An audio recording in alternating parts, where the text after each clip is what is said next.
good afternoon, ladies and gentlemen, and welcome to the last session of Midlothian Council for this year. As you can see, we have a very full agenda, so if the Council agrees, we should go for a 4:30 target. Is that okay?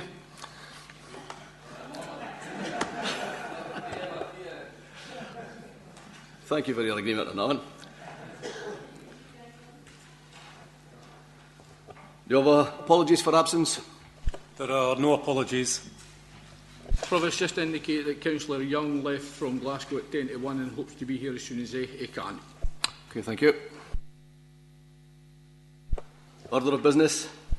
There is one additional item of business which has been circulated to elected members, which is in connection with a report by the Chief Executive on the City Deal proposal, which is to be considered as item 18A on today's agenda. Thank you. If there are any declarations of interest throughout the meeting, please indicate. Now, the minutes for the meetings of Midlothian Council for approval on the 4th of November 2014, 2nd of December 2014. For noting and consideration, Cabinet meeting of the 7th of October 2014.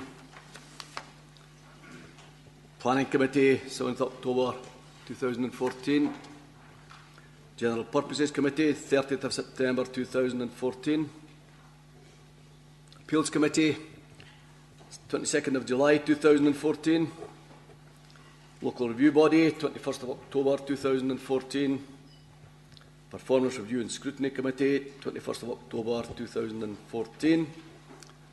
The Petitions Committee, the 25th of June 2014, and again on the 24th of June 2014. Councillor Bryant. Thank you, Provost. Going back to the minutes of 4th November 2014, page 1782, item 8. Decision 8 says to note the content, should be to note the content. And in paragraph 9, I wonder if Gary Ferry could tell me, it says here on paper 2015-16 local government would receive revenue funding of 9.895 million. I did read in the press it was going to be 10.85. Have you any information on that? Can you tell us what page that is, Councillor Bryant? 782. Yeah. The difference between the two figures, quoting the higher figure includes capital funding. The figure I'd quoted and is referred to in the minutes was 9, and if I get it right this time, 9,000 million, which is the revenue funding that would be distributed by Scottish Government. Just for clarification.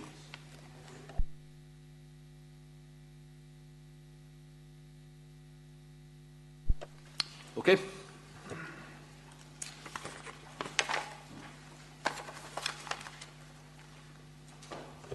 Item 5, there are no questions to the Leader of the Council. Item 6, notice of motion by Councillor Johnson.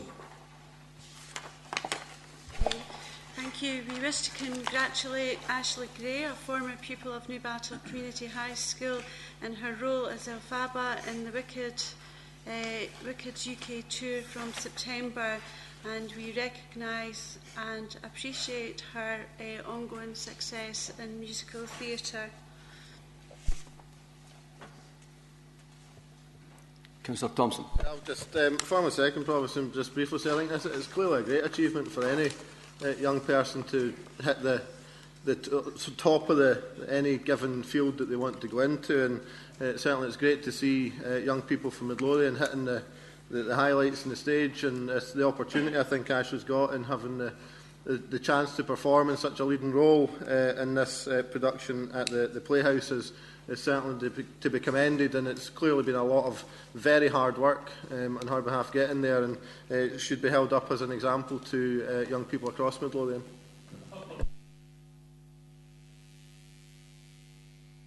For pantomime effect, I thought I'd do that.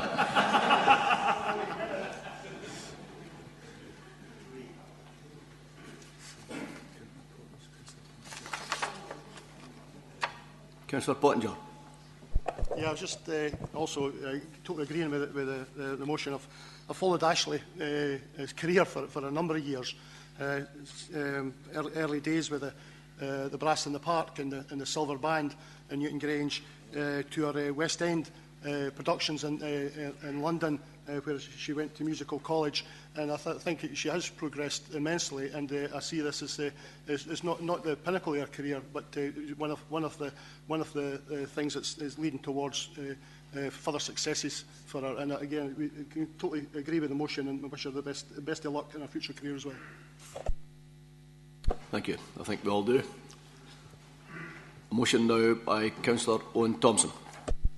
Thanks, Provost. Yeah, obviously colleagues will know of the sad passing of Ken Adam.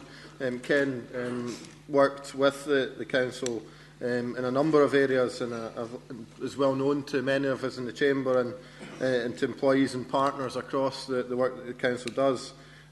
Ken worked voluntarily on behalf of people representing the Federation of Community Councils through the council's community planning partnership, and in fact chaired the community planning working group for the last couple of years.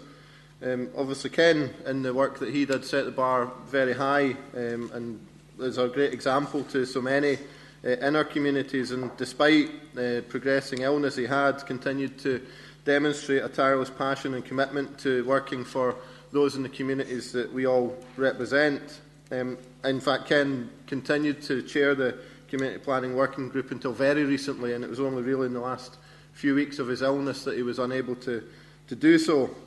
His skills and good judgment, coming from many years as an engineer in managing complex projects, certainly came through, and were clear to see for all those who worked with Ken in community planning and in his own community at Moorfoot. I know Ken's passing will be a very sad loss to all who knew him, and simply ask Council to support this motion, offering our sincere condolences to Ken's family and to recognise the significant contribution he made to Midlothian. Thank you. Councillor De Wink. Yeah, Ken Adam was an unusual fellow. He was really a giant, and he had had a very illustrious career. It was British Aerospace, probably not a company that everybody is very fond of, but he did some very significant work there. And to see somebody taking early retirement and then throwing himself into the community council and the community work was really gratifying to witness, and as everybody has already said, he will be sorely missed, and I have much pleasure in seconding the motion. Thank you. Councillor Baxter. Provost.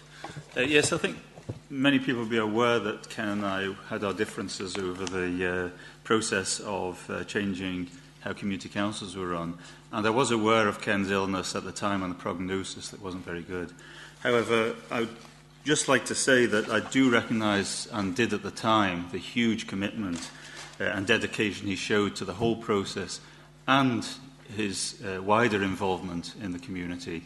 And I'd just like to say that I too extend my own deepest sympathy to his friends and family. Thank you.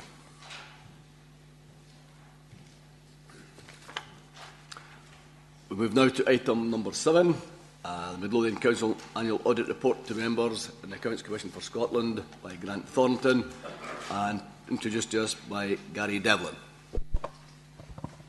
Thank you, Provost. This is the annual report from the external auditor covering the whole amount of audit work undertook during the year on the Council.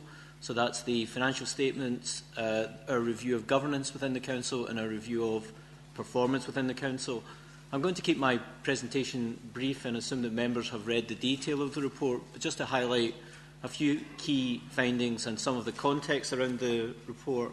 So our key findings, most importantly, is we have given a true and fair view opinion on the Council's accounts. That's quite a strong assurance from external audit and the financial control within the authority during the year. We do highlight a need to improve the transparency of the budget reporting process during the year, and that's something that the finance team will be taking forward. In terms of the governance of the Council, again, we think that's working generally well. We think there is scope to improve scrutiny in some areas, and I'll come to some of those as we as I talk through the report. And the final area on performance, we found a kind of a mixed report on performance. So the Council performs in the top quartile for about 22% of its performance indicators for services, but it also performs in the bottom quartile for roughly the similar amount. So there's scope there to raise the level of service performance across the whole of the Council services, and that's something that the external auditor will be paying attention to in the coming year. The other matters in relation to those messages are largely contextual. So this council, like every other council in the land, is facing a high level of financial austerity challenges. It's got a £7 million budget gap, in addition to the efficiency plans already in place. And like other councils in Scotland, so I don't think this council is particularly different, the key challenge in the year ahead, in fact in the coming years, will be how the council reacts and responds to those financial challenges. And I think that is something that we'll all be paying attention to across the sector. In the council's favour, it has quite a strong, we think, strategic plan in the single Midlothian plan. That is starting to pay dividends for the council. We think that's starting to work. As I say, in the context of some of those challenges, it will be important to maintain the momentum in that area. The other final comment from me before I move to any questions from members is around one of the significant challenges the council faced during the year in relation to the incident in New Byres Crescent, where the council was facing a number of significant challenges in relation to a leak of toxic gas into some council homes that had recently been built, so within the past 7 years of that occurring. That's not been fully investigated or resolved, either the circumstances leading up to that incident or indeed the final outcomes in relation to the financial outcomes or the outcomes for those affected. So that is going to be a feature of the audit in the coming year, this retrospective look at that particular incident, and I know that that has concerned many of the members in the chamber. I'm going to stop there. I'm just going to assume that you have read the report. I would say, on balance, this is one of those reports where it's good in parts. So the council is doing really well in some areas and could do better in some others, and hopefully the report draws those out. Councillor Thompson. I think it's a largely positive report, I think, from my point of view, highlighting a lot of the work that's being undertaken to address the challenges we face. I think we can't hide from the fact that there are challenges and there continues to be a financial pressure on us to continue to deliver more for less, and we absolutely recognise that, and I think the report highlights that we're taking positive steps and actions to address the budget shortfalls we have. I think that's why it's absolutely critical that we do maintain the pace of change that we're currently working towards. The report highlights that looking forward, we are aware of the challenges we're facing, taking the positive steps, but we actually do need to do this faster. So it's not going to be a case of taking the foot off the gas and thinking that's it, we're there. There are more cuts to come. We know that the Westminster parties are outlining that there are only 40% of the austerity cuts through, and whichever shade of Tory party it is that forms the next government, there will be further cuts to come. So we as a council need to be making sure that we are in the best possible position to be ensuring that the services we deliver continue. One particularly positive highlight I would want to point out here is the report refers to our single outcome agreement and the progress we're making. And just today, in fact, we've had the latest results on positive destinations, and having been 31st out of 32 councils 2 years ago and joined 28th last year, we've actually improved to 7th this year. So again, it shows that the actions that have been taken, the direction of travel and the changes that are being taken place are delivering the sort of results that we need to see happening to improve outcomes for the people of Midlothian. None of it's easy. It's always going to be challenging when you are trying to deliver more for less, but we just need to keep that focus and continue to make the tough decisions, because that ultimately is what we're elected to do. Councillor Mulligan. Thanks, Provost. I think it's an evenly balanced report, and I agree with the auditors that there are many pluses and minuses. It's great to see some of the positives that are in here and some of the steps that we have taken forward. However, there are a number of services that continue to perform well below the national average, and we need to work to make sure that they are brought up to speed. I agree with Councillor Thompson on the basis that we need to continue to look at change and changing the way that we deliver services, but they need to be measured changes. We need to make sure that we don't just simply rush into it for the sake of rushing in. We need to make sure and balance the decisions that we're taking, and make sure, because there are times where you hear recommendations coming here and you think they're quite simply going to have an adverse effect on the other side, and sometimes, for example, prevention is better than fixing the problem. However, to save time here, I think it is a reasonably balanced report this year, and certainly a lot better than last year's. Okay. Thanks. Happy with that report. Thank you very much. Thank you, Mr. Delworth.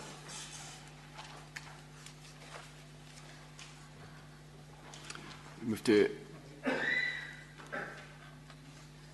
to item number 8. Petition Committee Annual Review of Procedures. Report by Mr. Blair, Director of Resources. Thanks, Provost. This report invites Council to undertake its annual review of the Petitions Committee.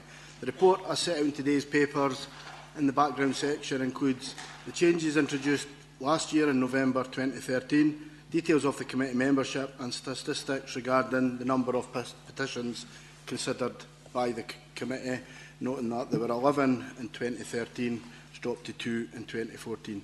One procedural matter being proposed is that the Deputy Monitor Officer be added to the list of officers to validate petitions received by the Council, and today, Provost and Council, you are invited to consider the recommendations as detailed on page 39 of today's papers. Thank you. Thanks, Mr. Blair. Councillor Coventry. Thanks. I just want to say that this administration should be commended for introducing the Petitions Committee. This committee has succeeded in allowing members of the public another avenue to have their concerns and views brought to the attention of the Council, and has enhanced the democratic process. It's improved accessibility of the public to the Council and helps local communities increase their input in the decision-making process. Okay. Do we accept the recommendations of the report? Thank you very much.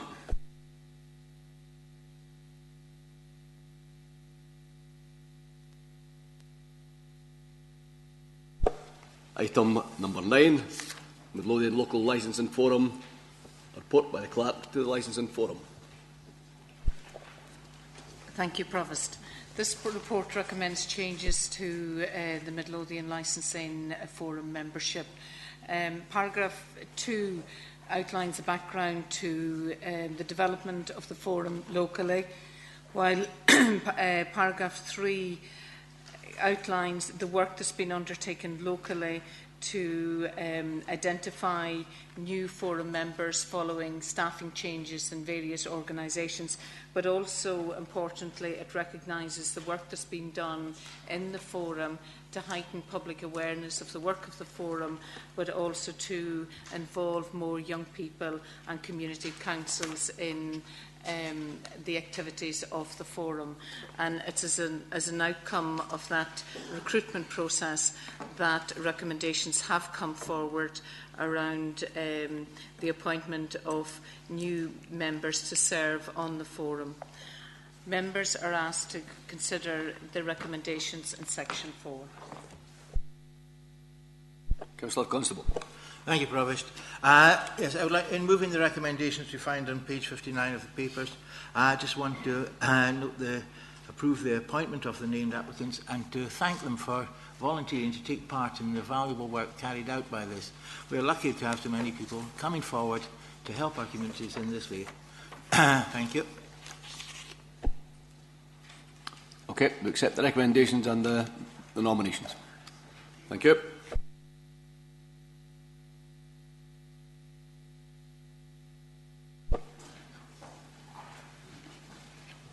Item 10, review of Midlothian Council grants to community groups and organisations. A report by the Director of Health and Social Care, Evelyn. Thank you. Thank you, Provost. The purpose of this report is to recommend to members for approval the allocation of grants to community groups and voluntary organisations for the next 3 years. This report is part of the wider Service to Communities review, and the aim of that wider review is to make sure that we're aligning our support to communities in what is a rapidly changing landscape, both in terms of the resources that are available, but also national and local policy. In the wider review, we're looking at, as we go forward, at how we enhance the support that is provided to communities, but also how we make that policy shift to increasing empowerment of our communities.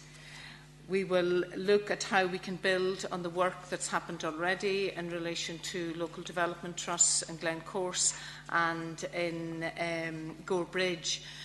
But not just about new development trusts, but also existing development trusts. In that wider review, we'll look at how at their role as we go forward, and that will be in the context of the totality of resources and activities within communities. Our aim this is a work stream within that wider review, and our aim is to ensure that decision-making in relation to grant funding is aligned to our strategic priorities and ensures maximum benefit in terms of outcomes to our communities. Given our aspiration is also to give voluntary organisations more certainty as we move to 3-year funding, and also to streamline the process and decision-making within the Council so that we have one process that organisations know they can apply to. While this report makes a reduction in the funding that is available to the organisations that are included in this funding stream, it also takes place in the context where there is a significant increase in the funding from the Council to the voluntary sector as a whole. Increasingly, it does not include the increasing number of voluntary organisations who receive funding through service-level agreements for services that are delivered alongside and on behalf of the Council, nor does it reflect the increasing trend of new funding that's been made available from national initiatives that increasingly the Council is targeting at voluntary organisations.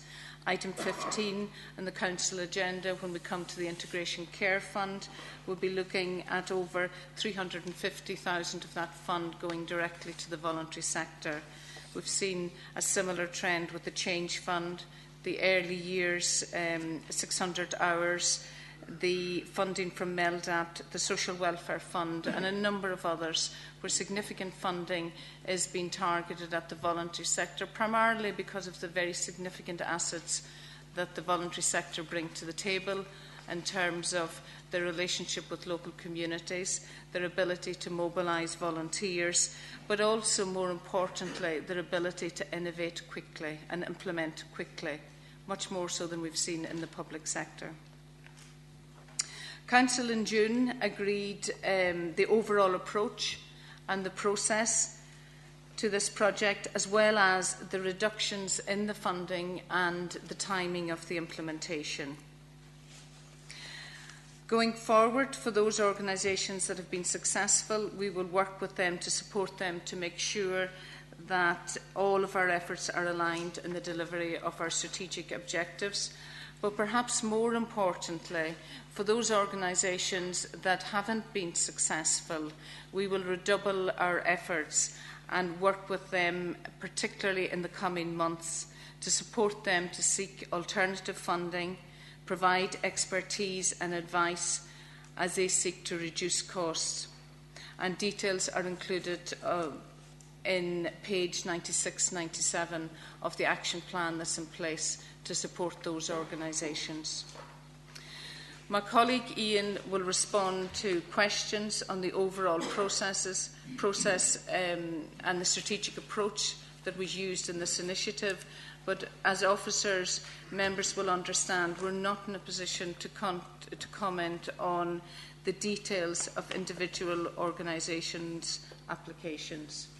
Provost, I'll pause there for questions.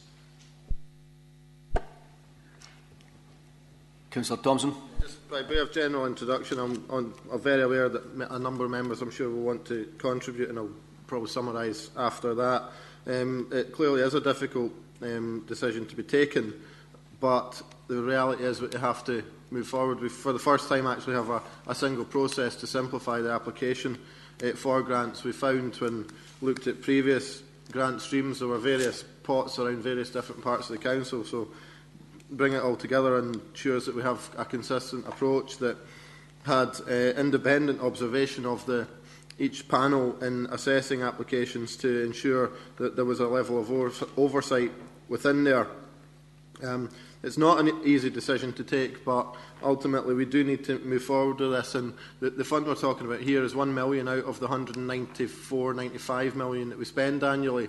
And as we've heard from the Director, there are going to be many other opportunities coming forward. And the way we do business as a whole, and looking to find other ways, alternative ways to fund and support and work with the many groups that are in our communities. I'll formally move the recommendations, Provost, but as I say, I'm sure that many colleagues have comments to make, and happy to summarise following that. Councillor Milligan. Provost, thank you. Obviously, Owen, you'll be aware, we opposed the cuts to these without going into the great detail. And I would imagine there's one or two people around the public gallery today will be wondering how we're not going to go into the great detail. So I'm just wanting to touch on that first. It's clear for the legal advice we have that if we start discussing each individual group in here, or any of the individual groups in here, any elected member who's involved with that legal group, with that voluntary group, would need to declare an interest and leave. We'd be lucky if there was one councillor left in here. So if we start discussing the individual groups, I actually find that untenable. I think it's everything that's wrong with the Standards Commission. I absolutely think it's disgraceful that elected members can't get into the nitty-gritty of what's important in their communities just because they're involved in them. I think it's an absolute scandal.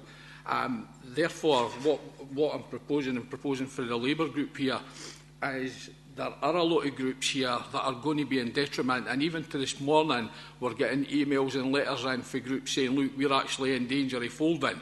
When you go through that report, you can see there are groups, and I'm being careful here not to name any of them, but if you take, for example, play schemes and stuff like that, that have just seen an increase in charges for the pavilions through the review charges and stuff like that, and at the same time now seeing great big cuts, and a lot of them could go. There are a lot of worthy causes in here that are taking big hits, and we're not fully aware of what that impact is going to be.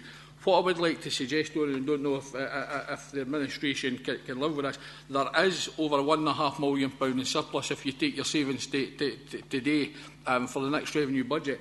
I would like to suggest that we look at this the same way as we did with the review fees and charges, where we set up an all-party working group to look at the impact that is. I mean, initially, we would like to go down that route because we would like time for the community groups to come back. Quite clearly in here, quite clearly through the report, you can see there are groups that have simply just filled the form in wrong. There are other groups that haven't given enough information that we all know are absolutely really good groups, and you can see very similar groups. All the way through the paper, you can see groups who are identical to each other, where some have been successful and others have been unsuccessful, and there's just something fundamentally wrong with that. There's just something no working right here. So we would like to move formally that we move it to a working group and look for recommendations back for them, and we set aside or continue the recommendations that are in the paper. Failing that, then obviously we're going to formally move against the recommendations that are here, but we would hope that cross-party we could agree that, as I say, there's over £1.5 million if you take all your savings today. There's only £50,000 of that coming out this year, so therefore it would be quite easy to continue this to see what the impact is going to be.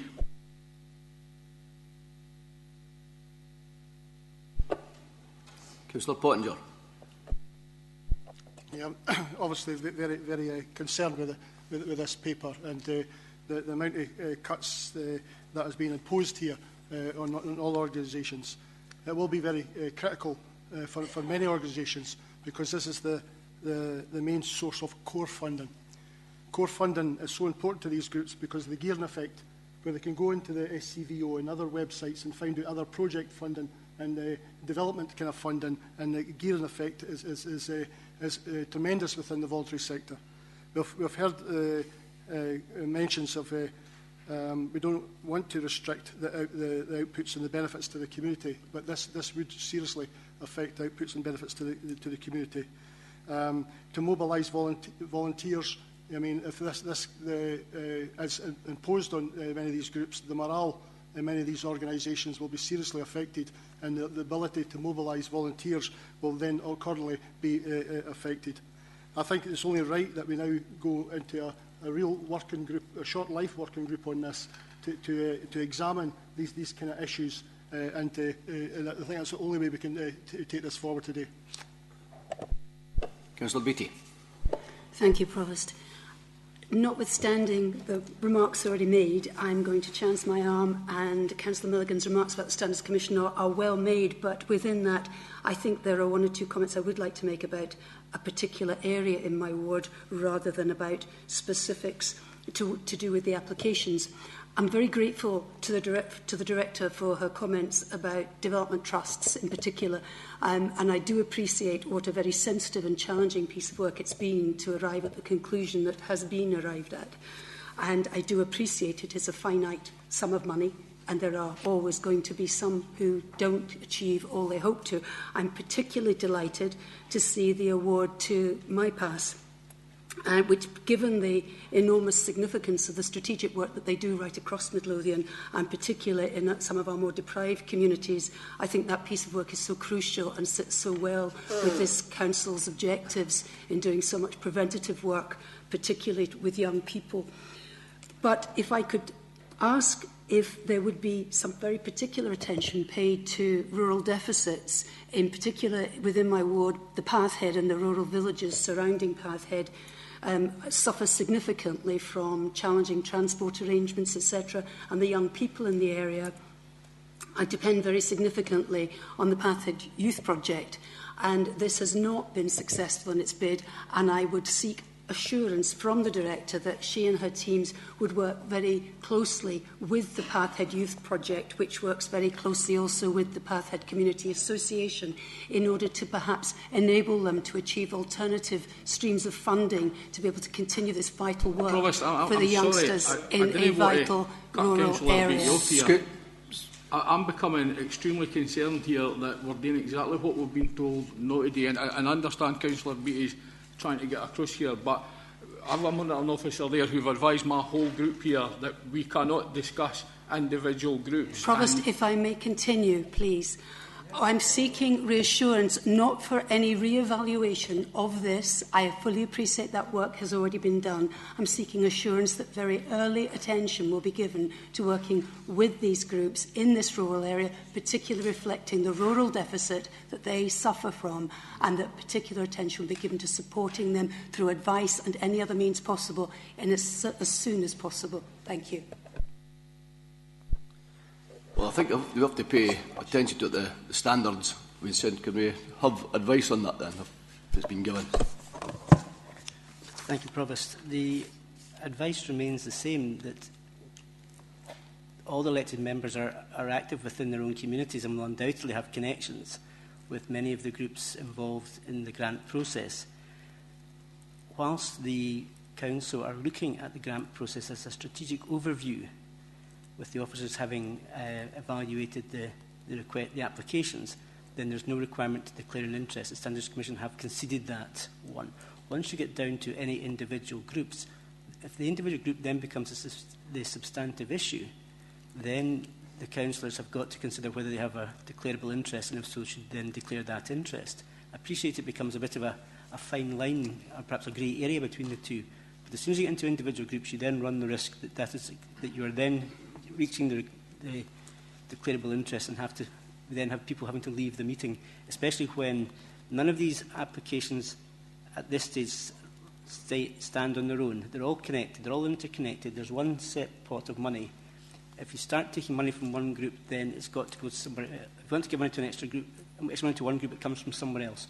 So it isn't possible to say, I've got no connection with this group, because if you are talking about this group, then there's going to be a knock-on effect to that group, and that group, and you may well have a connection with those groups.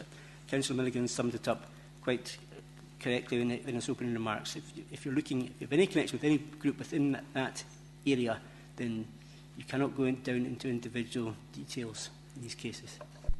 Well, not for the first time the Standards Commission has been caught wanting in this chamber. Councillor Thompson. I think Councillor Beattie is using a couple of examples to illustrate a point rather than focusing on specific groups. I think that the point's more around the more general rural deficit and more generally about the sort of the impact. I'm sure the Director would say we're more than happy to work with all and any groups who've been unsuccessful across the board. But there's certainly, I know I'm fairly confident Councillor Beattie was making a general point about the rural deficit. But it doesn't necessarily apply to one particular group, but it can apply to many in many different parts of Midlothian. And not seeking particular changes or alterations for any one individual group. Thank you for clarifying that. Okay. Councillor De Vink.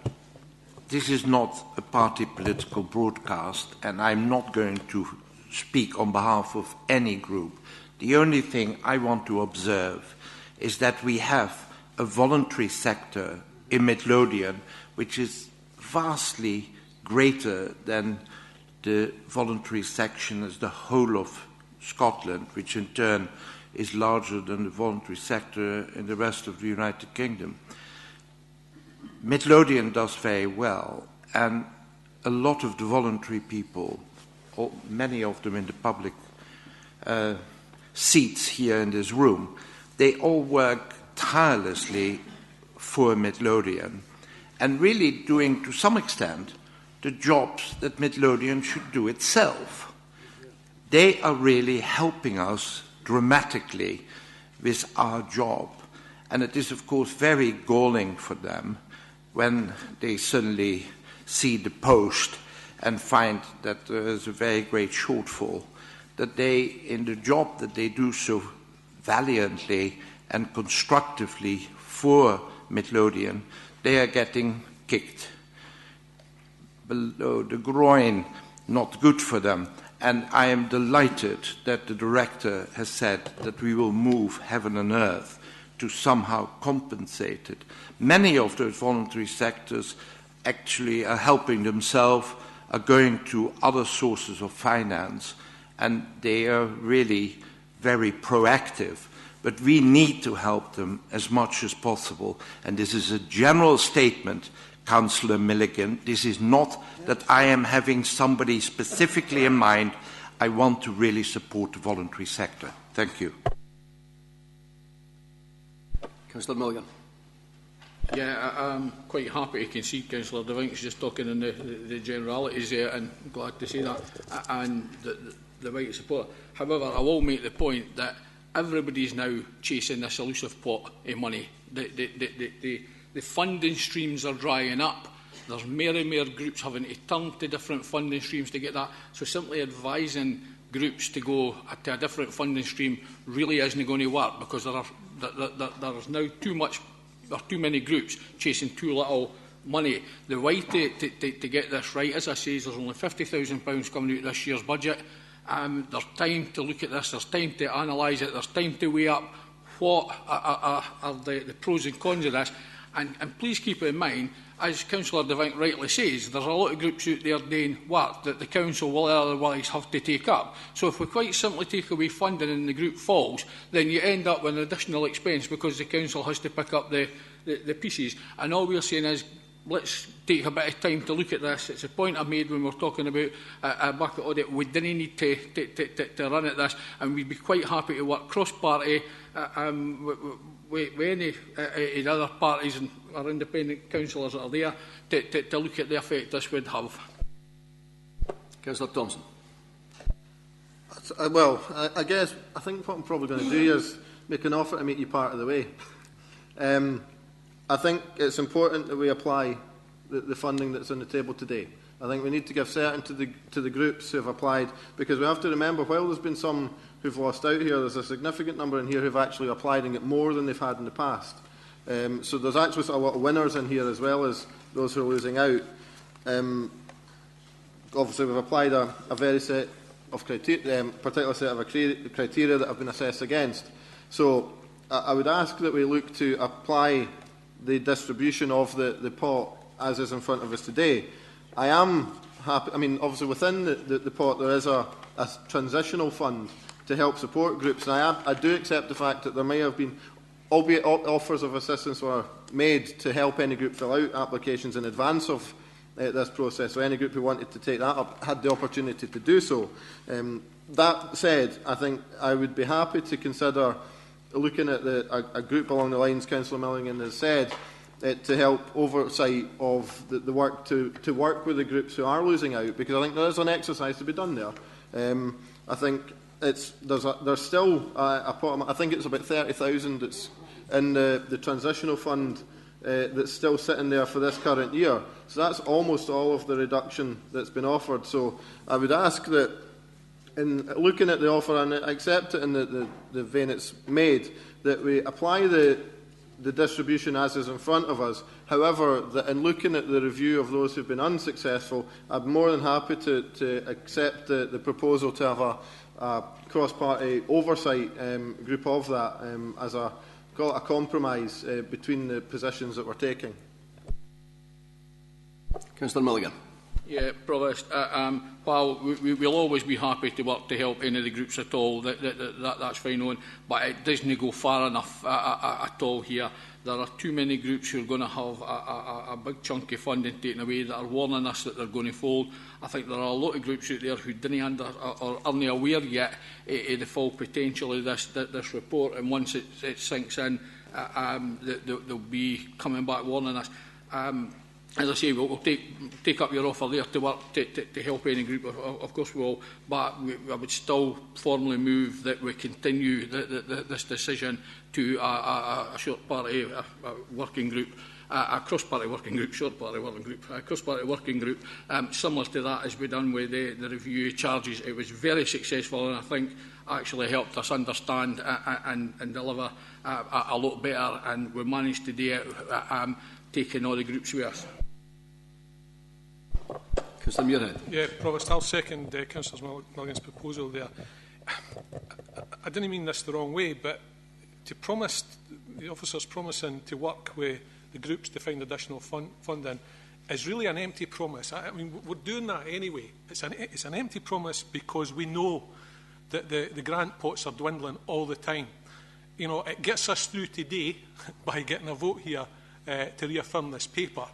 But it doesn't really help in the long term because there isn't the funding available that there used to be.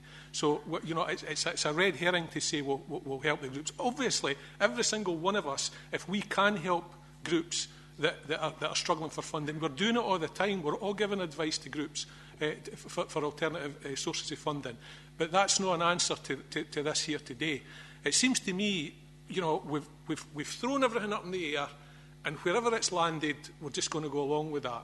And that's ignoring the implications on the individual groups if we do that. So, you know, it's really important. We either go along the road of forming, as Derek suggested, a short-life working group, working party, to look into this in some more detail, or we reject the paper. That's the options that I think that had to be before us. Councillor De Vink. Could I just explain that it's not a red herring, because there are groups that we are giving funding to who are in return trying to get very significant funding from other sources. And if we are not going to give the funding at this meeting today, they will really find it very difficult to get much larger sums of money. In one case, it's 8 times what they are getting from us, they hope to get from other sources. They then cannot get that. So I think if there is somehow the possibility of working together once we have this agreed, then I think we will be able to be much more constructive. And if the party works, both of us work hard, we are very unified that we all want to help. So I don't see why we can't let this go through and then see what we could do with all the others. Councillor Constable. Thank you, Provost. In seconding on this, I would just like to say one or two things. I would agree with Councillor Milligan. The work we did, cross-party working we did on fees and charges was very valuable and has set a good process which will bring the Council in good stead. And I think we could replicate that after passing today's, because I disagree with Councillor Muirhead in that it wasn't all thrown up in the air. There was a rigorous process, criteria were applied, funding has been granted. I believe we should put that through today and then have a cross-party working group, as Owen suggests, to work to how we can ameliorate the groups that are in detriment. Councillor Baxter. Thank you, Provost. Yeah, listening to the debate, my own inclination is, and I go back to what one councillor said earlier on, that some people filled the forms in incorrectly. Now, if that's true, that is worrying, because some of these organisations that thought they were going to continue will not now be able to. I agree with Councillor Milligan and others that the all-party working group on fees and charges worked very well. I think that we thought an awful lot about issues that we would never have thought that deeply about, and we came up with a solution which we were not happy with, but we could all defend. I'm therefore inclined to support the Labour Councillor's motion here, because I think that this is something that, as I say, if some of these organisations fill the form in wrongly, I think we maybe have to look at this a little bit more deeply than perhaps we thought. My understanding is that the ones that filled the form in wrong were given advice. Is that correct? The situation, Provost, was that there was an extensive campaign over the summer months before the window opened for applications, where we actively sought to provide guidance notes, information and hands-on sessions both here in Dalkeith and in Penicuik with groups of individuals who were potential applicants for grants, and they were quite reasonably taken up. And obviously we were available to, and the team was available for anyone to call and avail themselves of advice on that. In terms of the actual number of applications which the scoring panels had difficulty with because of the insufficient amount of information or the nature which they were filled out, there is in the papers a list of the ineligible applications. By my reckoning, only 3 out of the 216 in a sense failed or did not do themselves justice to the point at which we could not score them. So I think there were very few that fell into that category of simply not completing the form such that we couldn't look at them. Clearly, we would wish to maintain that level of support for organisations who are prospective applicants as the years carry on, if this scheme is approved. But at the present time, I wouldn't say that inability to fill out the form or getting the form wrong was a major issue here.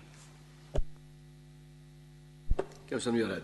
It's not just about filling the form in wrongly.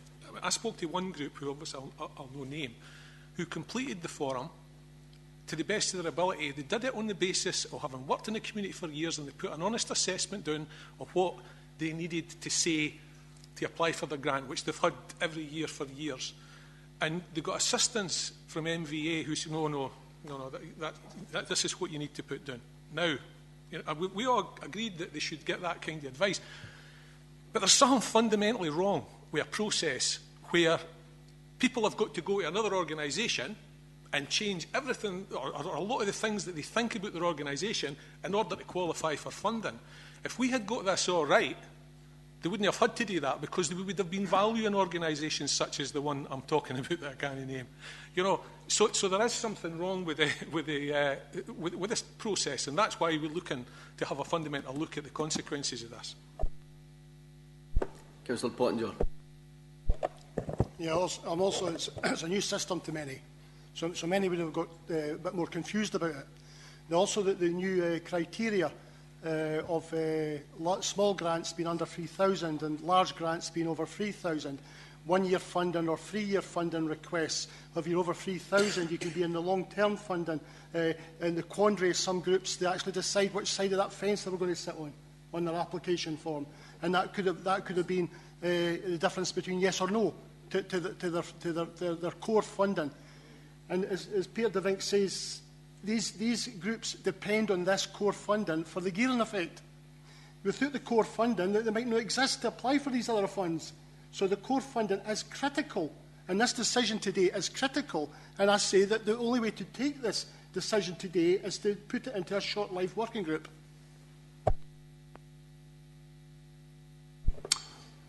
Councillor Thompson. I suppose that I think as everyone we've done the rounds. I think given, it's been acknowledged, we're looking at reducing budgets. So having an absolutely solidly robust process of how we assess and allocate the funding is critical, because it's the only way we're going to get a fair allocation. There will always be winners and losers. If this process was running in a different way, it might be some of the groups that have lost out now would have got more, but that would have meant somebody else got less. It is only a finite pot of money. And if that was the case, we'd be sitting here probably having a very similar debate, but the focus would maybe be in a slightly different angle. But I would imagine that the points being made would be very similar, and that ultimately the outcomes would have to be very similar. As I say, I'm more than happy. I think there's already been an offer from officers to make sure that there's support in place for the groups. And certainly part of the application process was to indicate where council funding was supportive and enabling alternative external funding and levering in, gearing in other external funding. That was part of the application form. So there's been a whole look at that already. We absolutely have to be giving certainty to the groups that are waiting for an outcome today, which is why, to me, we have to be agreeing the allocation of this fund today. More than happy, as I say, to look at how we work with and support the other groups. And as I said, there is a transitional fund there to help and support this. There's works there that can probably be done. And if it is simply a case of somebody's ticked a wrong box in a form, I would expect there probably is something we can do. But chances are that's already been looked at, that's already been picked up and pointed out and corrected as part of the process. As Ian says, tiny numbers are not being successful here as a result of filling out the forms incorrectly. We need to take action here. We can't simply put off decisions. We need to take the decision to move forward with the allocation of funding here, to give the certainty to the groups that are being awarded the funding, and to those who are being unsuccessful, to work with them and to make sure that they can get whatever other support is required. And again, I come back to the point, this pot, this grant allocation is £1 million out of the 194 million plus that we spend annually. There are going to be many other opportunities, many other different ways as we look to how the council works across and with the voluntary sector. We're already seeing far more, as everyone said, in the service level agreements, commission services and the national funding that's coming through. There's other ways that we can work with groups. This is only one pot of money. We have to agree the allocations today, but more than happy to look at how we work and support the groups that have been unsuccessful after this. I think we're clearly at an impasse. We're not going to get agreement, I don't think. So it's unfortunate, but I think we can. I think it is at this point now. I think it suggests we just move to a vote on it, Provost, because I don't think we're going to get agreement across the chamber. Okay, we have an amendment that we form a short-lived group to discuss this. Those in favour, please show.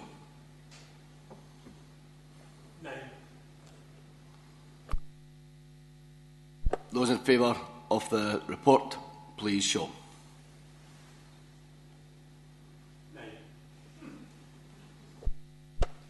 And I cast in favour of the report.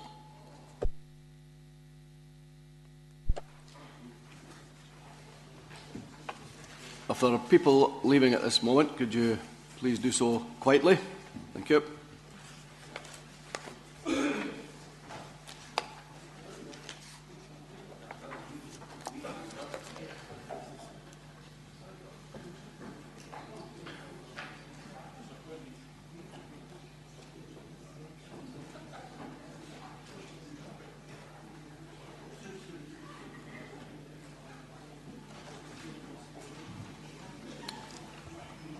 Thank you. We now move to item number 11, a report of the seminar of Midlothian Council on the 11th of November 2014. Yes, this report is just for approval. So approved. Okay, thank you.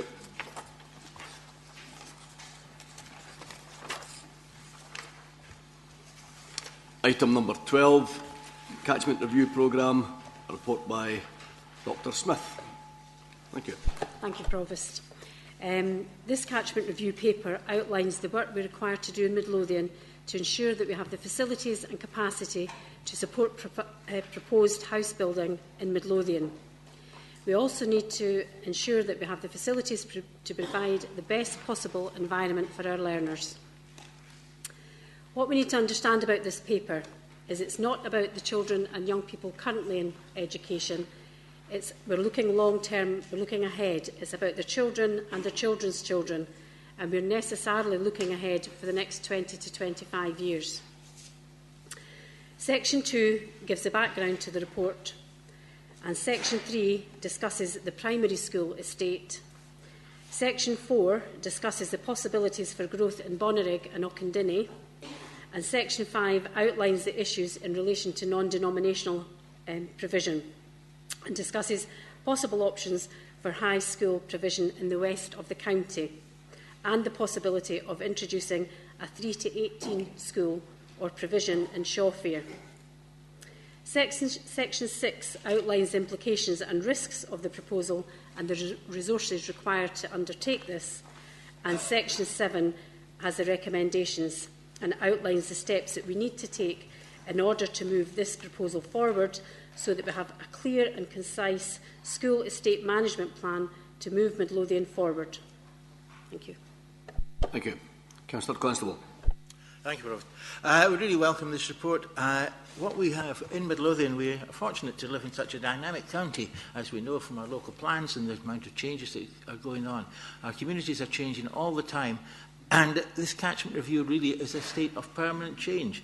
We are changing the whole time, and what I really like about this recommendations are here, we are consulting so much with the public to see what will happen in the future, and we are going far into the future, as Mary said. One particularly exciting is the option for a 3 to 18 school in Shawfair. Some of these have been set up in about 5 other different authorities over Scotland. I look forward to seeing them sometime, seeing how they go. There are so many options and there's so many possibilities available. This catchment review is essential, and that the full consultations are taking place. Thank you. Accept the recommendations in the report. No, Provost, can I come in, please? Oh, sorry. Sorry, I didn't see that, Councillor Montgomery. It's regarding the Pennycook secondary provision and also the 701 corridor. If you go back to the last administration, so it probably does go back about 4 or 5 years, maybe even slightly longer than that, this is all getting looked at because the status quo in Pennycook certainly isn't what can happen, because there's not enough pupils for the 2 schools that are there at the moment. We did say that in the last administration, and we got lambasted for it, saying that we're going to be closing this school and that school and whatever we're going to be doing by our political opponents, SNP. We now find ourselves in a position where they're actually now saying, if I read the recommendations, page 7 of the report, that's page 113 at the bottom, last paragraph at the top. In order to allow for future provision of a school, it's proposed at this time that a potential site be identified for a secondary school to serve the A701 corridor, and a detailed feasibility study looking at all the options available to the Council is undertaken, and a report back updating the Council on relative cost, benefits, etc. So that's basically going to be building a new secondary school. In the second bottom paragraph on page 113, each of the existing school sites is capable of accommodating a single secondary school to serve Pennycook community.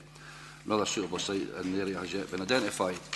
Now, we've never disagreed with any of that, apart from the fact that we're building a new school. We're actually sitting in a situation, excuse me, I'll choke to the cold actually.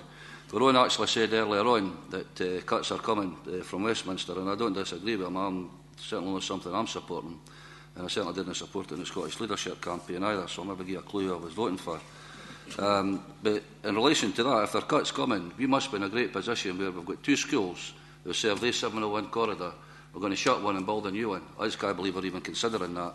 If you've got enough pupils in the 701 corridor for 2 secondary schools, use the 2 that are there. That's cost effective and it makes a lot of common sense. It'll keep everybody happy that's involved in the 2 schools, and it actually saves us an absolute fortune, because if we go to another Scottish Futures Trust, we'll go down the road of what we're doing with Laswade High School. I think it's something like £160 million it's going to cost over the next number of years. I can't mind the actual number of years involved in that.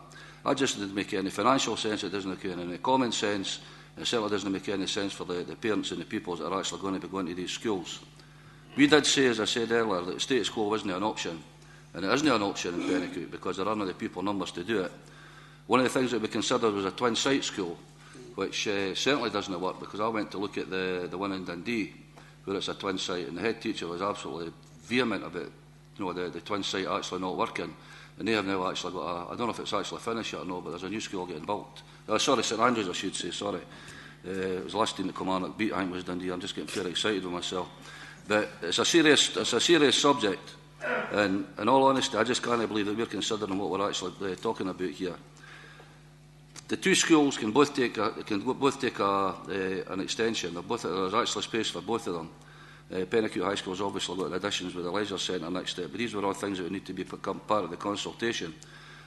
We all had all that in. That was all part of the proposals we were putting forward, and they were shelved basically for a number of the wrong reasons. We didn't want to go to an election actually campaigning, or not so much campaigning, but with this hanging over everybody. So we decided we'd actually take it to the new administration, and it does need an answer, because the 2 schools do not fulfil, or will not fulfil, the curriculum, the numbers that are there. So if the 701, as I say, has got enough pupils, we should keep the 2 schools that are there and utilise them. From Lonehead, which is probably the furthest away in terms of the catchment area, it's only about 3.5 miles down the road. That is no distance at all in terms of busing pupils to a school. A number of them have already made that decision to go there anyway, so they're not even been forced to do it. Difficult decisions have to be made with reorganisations of school catchment areas. We did it when we reorganised the primary sector and the secondary schools in Midlothian in the last administration, and slightly before that. And we got a lot of flack at the time, and we did go out and consult with people, and we did listen. And we built a new primary school, an extra one, in addition to the ones that were actually out for consultation. So we did listen. It was about £7 million worth, but we did actually listen to what people were actually saying to us.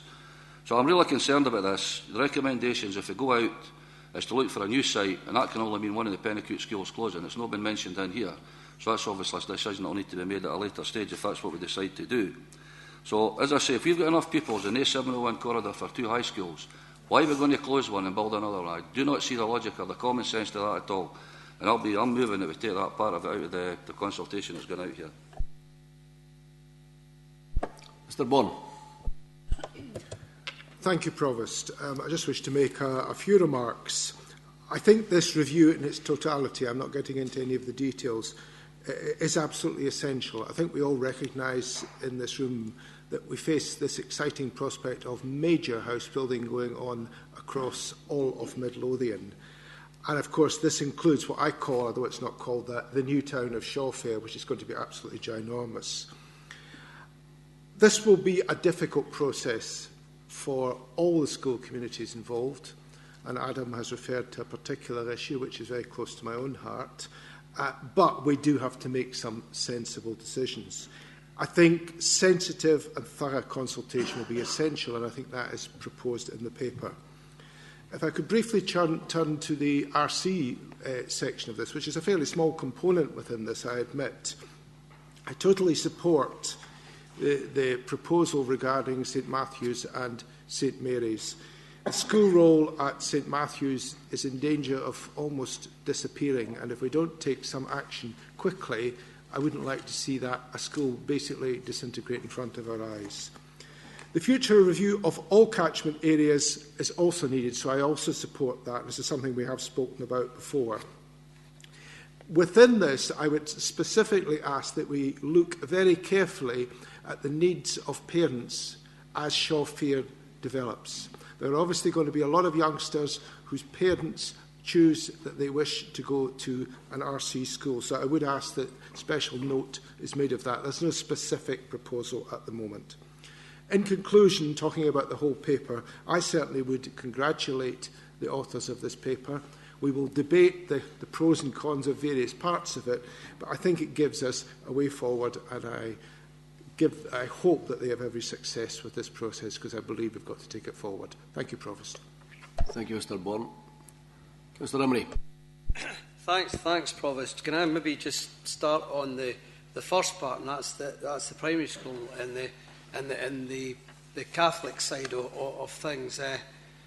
Many around this table will know, including the leader of the council, the trials and tribulations we had when we looked at the possibility of St Matthew's and St Mary's before. And I do think, Provost, to be perfectly honest, we've got to go very slowly on that particular aspect. There's a very vociferous community, let me put it that way, up at Rosewell, that are very passionate about St Matthew's and where it is, and the part that it plays within the Rosewell community. And they were very, very opposed, and one can understand why. They don't see the school closing and getting shunted down to St Mary's being the option at that time. And I know it's not necessarily saying that in here, that there's got to be a feasibility study, but all I'm saying is a word of caution. We will have to handle this with kid gloves, because it isn't going to be an easy one. And in actual fact, the Catholic Church were very split on what was to happen there. And common sense prevailed at that time. I know things are changing, I know communities are growing, etc., but I really do feel that we're going to have to be very careful how we handle that, and the conclusions that we then come to. Turning, Provost, to the thorny issue of the A701 corridor, which takes you from, I suppose, the bypass right through to the other side of Pennycook. I do think that, again, we've got to be very careful about how we handle this. We went out to public consultation before, and there's actually people sitting in this room that probably were on the photocopier printing the leaflets saying that Labour was closing down schools, which of course it wasn't at the time. And there's also the public in particular that have their children going to Beeslack School were very, very anti any movement in that school. And I'll example that. The parents, in particular from Morriswood and Glencorse, were very, very anti about that school going anywhere. And I think, again, we're going to have to be very, very careful indeed. Picking up the point, though, that Councillor Montgomery said, and I have to question, we all want to have the best possible schools in Midlothian, and I think our track record of replacement secondary schools is second to none. For a small council, I think we've done very, very well indeed. And we're only halfway through that task, Provost, and I understand and empathise with that. But I do have to say that I'm not terribly sure, and it talks in the document about we might have to replace, because it's a Condition C school, Pennycook, we might have to replace that with a new school, and then have to replace Beeslack by moving it down the road, how many ever miles that happens to be, and put something in there as well. That is a heck of a lot of debt that we are going to give ourselves as elected members. And I do think, again, we're going to have to think very, very carefully about how we do that. Now, the Council Leader has already alluded to a £50,000 cut this year or next financial year in the voluntary sector, because that's what the grants go to, the voluntary sector. It's something that has to happen because that's what we have to do. The schools are working out circa £35 million a hit for a community hub. I don't think we can necessarily go to the developers, and there's anguish about the amount of houses that we're developing already. I take a different viewpoint on that, and we'll come to that debate, I'm sure, at a later stage. But I don't think the developers are going to pay for all that. And Councillor Montgomery is right. Somebody has to pick up the tab, and that will be the public sector. Now, you can dress it up by calling it SFT, which is not terribly much different at the end of the day from a PPP, because you still have to pay an interest rate, you still have to borrow the money, and you still have to pay it back. So I really do think we're going to have to go very, very cautiously on there. I know that we have to do something, and I'm not saying we don't need to do anything, because we do. Because if we are going to have a Midlothian growth, we really have to handle that Midlothian growth, and we've got to do it carefully and indeed cautiously. And I just put these points, Provost. I'm not necessarily voting one way or the other, but because we're going to get a chance when these particular feasibility studies and indeed the consultation comes back, and I think that we'll live to fight another day, and hopefully, and not necessarily whipped into political parties, because I do think that some of these things are very emotional, and also depends on our individual communities that we represent. And I think we should have, dare I say, and I know we try to have these things in here, Provost, I know you'll tell us to do things, having adult debates on this, but I do think it's a heck of a challenge for us, and I do think it's talking about, not for us today, but for those people, those children that are coming into this world today, tomorrow, next week and next year.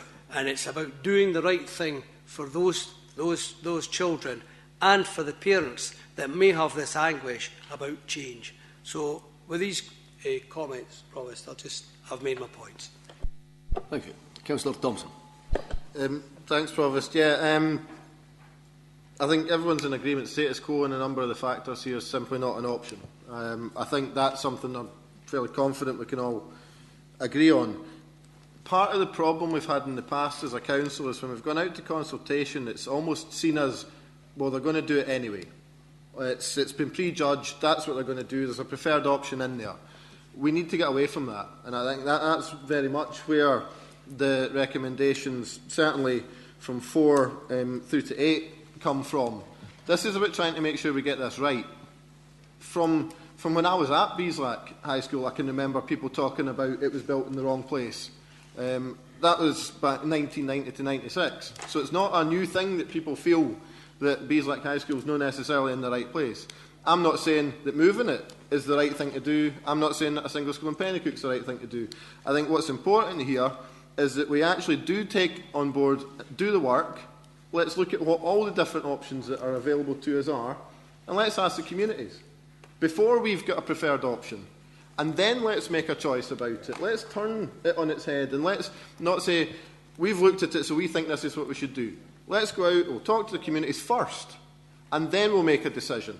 Turn it on its head from where it's been before. Same goes for the review of the schools in Bonwick and Rosewell. I think St Matthew's and St Mary's, I'm not prejudging that. I want to know what the communities think before I make up my mind.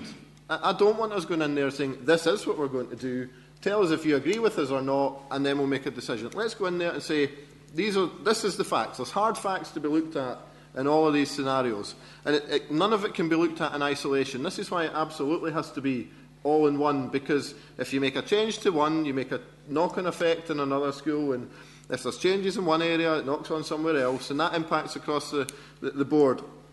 The decisions that we're looking to get in line here, by doing the work that's requested in these recommendations, isn't about making the changes that fixes or changes anything for the pupils at the schools today. It's for the children of those pupils and the children of those pupils' children. It's the 2-3 generations ahead. Let's make sure that in 20, 30, 40 years' time, whoever's sitting around this chamber in the council at that time isn't sitting going, can't believe in 2014 the council made that decision, that school's in the wrong place. Let's make sure that we're looking at it in the whole. We've got a strategic plan on what's happening in the way of housing development. Let's make sure we're taking all of that into account and try as best as we can, based on all of the information that we've got. Let's get it right. And let's not have pupils going to a future school going, if only they'd put it down there, that would have worked so much better. I think the recommendations in the report allow us to do that and to take it forward in a very sensible fashion. Councillor Milligan. Provost, thank you. Obviously, one of the concerns I've got in this paper here is that we seem to be going to balance school education in Bonnyrigg to merit private house building, and I've got a real concern that that's quite simply why we're doing this. We're quite simply being forced to have to look at catchment areas to appease private house builders, and I'm absolutely opposed to that. I think Russell makes a good point about St Matthew's, and it's critical that we make sure that there's a consensus there and if I'm right to say, I think we actually need to go to the Scottish Government to ask for consent, even if there was a consensus there, to combine these schools. In the Pennycook school, and I'm not sure I agree with you that this paper does anything but actually suggest that there will be one school for Pennycook. In section 5.2 it clearly outlines that the current planned level of housing in Pennycook area is insufficient to sustain 2 secondary schools, each with a minimum roll of 750 pupils. The 2014 pupil census shows both school rolls are now below the critical level, and the planned and proposed housing development will bring more pupils into the area, but what is planned will not be enough to sustain 2 secondary schools. So I think this paper is clearly saying that there will only be one school in Pennycook, and indeed 5.2 is headed up, site for a single secondary school to serve Pennycook. So I think that there is a clear guide to where we're going there, and I think if that's what the professional officers are advising the administration, then the professional officers need to be saying that's what they're advising the administration, because if we're going to go out to a consultation, it's important we go out to an open and honest consultation. Councillor Constable. Thank you. It's important that we realise that these recommendations are referring to the future, far ahead, and that they must be flexible. You know, catchment areas cannot be tied and set in stone. Like it or not, facts are chills that when you're down in the sea, and if houses are built there, we have to provide schools for them. We have always been very flexible in our catchment area provisions for pupils with siblings at another school when catchment areas change, and I hope we can continue with that. That's why I think these recommendations are very valuable and must be accepted in total, and we must keep all options open. Councillor Rosie. Yeah, it's just commenting on the Beeslack Penny High situation. I think we've got to accept here, and we've discussed this previously, that the problem is that in the Penny High catchment area there's insufficient housing, and there's no areas where we can build again. Most of the housing is going on around the Beeslack end, and whatever happens here, if we want to sustain Pennycook High School, you're going to have to move people who live presently right across the road for the Beeslack School. So it's important we do have a consultation, because that is the only way you're going to sustain Pennycook High School. We can't keep the 2 schools in the present situation, but if you're going to move people, then people have got to be moved from somewhere else. So whatever happens, we've got to have a consultation on this, and they've got to stay there in the consultation. Mr Bourne. Yes, sorry to have to come back, and I would like to respond to what Russell said. I have great respect for the community at St Matthew's Rosewell. Like Russell and others in this room, I've been at the meetings there. They fought a good battle. My concern, Russell and Derek, is that the school roll next year, with P7 going out, is going to go to a point where that school is going to disintegrate, and I don't want that to happen. I think the parents will move, because we are looking at a school roll next year of 12 or 13 youngsters. That is not acceptable in terms of a proper education for P1 to P7. So we need to take action on this now, before we find ourselves in a situation of minus one school. And Derek is correct, we do have to go to the Scottish Government, but I think if there's a good case, and if we take the community with us, we can achieve this.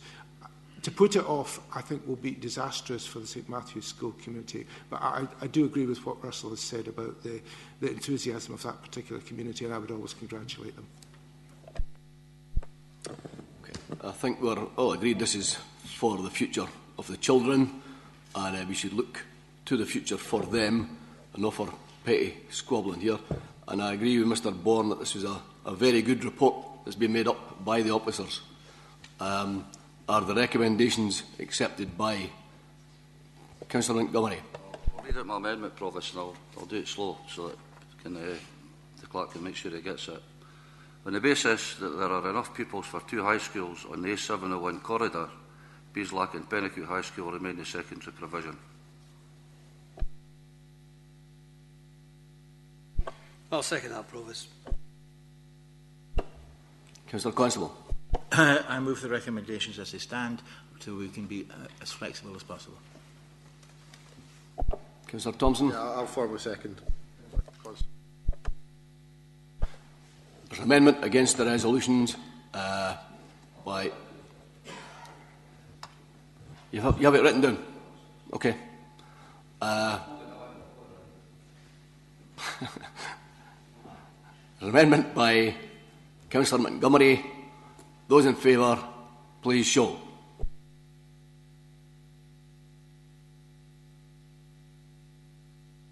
Those in favour of the recommendations of the report, please show.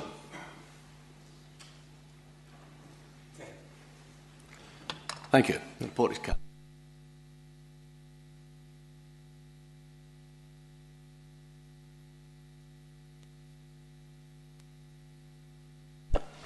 Item number 13, an early years update, a report by Dr Smith, Director of Education, Communities and Economy.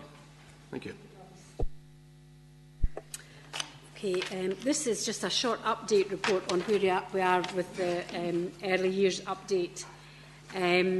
Section 2 gives the background, and I've reported here as we've gone along with the 600 hours. Section 3 outlines the implementation of the 600 hours and the eligible twos. Section 3.3 gives an update on the former Bonnyrigg Leisure Centre. Section 3.4 gives a vision for early learning and childcare, looking at family centres in targeted areas of Gorebridge, Mayfield and East Houses and Woodburn. Section 3.6 outlines developing a training academy. Section 4 gives a summary, and Section 5 gives the recommendations. Councillor Constable. Thank you. Mary says this is a short update, but it doesn't hide the fact that there's been a tremendous amount of work done in this. If we go to the recommendations, note the work undertaken, the implementation of early learning and childcare in Midlothian. We're way ahead of the game here compared with other counties in Scotland. I want to pay tribute to the people, Mary and her team, who've done that. This is where the best results will be achieved in our communities.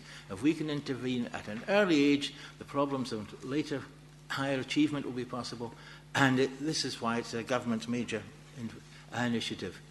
To be very much welcomed, and I'll leave it at that. Thank you. Councillor Sullivan, the report. Thank you.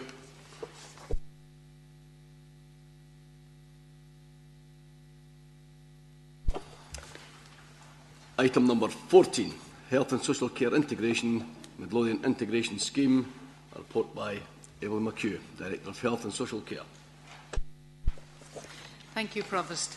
This report seeks Council approval to progress consultation on the Midlothian Integration Scheme. And the Integration Scheme is required in order to progress the establishment of the Integrated Joint Board. The Public Bodies Act requires NHS Lothian and Midlothian Council to jointly submit an integration scheme for ministerial approval by the 31st of March next year. The draft scheme, as is proposed, is attached in Appendix 1, and in the report, paragraph 2.1.3 outlines what's covered in the scheme. Members will also be interested in Section 2.3. It outlines the functions of the two, if we want to call them parent bodies, what must be delegated, those functions that may be delegated, and there are also functions that may not. In terms of, and much of the functions that are in the scheme are ones that actually must be delegated and in accordance with the legislation, and both parent bodies are required to do so. However, there are a number of functions that may be delegated, and in paragraph 2.3.3 it outlines a range of healthcare functions that NHS Lothian wishes to delegate to the new Integrated Joint Board, and there primarily it's a range of healthcare services as they apply to children under 18. And the rationale, it's those critical primary healthcare services around our GPs, our dental services, ophthalmic services and pharmaceutical, etc. But the rationale there really is these are services that we want to retain from cradle to grave, and it doesn't make sense to divide them. Likewise, in paragraph 2.3.2, and we're proposing that the function of criminal justice should be delegated to the IGB board. And the rationale behind that is really it gives us the opportunity to further strengthen multidisciplinary working around the addressing the needs of offenders, with particular reference to the benefit primarily, not just around general healthcare needs, but particularly around mental health and substance misuse. In terms of going forward, we are currently working on the inclusion of children's services, but proposing to do that in a second phase of integration. And that would require the integration scheme to be resubmitted to Scottish Government for approval at the point that we're ready to do that. The scheme has been approved by NHS Lothian at their last board meeting for consultation. Our intention is, if Council is minded to approve the scheme, is to develop an easy-read version of the scheme, because much of it is fairly legalistic in tone, and to be clear in our consultation about the issues on which stakeholders can have a say in, as opposed to those that are prescribed by the legislation. But there's already been a lot of discussion internally within the Council and within the Health Board already on the content, but we would propose to conclude the consultation in February and then to resubmit the final scheme to the Council here for approval at the end of March. Thank you. Thank you. Councillor Johnson. Thank you very much. Our council officers and as the officers in NHS Lothian and the joint board should be congratulated, because not all local authorities have worked so fastidiously and liaised as much with the Scottish Government to bring us to this point. Some councils close by to us are not in the same position as us, and therefore will have less time to consult with members of the public. I'm really pleased that the CGA health aspect for offenders is to be included in this, because I see them as people who have health issues like many other people in our communities. Even people who are not offenders have mental health issues and have substance abuse issues. So that's good, but their behaviours and the way their behaviour is addressed will be dealt with the new successor to the CGA. I think also it's a good idea for children to be included, because we all access health services usually from the same areas, so children go to the same GP offices, etc., as their parents do. Therefore, I am pleased to propose we accept these recommendations. Thank you. Council happy to accept the recommendations in this report. Thank you.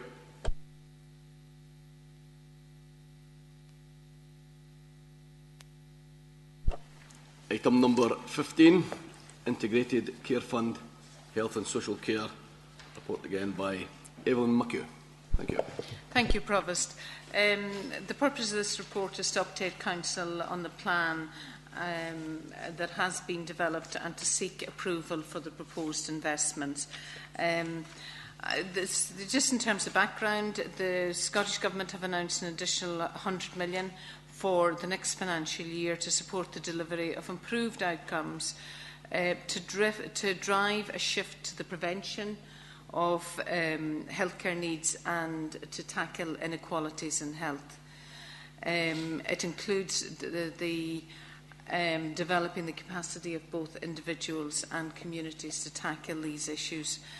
Midlothian's share of the fund is 1.44 million. The plan is set out in the appendix in terms of the investments that we're proposing to make.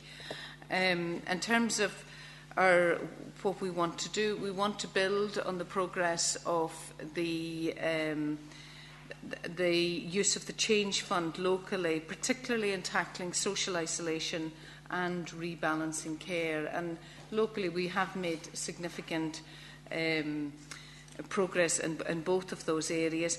But we also want to use this money to test out innovative ways, approaches to prevention in order to reduce future demand.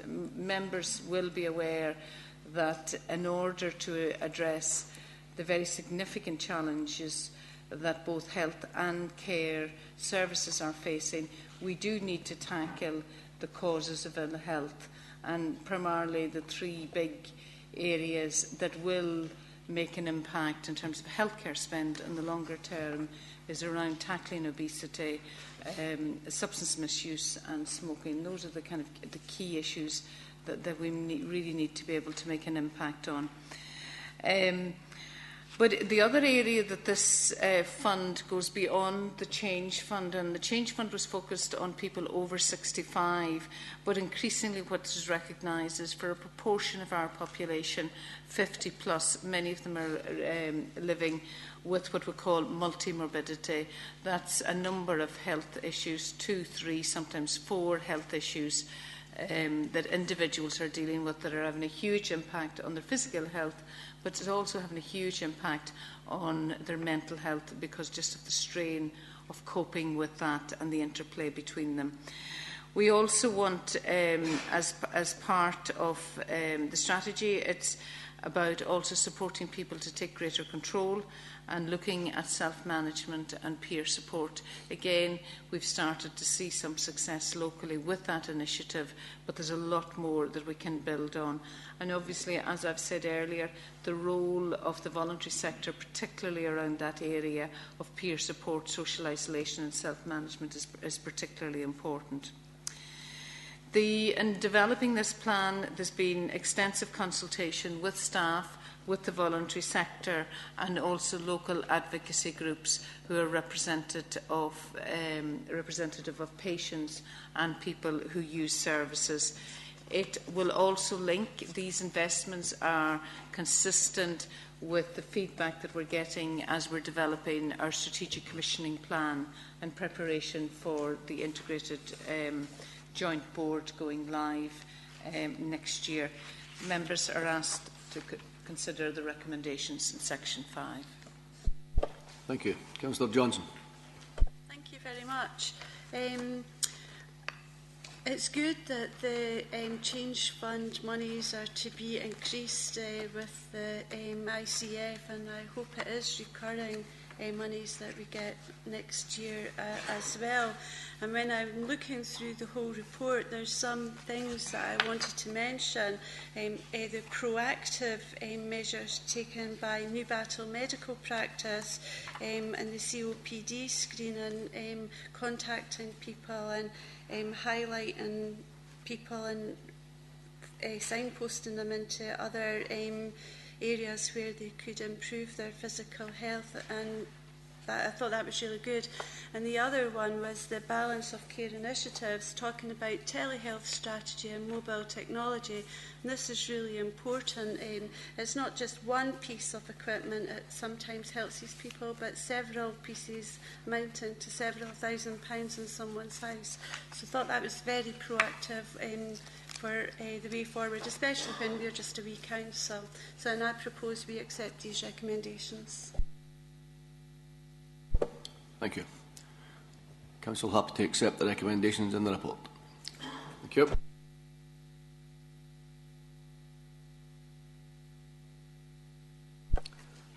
Item number 16, Pennycook Recycling Centre, report by John Blair, Director of Resources.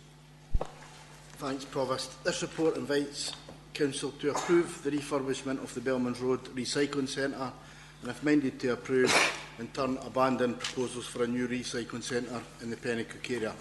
The background is set out in section 2, and after due consideration it is felt the optimum solution is to refurbish the Belmont Road site. This preferred solution is based on both the operational and financial considerations as set out on page 229 of today's Council papers.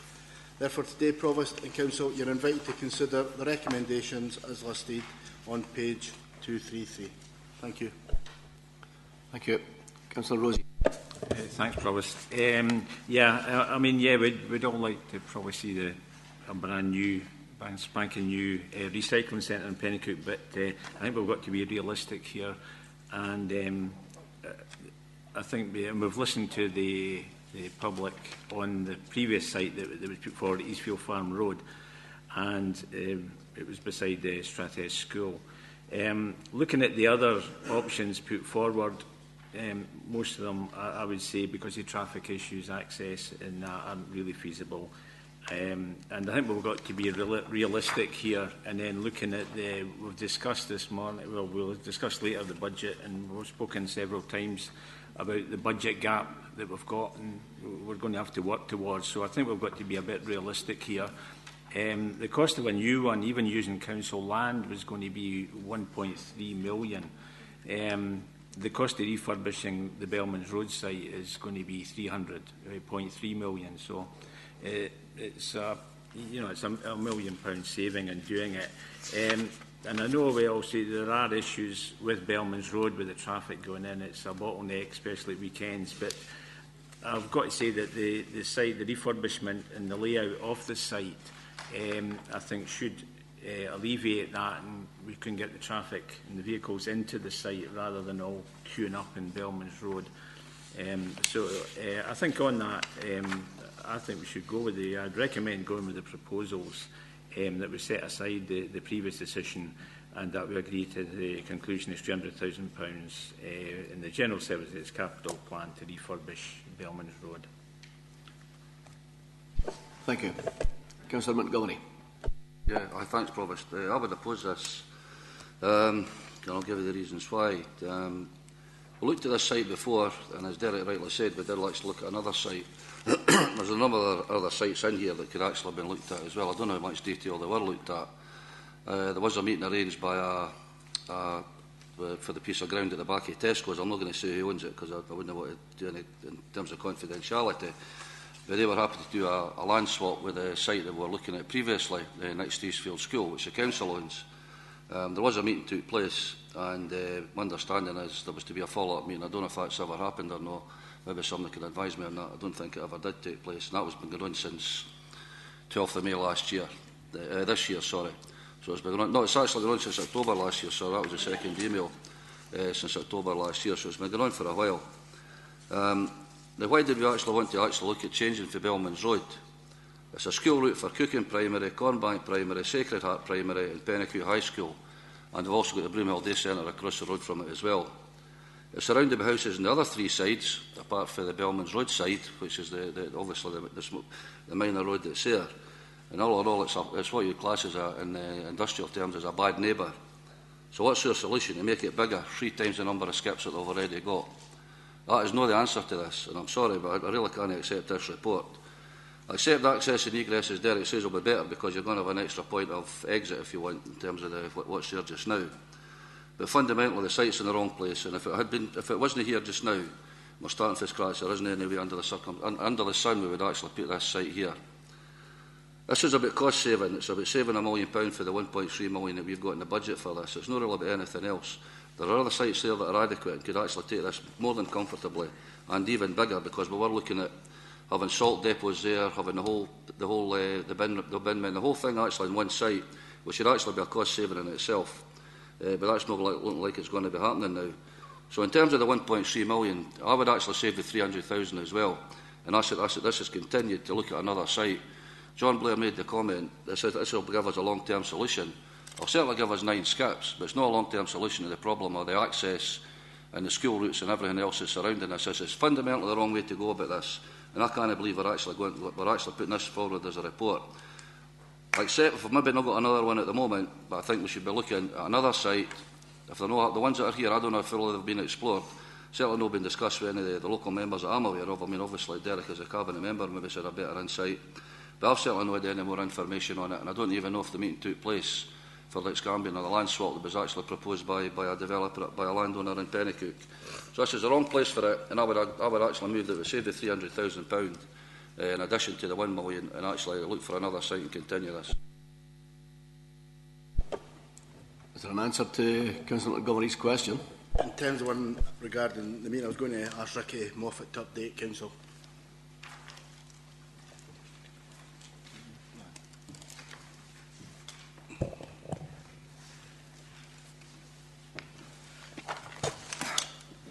Thanks, Provost. In terms of the Pennycook site and the one that we were talking about, where we had a meeting, we actually had discussions with SEPA in terms of what their requirements would be, and they rejected it because of some of the drainage issues in the area, and also when we looked at the layout of the site, it actually didn't allow us to develop the site in terms of what we may have wanted in relation to a bigger improvement over the existing site. And we did go back to the owner of the site and tell him that for those various reasons that site would have been unsuitable for our uses at the time.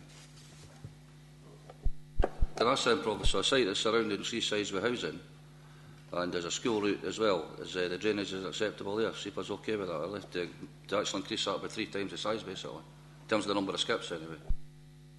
Yeah, in terms of the site itself, obviously it's got a licence from SEPA, so there are no issues there. What we're doing in terms of increasing the number of skips is giving people the opportunity to fully recycle.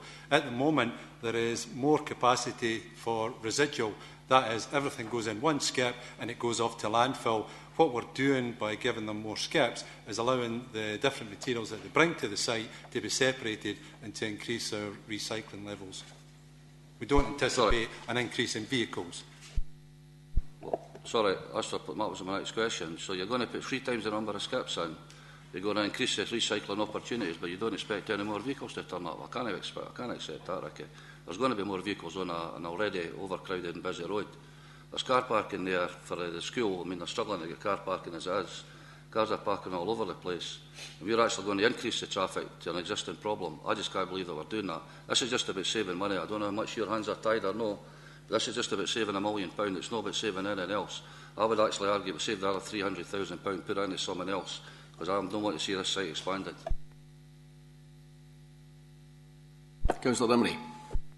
Yeah, thanks, Provost. I mean, if Councillor Montgomery needs it, he'll have a seconder from me, and if it means that we move that there's no money spent on it at all, if we're not going to win the argument that in actual fact we move it out of there, then you know he's got my full support on that. But let's look at the background of this. This council unanimously accepted that Bellman's Road was not acceptable to us, either to be expanded, refurbished or otherwise. Council decision taken. We then had to find an alternative site. Eastfield Farm Road was the decision taken by the council, and the officers were to pursue that through a planning application. Planning application went through the due democratic process, and lo and behold, not a body of objection to it, but Strath-esque Primary School in particular had comments that came to the planning committee. We assisted the application at that point and went on to look at alternative sites. And if there was none, then the planning committee would then have to give due deliberation to the planning application that's in front of us. All of a sudden, that's not even on the agenda anymore. What's coming forward today is actually adding insult to injury. Everybody knows that Bellman's Road is not an acceptable site for recycling. And as we heard before from the leader of the council, we should look at the future of our education system, because we've got new houses coming on board and new people coming to the area. Well, I'll tell you right now, the new houses coming on board ain't going to be on that side, which is the south side of Pennycook. It's all going to be, dare I say, on the north side along the 701 corridor there. Now, we looked as a council to say we needed 2 recycling sites in Midlothian, one on the east side and one on the west side. We dealt with that by doing our bit for the communities of the east side and at Stop Hill, and then there was the opportunity to do something for the folks that use recycling or skip displacement on the west side. And all of a sudden, now, it ain't good enough what we were going to do. Bellman's Road is not the right method. It's not the right solution. And to be perfectly honest, I would rather we didn't spend a penny more on the Bellman's Road site. You have got a school right opposite. What's the difference between that school right opposite there and a school that was a little bit further away at Strathsky Primary, apart from the age group that actually goes to the school? That's the only fundamental difference, Provost. And I just find it absolutely ridiculous that we asked and tasked our officers to put a planning application in, and now we're running away from the fact that it's actually maybe going to cost us money. We all knew it was going to cost for a recycled centre. We knew the cost of that with Stop Hill. And here was an opportunity to do the right thing. This isn't the right thing, Provost, and I'll second Councillor Montgomery if he actually moves against the report and then actually is saying don't spend a penny on Bellman's Road and save the 30,000 as well, because you might need it to help those poor people that are missing out on the grants to boost the transition fund that is going to need boosted, because there's a lot of groups that are going to find in the next few days that they haven't got a penny piece, never mind that they might get money from the other sectors. So, Provost, I have great delight in seconding Councillor Montgomery. Councillor Rosie. Right. As I said before, some of the suggestions here where we're going to put it, still not getting any answers as to where Adam and Russell seem to think we're going to put it. I mean, the site he suggested at the back of Tesco, that would be equally quite bad, because it would come out on Eastfield Drive right opposite the petrol station at Tesco just about. So you're going to have increased vehicles all there, which is already a bottleneck. So I don't think there's any, they've been looked at, the other areas, and as I say, we've decided that Bellman's Road is, if you leave it the way it is, I mean, it's a nightmare just now. I don't think it's an option to leave it the way it is, and I would propose that we move forward and agree the recommendations. Councillor Thompson. I'll just form a second, Councillor Rosie. I think we have to recognise that there was an exercise went through where we did look at an alternative site, and it came through that wasn't something that could be done. So what we've done is, actually my memory was that when we looked at what could be done at Bellman's before, it was the decision was that in its current condition it wasn't really up to what we need. So actually the proposal here, it gives us an enhancement to the facility for the community. It gives us the range of options for recycling. I can't see how by splitting the same amount of waste essentially over a number of different containers suddenly generates massive additional volumes of traffic. I really can't see how that happens.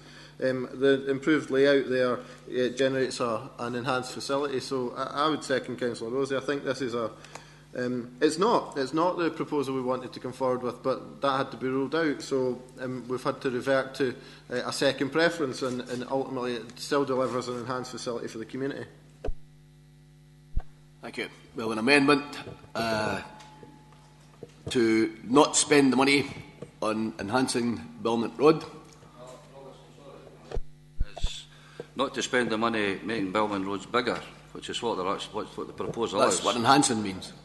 No, enhancing makes it better. It doesn't make it bigger, right? I think there's a difference. I would argue that point. My English is not usually too bad. It's actually making the site bigger and busier. And I would actually, what I'm moving is that we don't actually, we continue for looking, still continue to look for another site and don't spend 300,000 on something that we don't need. Councillor Thompson. Sorry, Provost, I'm just looking to clarify here. The site's constrained here. How can it be bigger? Am I missing something that's not possible for the site to be? I think it is bigger because the two homeless units that are back are getting taken away. It's not possible. So it is actually making it bigger. You could not get 9 containers in there now knowing. No, you can't. So it's making it bigger, right? Provost, can I ask Mr Moffat, is it possible? Is the site actually bigger, or are we simply using the space more effectively? Yeah, just to clarify, the geographic area of the site is not getting bigger, but what we are doing as part of the proposal, for those of you that are aware of the site, there is a central building that accommodates showers, etc. That will be removed. By removing that, that gives us the capacity to increase the number of skips that are within the site. But the geographic area of the site is not extended. That's correct. There will be more skips available in the site. Okay, would you care to reword your amendment then? No? Okay. Right. It'll need to go the way as I heard you saying it then, that we won't spend the £300,000 on enhancing Bellman Road. Those in favour, please show.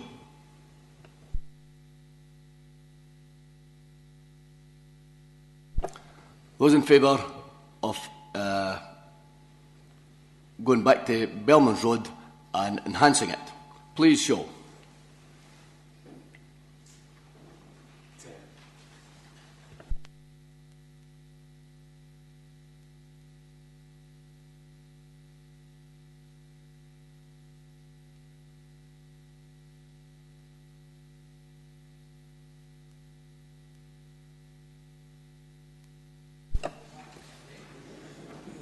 This is for not as well.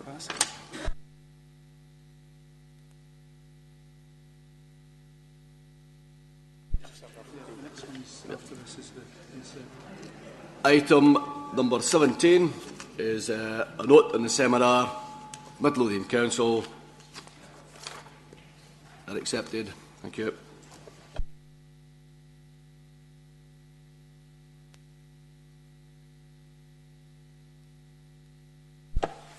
Item number 18, 20 mile per hour limit strategy. Report by Head of Commercial Operations.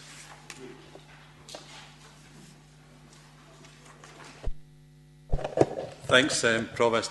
Yeah, this paper follows on from the seminar that members attended in terms of a 20 mile an hour strategy in Midlothian. Members will be aware that following a meeting of the Petitions Committee, there was a petition submitted by the residents of Lass Wade who were looking to introduce a 20 mile an hour limit through Lass Wade. Following that, under section 2.1, there was a series of actions that followed that, and as I say, culminated in the seminar. What that seminar did, and I've outlined it in 2.2, gave an indication of what is likely to be contained in the guidance that's coming out from Transport Scotland, and as I say, I've listed that in 2.2.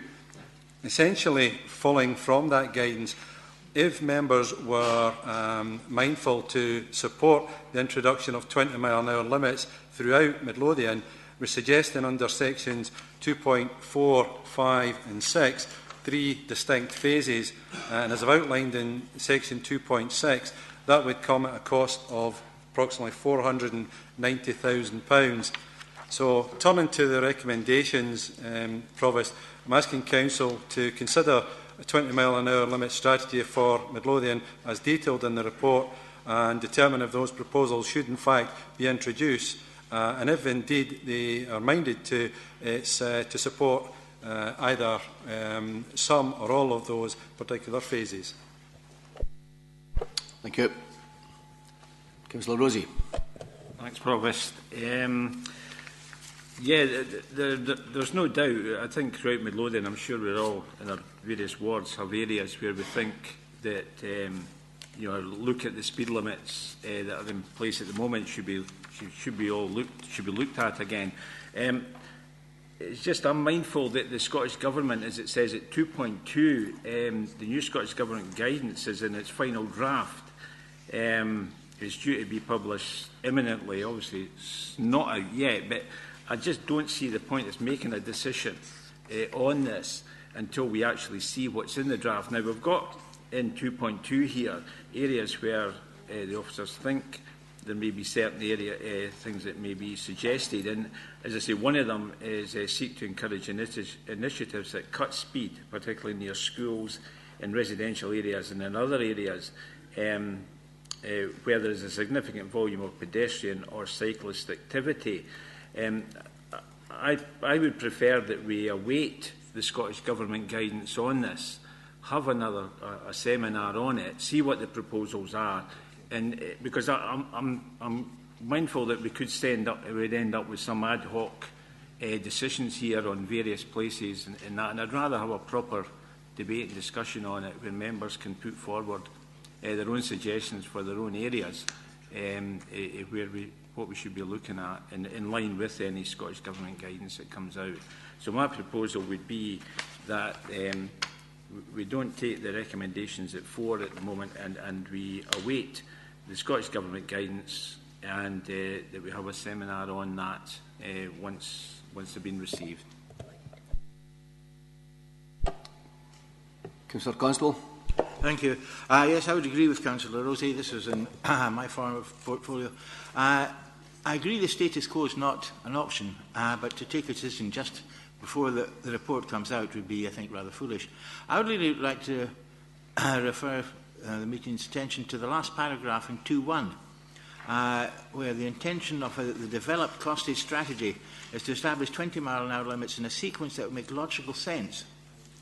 And I'm not reading it all through, but one particular street near to me is in Poulton Avenue Road, where it is a 20, it passes Hawthorne Den, it has some traffic calming, limited traffic calming because it's a bus route.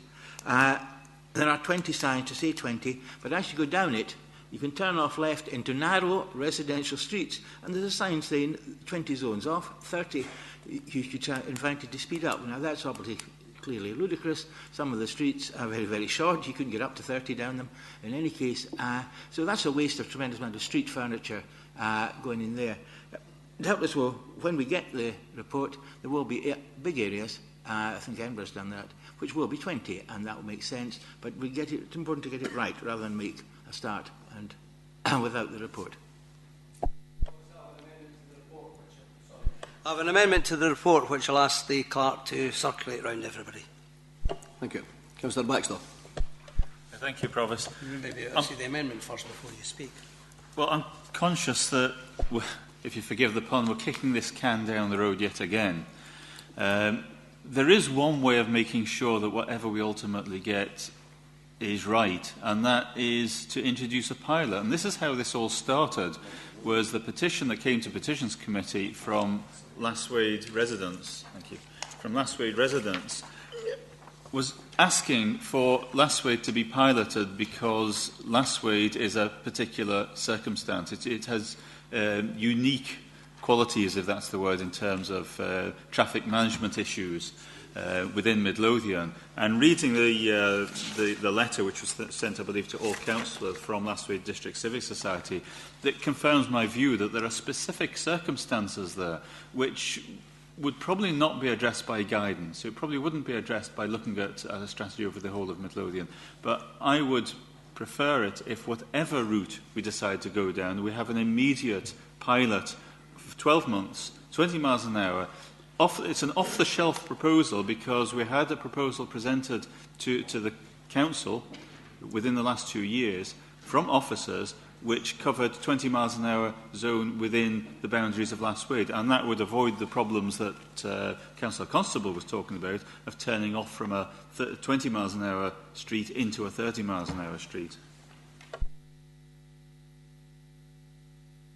Councillor Emery, could you... Yeah, thanks, Provost. I didn't know what Councillor Rosie was going to move, so I thought he was going to move the report. But nevertheless, I don't think we can wait until the Scottish Government have decided what they're going to do. And other councils haven't waited, may I hasten to add, Provost. And that's why the Scottish Government are now quickly trying to cobble something together to put out by way of right across Scotland. And I understand the rationale behind that.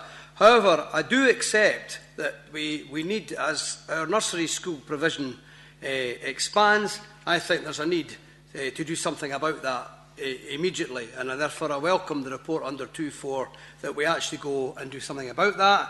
The success of doing it around our schools, I think everybody now acknowledges, understands and sees as a way forward. But nevertheless, in addition to that, we tried it before, we never got anywhere with it because the Cabinet and then the Council kicked it into touch.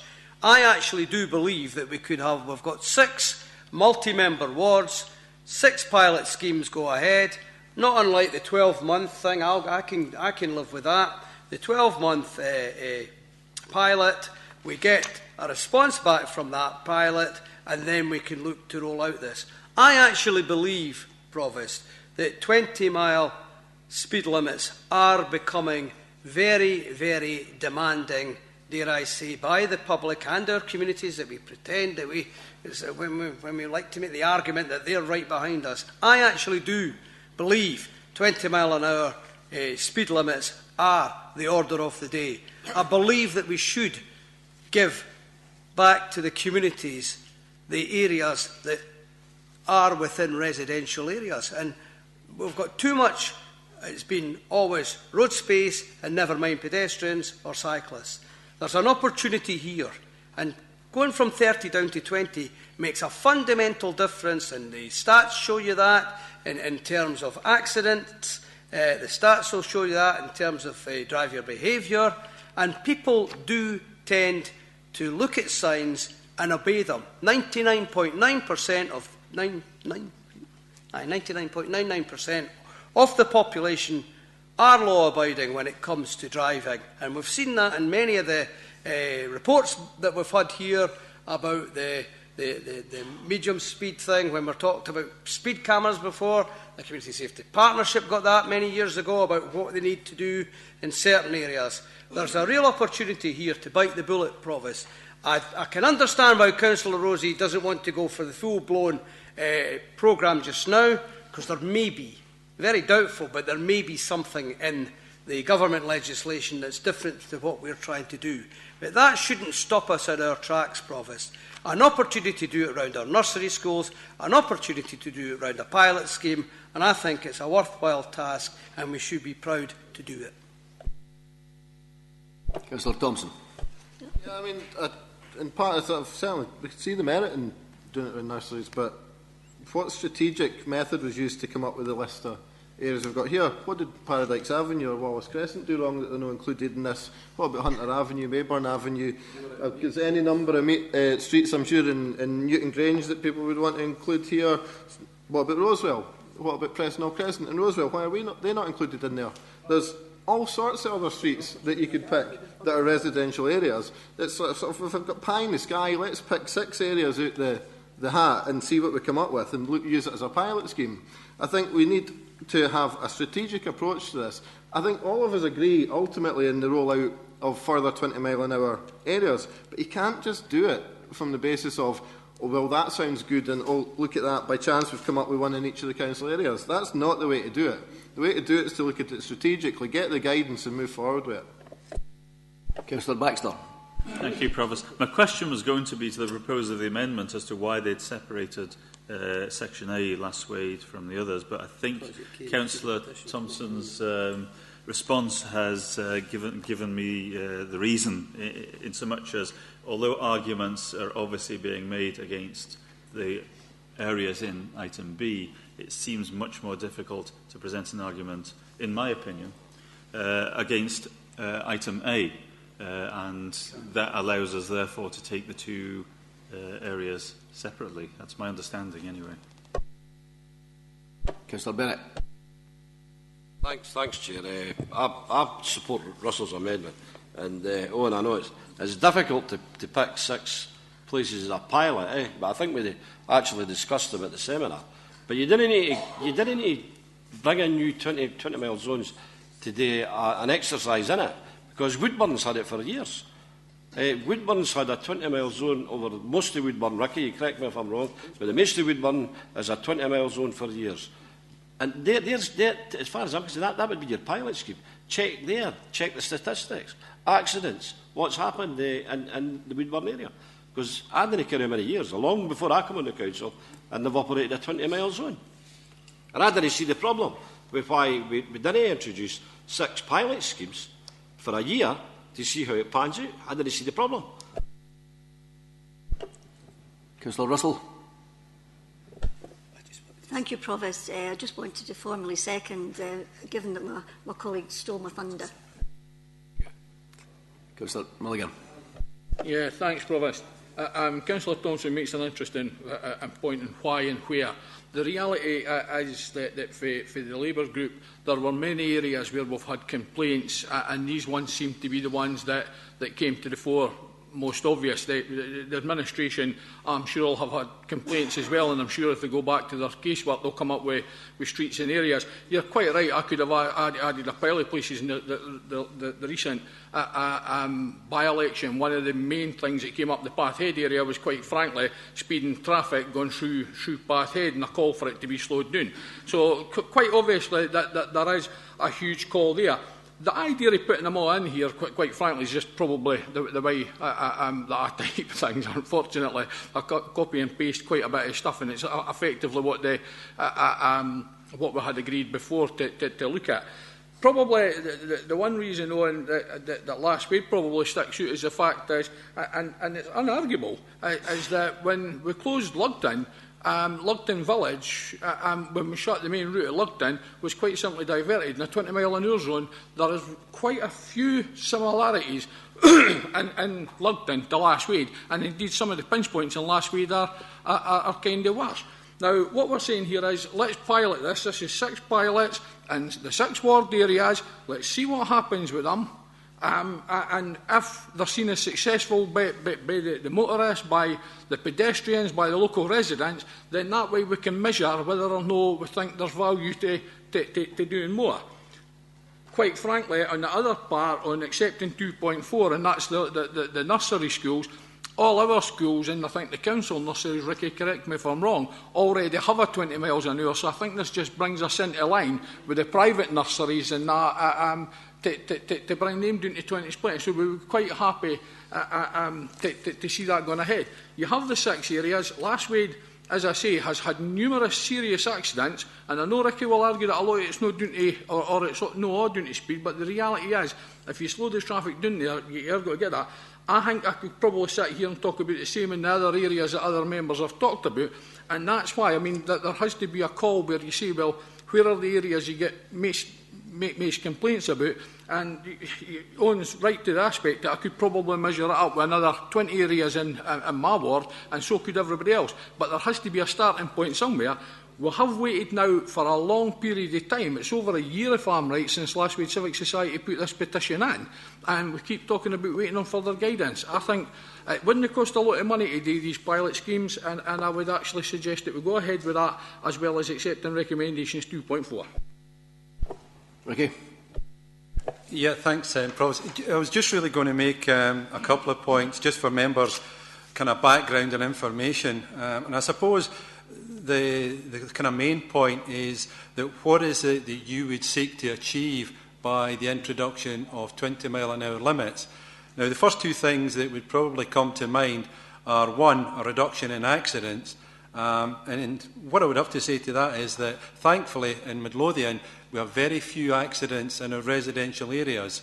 The second thing is whether you would like to see a reduction in actual speeds, and I think we would all support that. What I would do, though, is I'd reflect back on Councillor Bennett's mentioned, for example, Woodburn, and the results of the before and the after studies showed that the reduction in speeds were round about 1 mile per hour. Once the trial was over, they gradually crept back up to where they were.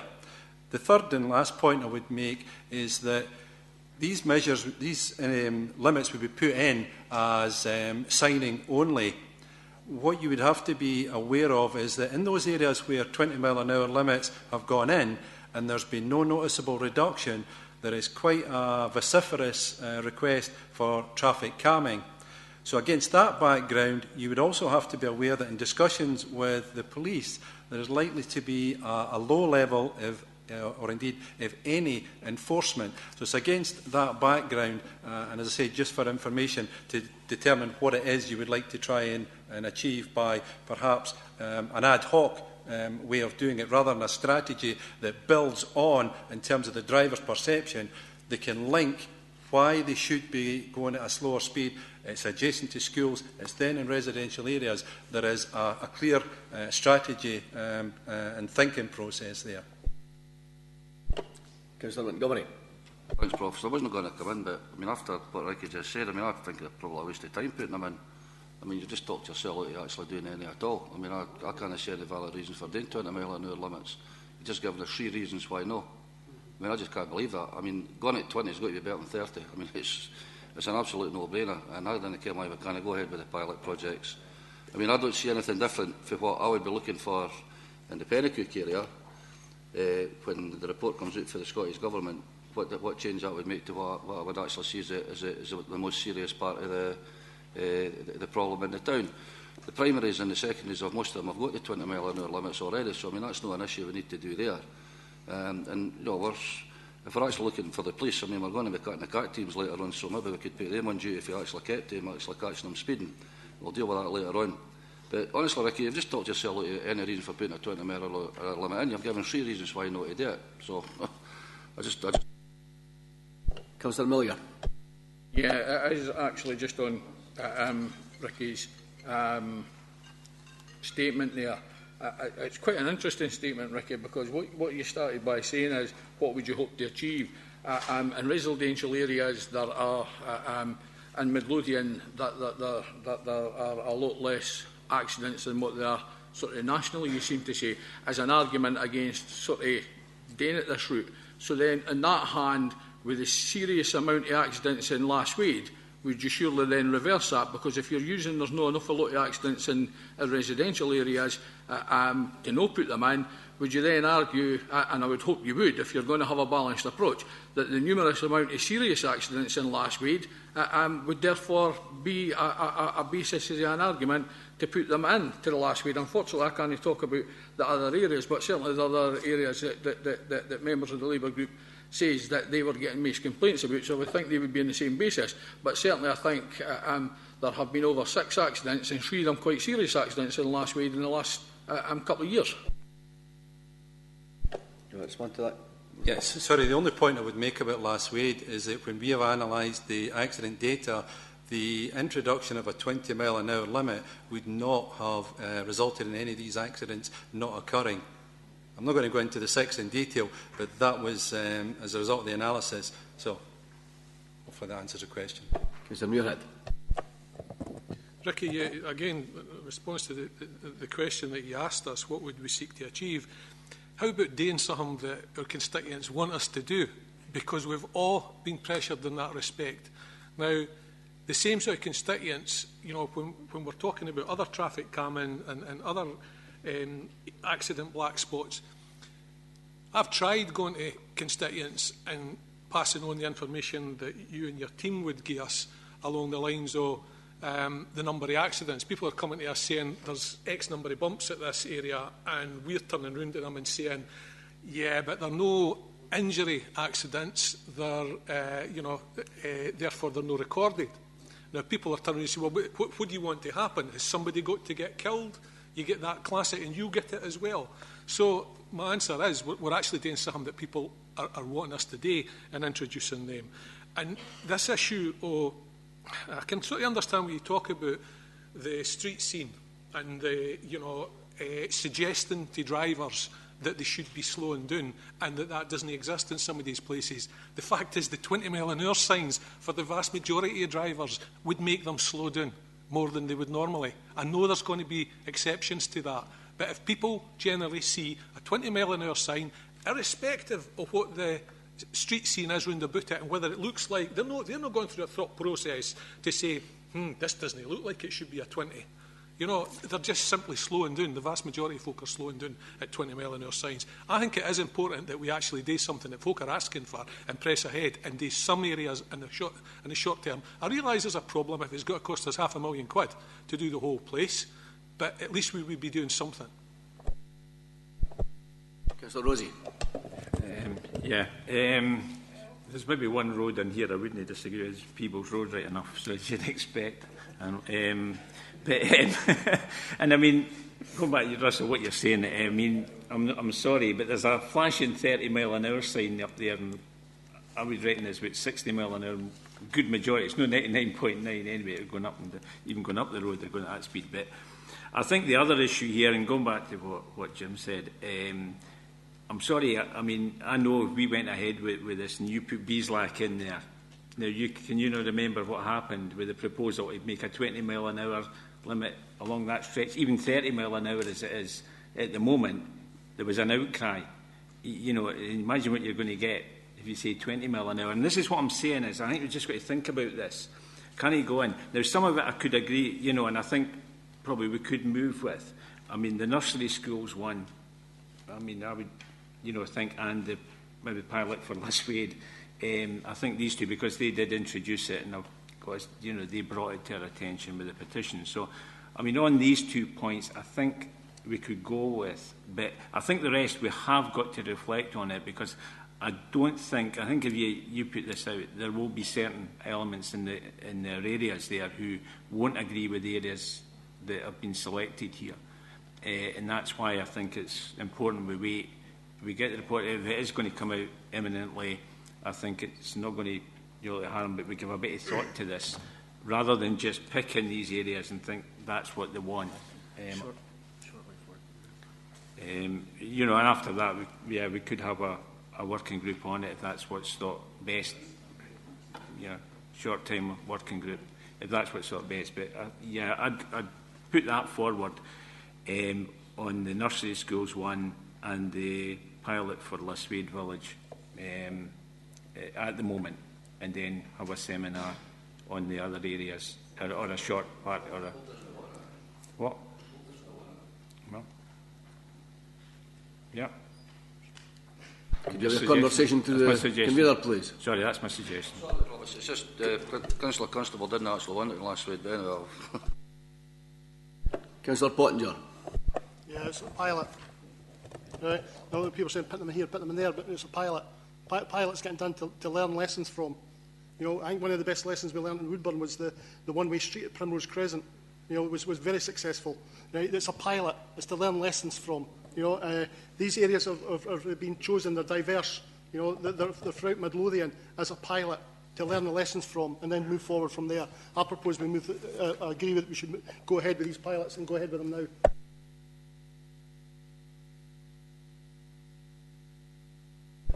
Councillor Constable. Thank you.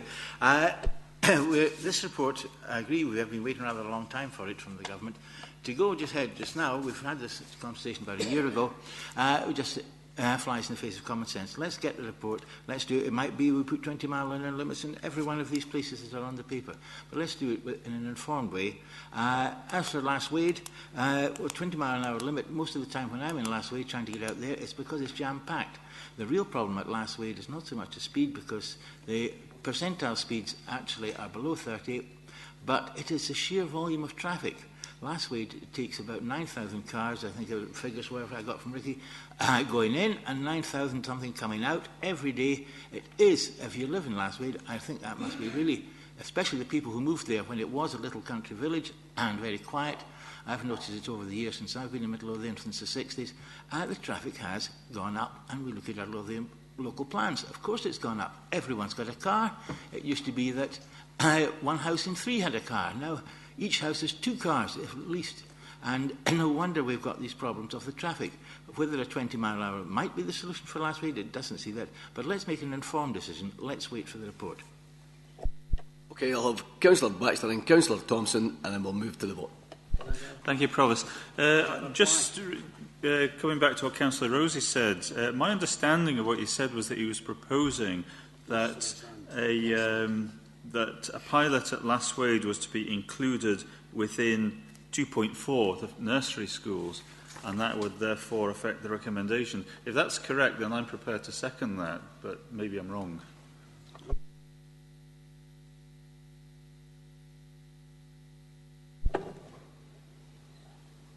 Councillor Rosie, could you confirm what the... Yeah, I can confirm that.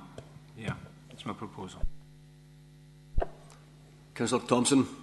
Yeah, I mean, I think in trying to sort of, in the spirit of trying to, we're all ultimately looking in the same direction here, and I support the proposal Councillor Rose has made.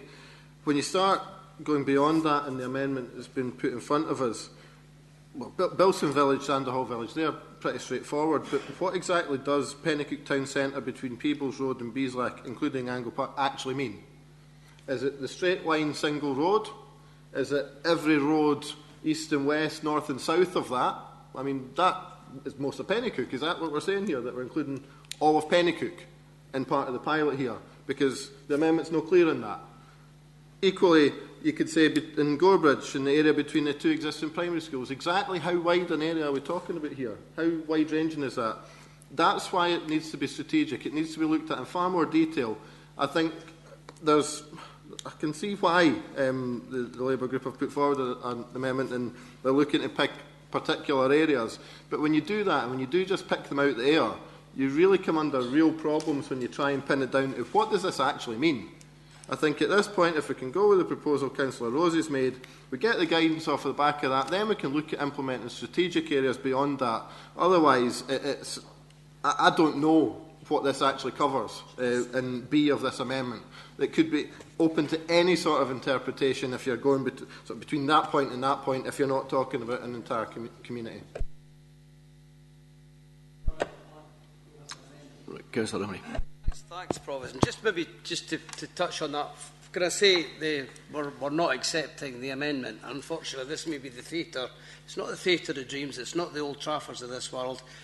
We could have done our business weeks ago out there and come in with a compromise. However, weeks ago we didn't have a report in front of us to see. So that's the difficulty about trying to do a bit here and a bit there. We want to stick with the amendment, and I'll reiterate why. I think there's a real opportunity to put through the amendment today for the elected members and the multi-member ward to actually talk with the officers if there's uncertainties about what is covered. Bilston's dead easy to do because we've done part of it because of the 20s plenty within the school. The difficulty is other parts of Bilston aren't done. There's also a rat run that runs through that I've had public meetings about with officers and we've been unable to do anything about, and that is people going to the bush, turn off at the garage and go through the back road. And no, it's the garage that it's the Volkswagen garage that actually rents and hires and sells cars, vans. And the difficulty is that they come up there and they're going round the back there because there's no 20 mile an hour limit on there. Bilston is an entity within itself, and I think that's an easy catch. And there are other ones as well. You mentioned Danderhall, very easy to do. The other areas, you speak to the multi-member ward members with the officers, and you conclude on that, and that report can be done. So therefore, I've got no problem about we go ahead with that. Can I just say thanks very much, Councillor Rosie, for trying to get a compromise. But this isn't the place that we can ever get compromises because we take positions, and positions are there. And at the end of the day, that's it. I think there's nothing wrong with having 6 pilot schemes. I really genuinely believe that. If, by the way, the pilot schemes somehow, and I doubt it, go against Scottish Government policy, then I really think we'd have to change that. However, I don't think we do. The difficulty for me, and I'll say it quite clearly in here, is I don't know if the officers have got the same appetite as some of us have for 20 miles an hour, but I'll just leave that sticking to there. They can't answer, Provost, and I'll just leave that sticking to the wall. Thank you very much. We'll now move to the vote. Those in favour of the amendment as proposed by Councillor Emery, please show. Point of information. Sorry, I want to support this amendment if Councillor Rosie's falls, but I would prefer to support the one which I'm seconding. So well, count the number.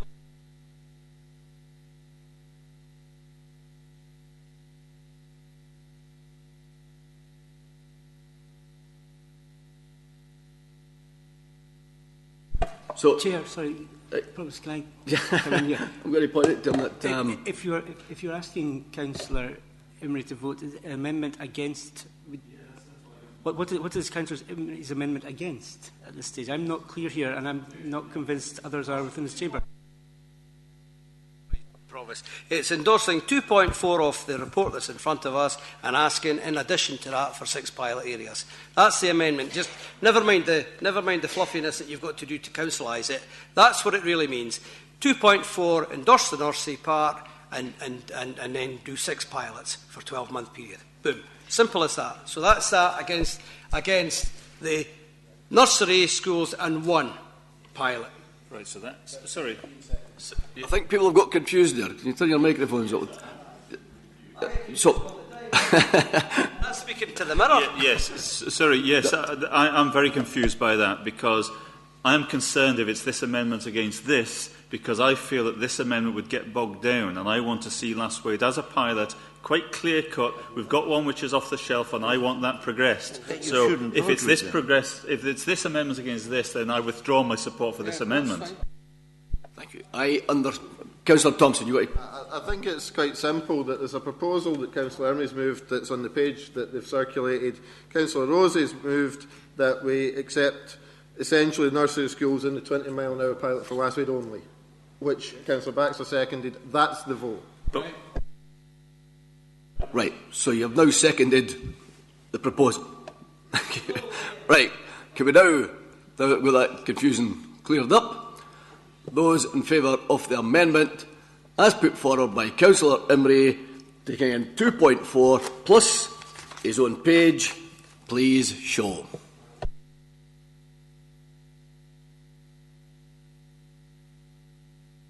Those in favour of 2.4 plus Last Wade, please show.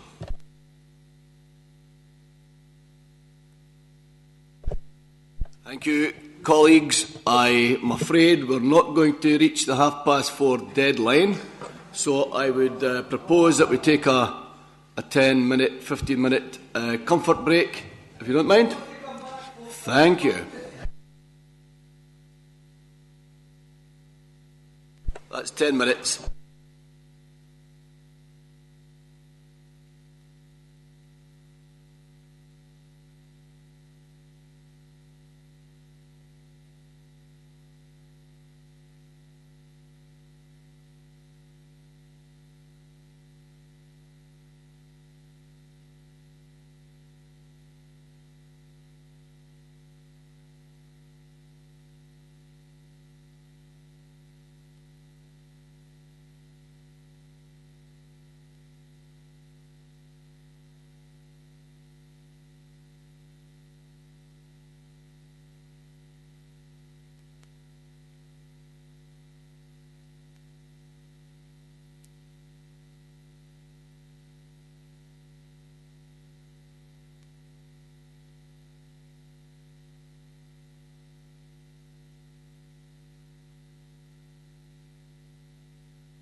Okay, colleagues.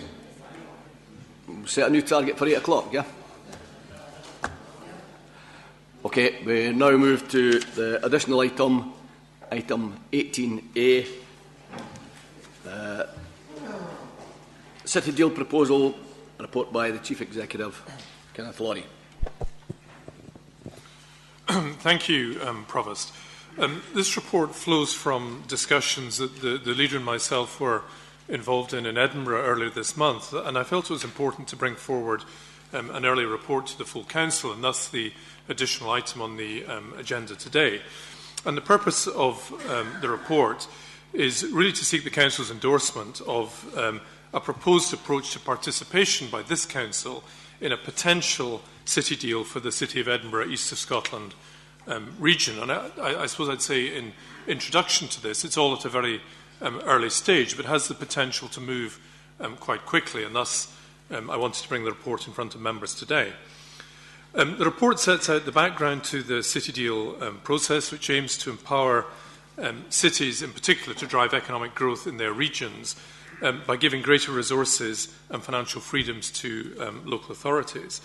And key features include a clear programme of infrastructure investment prioritised to deliver jobs and productivity growth, an infrastructure fund which would include significant local authority contributions, and in return, central government allows the fund to earn back locally funded contributions under a formula linked to economic growth and an increase in total tax revenues. And clearly, for such a scheme to proceed, there is a need for robust governance and delivery arrangements to be established over the relevant geographic area.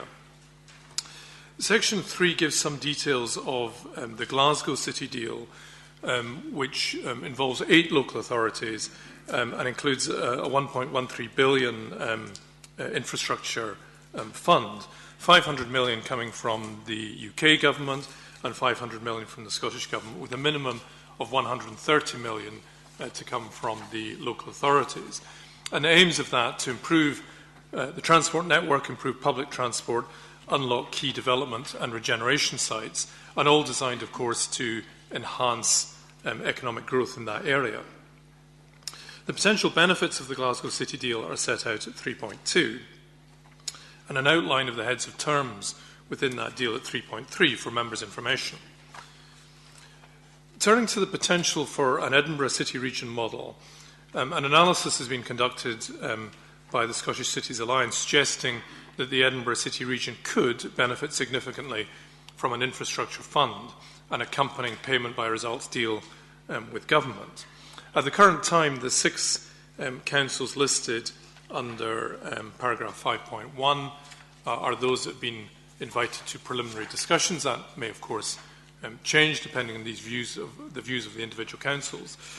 But on the basis of these 6 participating, the projected scale of the infrastructure fund is set out at paragraph 5.2 on page 4. And one might anticipate, as in the Glasgow case, that 90% of the infrastructure funded by would be funded by capital grants from the UK and Scottish governments.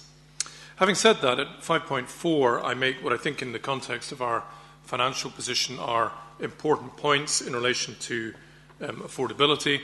And clearly, if this goes ahead, or when it goes ahead, these matters would need to be taken into account at all stages to ensure that from the point of view of this Council, whatever deal emerged was of benefit to us if, at the appropriate time, the Council decided to sign up to it.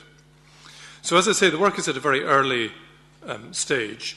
There is no doubt that Midlothian, as part of the wider city region, has the potential to benefit from an infrastructure fund or city deal arrangement.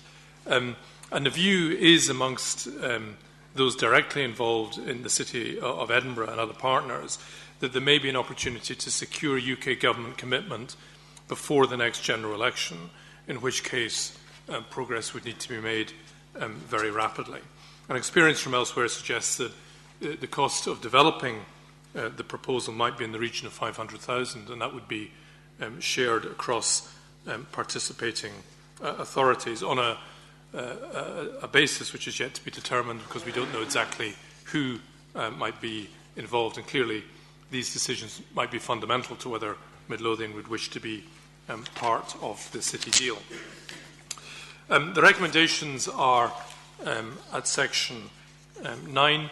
Essentially, they're enabling recommendations, advising you of what the position is, and just allowing us to enter into discussions with other parties to take this forward. And I'd particularly draw your attention to the final recommendation that notes that further report would be brought forward before any resource, in respect of any resource implications before anything was taken forward.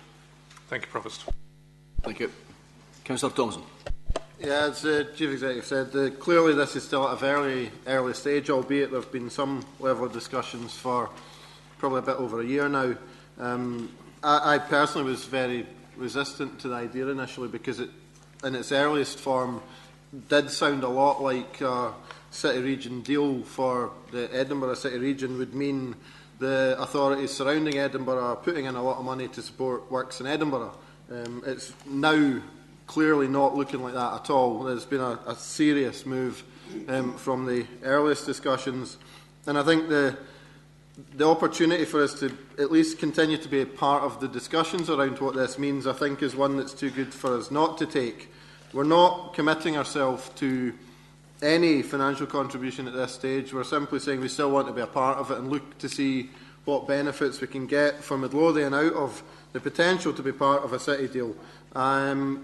There's clearly a lot of work that still needs to be done on exactly what shape or form that takes. I think the last meeting we had only a week or so ago, it was highlighted that actually in the proposals of the Smith Commission, that actually, well, if they're actually ever implemented, and I have my doubts about that, but if they're implemented, then it would be that the discussions would not be between the UK Government and the Scottish Government, but the Scottish Government only. So that's something that needs to be taken into account as well, and other elements of the Smith recommendations, if promoted. So, from that basis, Provost, I would move that we accept the recommendations in the report. I'm sure some members will have some questions to this, but at this stage I think it's important that we do keep ourselves as part of the opportunity this presents. Thank you. Councillor Emery. Thanks very much, Provost. As the saying goes, don't look a gift horse in the mouth, if in actual fact it comes to fruition. And I know we've got the doubting Thompson, as the saying goes, and not the doubting Thomas in this case. But however, I do have to say, when I saw the Glasgow deal happening, I don't know if that was strategically done just before another vote was going to be taking place. However, notwithstanding that, Provost, they've taken a march way ahead of us. And I think maybe 5-6 years ago, we met with John Swinney when I had the economic development portfolio and talked in terms of the possibility of an infrastructure fund. And we did it on the basis that what was happening in the bush couldn't go unnoticed to the wider world. And we talked in terms of looking at not only what the Bush Master Plan as it's now evolving, but also looking at the biotech that's happening down at the Edinburgh Royal Infirmary and the synergies around all of that. And I mean, I exampled, for instance, when Shawfair Business Park eventually happens, or potential for it to happen, the opportunities that could be open to all of us to see things happening in a strategic way, and particularly the Sheriff Hall roundabout problem.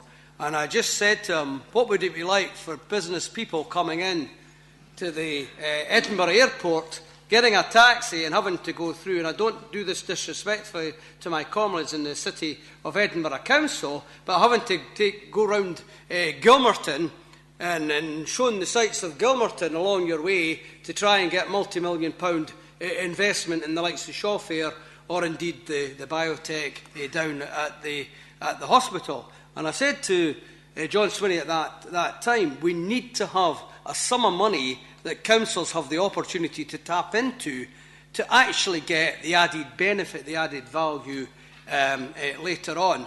My one question, though, is to the Chief Executive is, do we get flooded by Edinburgh's ideas and we end up as tail-end Charlies? Now, we're only a small council, a very ambitious council, a very forward-looking council and a lot of potential for world-class things to be happening in Midlothian. However, Edinburgh has probably got its own list of infrastructure projects that it would like to see happening. And delighted to go in to consortium, because I think it's the only way forward, and Glasgow's shown us that it can be done, and a lot of the English authorities are following suit.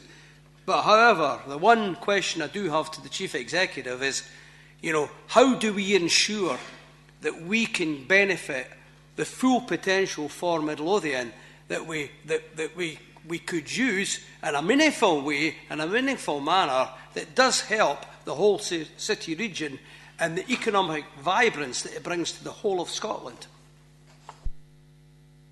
Thank you, Provost. I think a couple of things I'd say on that. I mean, I've no doubt that Edinburgh does have a list of infrastructure projects. I'd be surprised if that wasn't the case. But in terms of beginning to flesh out the focus of the bid, it does look as if they're looking at a technology and science approach, and in terms of surrounding authorities, that would suit us very well, given the economic structure we have ourselves. I think the other thing is that's important to say is that the Glasgow model was taken forward on the basis of what they call a modular approach. So rather than the risk of all the infrastructure being in the city and funded by all the councils, including those surrounding, the approach, the modular approach, means that the Midlothian resource would be directly related to infrastructure development in Midlothian. And I think that in terms of moving from a position of perhaps some scepticism to something that looks much more optimistic, that shift is a very fundamental one. But I don't underestimate either the complexity of this or indeed the challenge. I think that throughout the process we'll need to keep a very close eye, if we go ahead with it, that this is serving the interests of Midlothian and the communities in Midlothian. If you don't mind, thanks for your indulgence. I just forgot to ask the Chief Executive, he's talking in terms of trying to get it done this side of the general election. Now, that doesn't give us a lot of time. How are we going to deal with this? Because there are going to have to be major decisions, I think, taken if we're going to get the cheque written before we go into general election mode. And you've got to remember we have Purda that kicks in at some point in time there as well. And I just don't want us to miss the opportunity and miss the chance of at least having something tangible prior to that. And if we miss it, it could be, depending on the make-up and complexity of the UK government after the elections, then it may be that they're looking at other priorities. And this is a major boost. It could be a major boost to Midlothian, and I don't want to lose that chance. How are we going to deal with that? Well, I have to say that when at our recent meeting it was mentioned, the timescale was mentioned, I thought it sounded heroic in terms of the scale of work.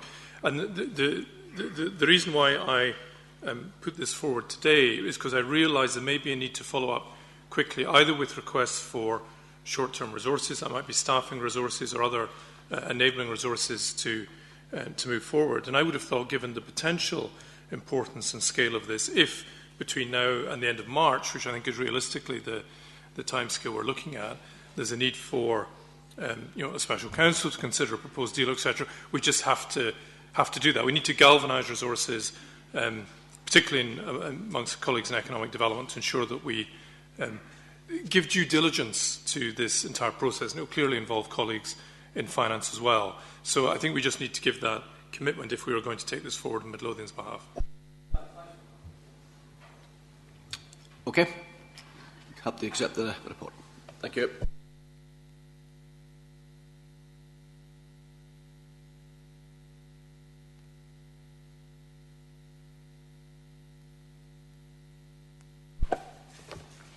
Item number 19, Financial Monitoring 2014-15, the General Fund Revenue report by Gary Fairley, Head of Finance and Integrated Service Support. Thank you. Thanks, Provost. Provost, this report provides Council with information on performance against the revenue budget in the year. As detailed in section 2.1 of the report, the current projection is for a small underspend for the year of £344,000. and that arises for the reasons that are set out in Appendix 1 and 2 of the report itself. That's an improvement of some £700,000 from the previous report that was in front of members, and the report again in sections 2.1 sets out the most significant reasons for that shift from the previous report.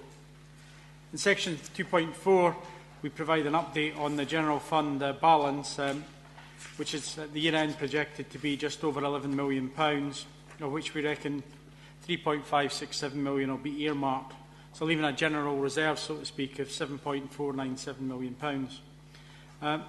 Provost, at this point, happy to pause, take any questions on the detail of the report. Otherwise, I would turn your attention to the recommendations in the report, which is to simply note the content of the report. Councillor Dobson. Yeah, thanks, Provost. So the recommendations are to note the report. I think clearly there's a lot of work been done to pull back some of the overspend that's been there, but obviously there are still other areas, and we always need to be continuing to work at that. I think we can see the actions that have been taken, and we again see the benefit we're reaping from the voluntary servants scheme that we've implemented previously. So with that, I would simply ask the Council to note the contents of the report. Councillor Pottinger. On page 254, under adult and social care, the first item on residential home for older people. The bottom paragraph says a review of the staffing structure in both residential homes is on hold while current overspend issues are being addressed. Yet all the indications are here that the staffing absence and sickness leave is the consequence of the high overspend at new buyers.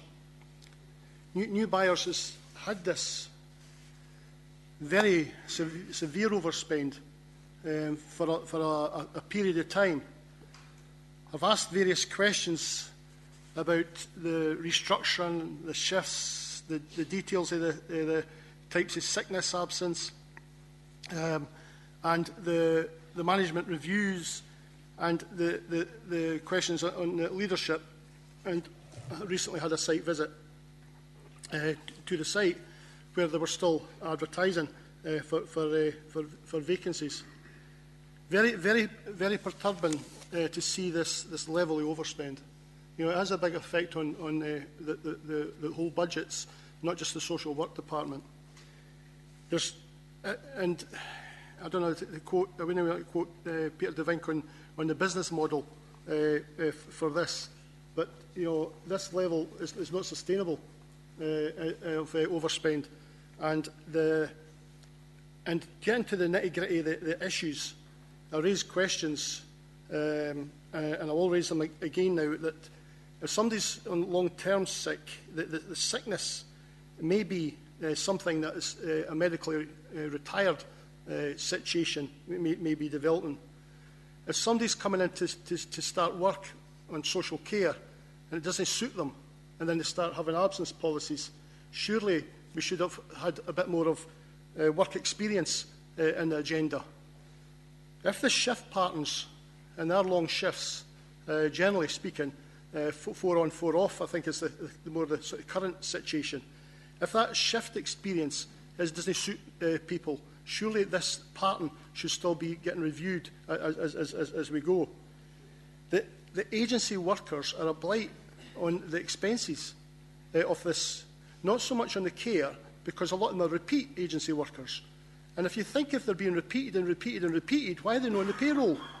You know, there must be some kind of optimal level where it would be more affordable to have them on the payroll and more flexible to handle the absence policy. The flexibility and the arrangements are surely part of this review of the staffing structure that's going on, and I don't see why it should be on hold. And I want to know, basically, you know, an end to this situation. I didn't just want to say here that it's getting better and hopefully it will be improving and it's going to be not too bad, maybe sometime in the future. But I want to know when are we going to stop this overspend and how are we going to actually do that? Because it is a big overspend, you know, that affects many budgets.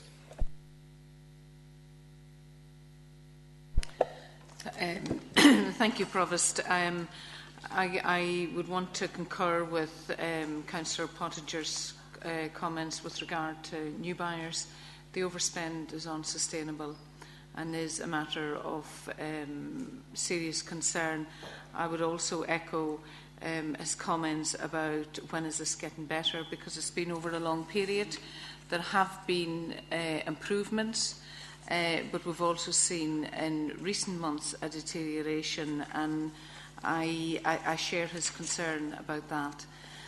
With regard to the impact on care, there's a locum bureau that's used, and where agency staff are used, we have a consistent group of staff who are coming in and covering shifts. So in that respect, residents are still seeing familiar faces, so we're not seeing the level of disruption that might otherwise have been.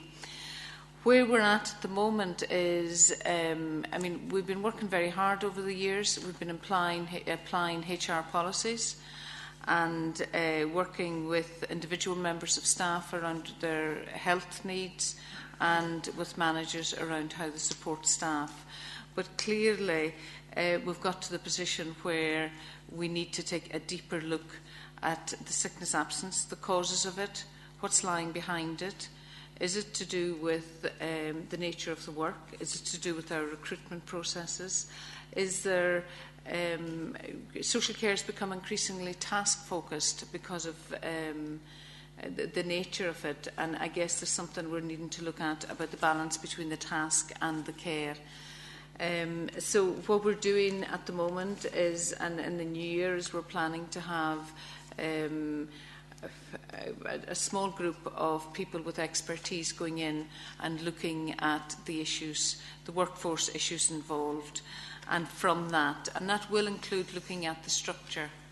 It'll involve looking at the root causes of the sickness absence, the level of support and the leadership, the support that's been provided, you know, within the unit and out with it. And it'll also look at the structure and the roles within the unit. And from that, we will look at what changes we need to see. Councillor Pottinger. Yeah, I was never critical of the service, and I'm aware of the amount of agency workers we are using. But my question is now on, you know, sustainability and budgets. We do have a maximum we can spend on this type of facility. You know, it's covered by regulations and the Care Commission standards. We can't just keep spending over this limit. And the fact is, you said, the paper says a review of the staff and structure is in both residential homes is on hold. I can't understand why it's on hold when it's such an urgent budgetary consideration. The reason why it is on hold is because we need to fully understand the staff experience and ensure that, that any changes to the staffing structure reflect the findings of that external scrutiny. And we're not confident that any proposals that are around just now will adequately address the difficulties. So it's really about the on hold is about getting it right. Councillor Mulligan. Yeah, thanks, Provost. This has been, I think, for the day this home opened, or care village opened, been a problem with sickness absence, and I think we've always, in the chamber, said quite categorically with the kind of facility it is, that we didn't want folk coming in when they've got the lurgy or they've got the cold or that. We didn't want them spreading it about here. But let's be quite frank here, £555,000 overspent. That's 11 years of the cuts that we've just gave to the voluntary sector. That would pay for Ricky Moffat's 20 miles an hour limit in full and give us a big chunky change. This is absolutely unacceptable. It's over £5,000 a week to cover sickness absence. And I think I would perhaps ask that we're given a sort of monthly update now on what has been done about this. This certainly can't wait until the next quarterly report comes out to tell us that it's now up at £600,000 or £700,000, because it's went from 440 to 555. So I think it would be helpful for us to get a sort of members' monthly update on what's going to happen here, because this needs to be drawn into line. I should, and just add for this, in the visit up there, we quite clearly seen the high standard and the good quality of work and the service that the staff up there were providing, but there's quite clearly a serious problem in this nursing home when you get to these levels. Councillor Johnson.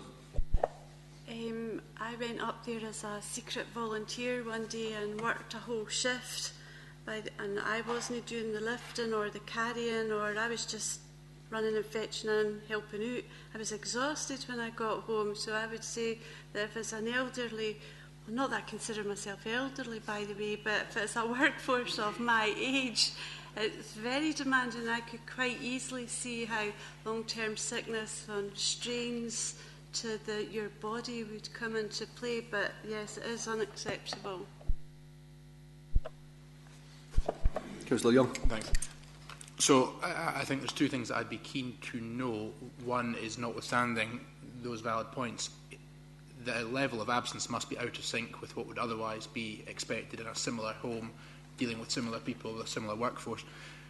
And just to add to Councillor Milligan's request for an update, I would be interested if we could have some light shed on the, notwithstanding data protection, but the kinds of staff where we are having absences, perhaps by grade. Is there a particular area of the workforce that this level of absenteeism is being found in? Because that would help us, I think, to understand where the problem lies. Thank you. In terms of the level of absence, it's considerably above what one would expect. Social care work generally, nationally, absence levels are high, and as Councillor Milligan referred to earlier, there are two issues. One is where there's an outbreak of an infectious illness, within the care home. There's sometimes when staff are actually need to be at home, but there's and obviously there's. But the levels of sickness absence in new bars is unacceptably high, and there's absolutely no doubt about that.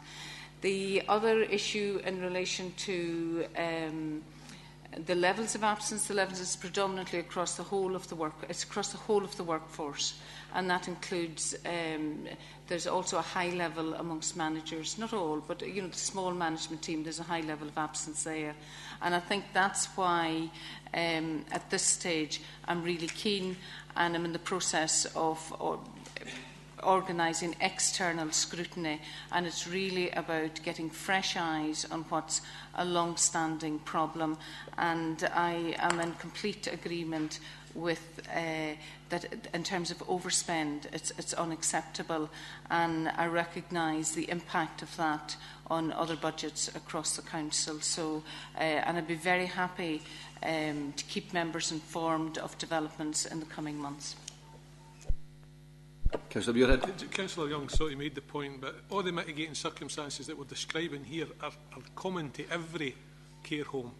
There's nothing that's been said, including Kath's comments about how difficult and hard, physically demanding the work is exactly the same everywhere else. So we're not taking anything away from place, but there is a major issue there that we really need to resolve.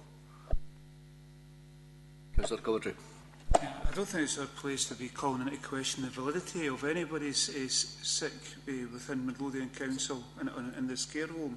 However, do you think there's a case for looking at the processes for handling sick leave within the council, not only in this sick home, or this care home?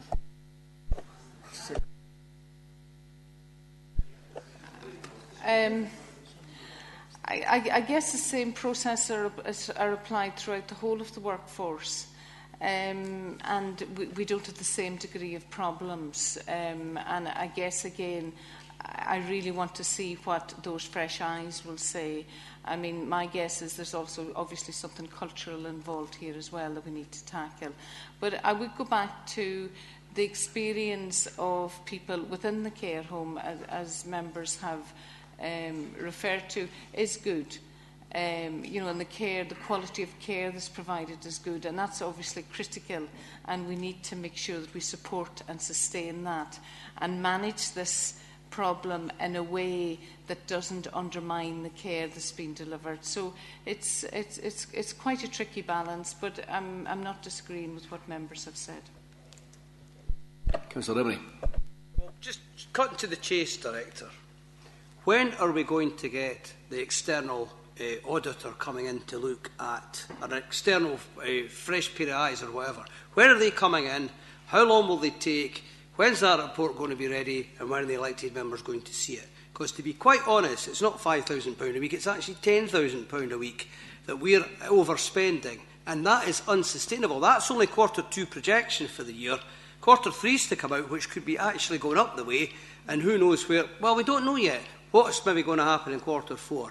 We £500,000 when we're a council that's fighting each other to get for every penny about spending on services is a heck of a lot of money.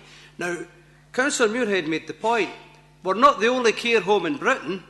It's not the only method in Britain. Nobody's challenging the level of care that the individuals get, but there's got to be something that's a root cause to that problem. When are we going to get the report, and when can we then have a debate and a discussion to find a course of action? I'm finalising details. I've identified an identified group. It will include nursing, folk with nursing expertise, our OD, or Organisational Development, HR, and we'll also use our external employee support in terms of advice as well. We're looking at getting the process started early in January. In terms of timelines, I'm assuming at this stage probably 4 to 6 weeks, and we'll then look at a report not too long after that. But I haven't got the actual dates of delivery tied down just yet, but I can assure Councillor Emery that it has been given a high priority, and I would reiterate the present levels of sickness absence are unacceptable and unsustainable. Councillor Young, did you want to come in?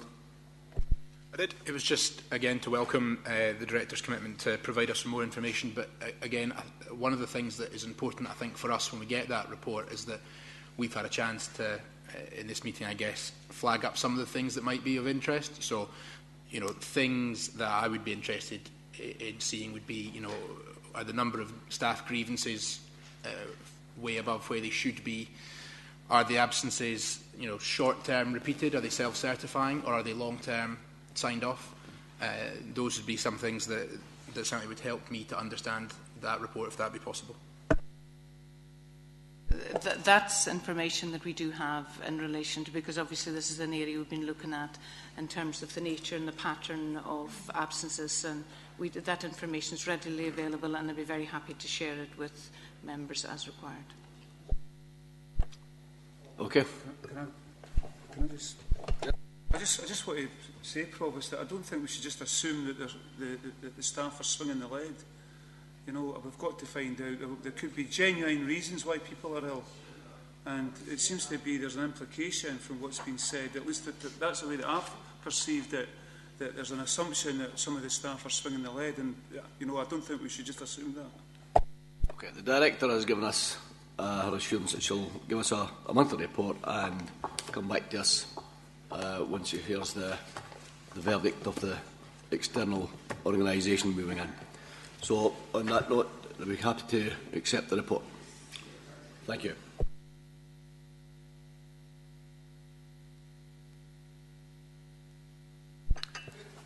Item number 20, Housing Revenue Account, Revenue Budget and Capital Plan 2014-15. Report by Gary Fairley, Head of Finance and Integrated Service Support.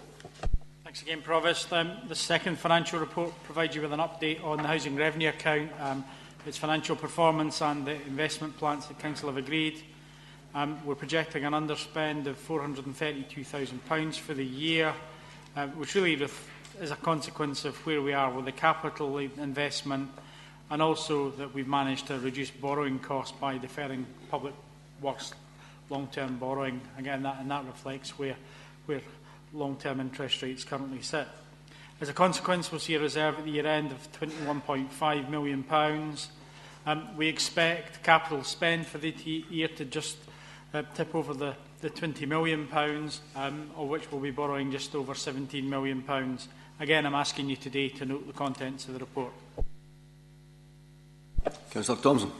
Yeah, again, I mean, clearly we can see we continue to build and improve the housing stock that we have as a council. As started by the previous administration, I know it's something that we've been committed to across the chamber, and we'd ask the council to note the recommendation. Councillor Milligan. Councillor Thompson, I wonder if you would consider that some time back we raised the fact, or I raised the fact that some of the older housing estates, council housing estates, the pavements and pathways and that were really struggling, and indeed in your own ward I think was one of the worst that I've seen. And we suggested that we could veer some of some money, if there were surpluses there, to sort of deal with that. I wonder if you would agree to look in that there's over £8 million in reserves there, veering half of that over to try and improve the state of the sort of pathways, pavements and that. Now that can either be leaving it within the HRA, or to make it easier for working would be to transfer it over to the general fund and ring fence it for additional work within the council housing estates that were in the worst condition. Councillor Thompson. Yeah, I know from speaking to Kevin that we'd continue to look at what we can do to further improve and enhance the housing stock in the areas of housing stocks. And I think rather than simply saying yes, we'll do an amount just now, maybe it would be more appropriate to say how about we get a report back in the new year to look at a bit more detail around how we could do that, and it gives us a chance to take it in the round rather than simply saying here's an amount that we'll use for this, and we actually get a better idea where we're going. Yeah, that's acceptable. Okay. Thank you. Item number 21, Treasury Management Mid-Year Review Report, 2014-15 report, again by Gary Fairley, the Head of Finance and Human Resources. Thanks, Provost. As you said, the report gives an update on the Treasury Management activity we've taken in the first half of the year and forecast what will happen in the remainder of the year. Section 3 of the report sets out the main pieces of activity, which got us to a position at 30th of November where the borrowing that supports our asset base, and remember that's an asset base of over £600 million, that borrowing came to £227.7 million. We also sit with investments, principally our cash reserves of £45.5 million.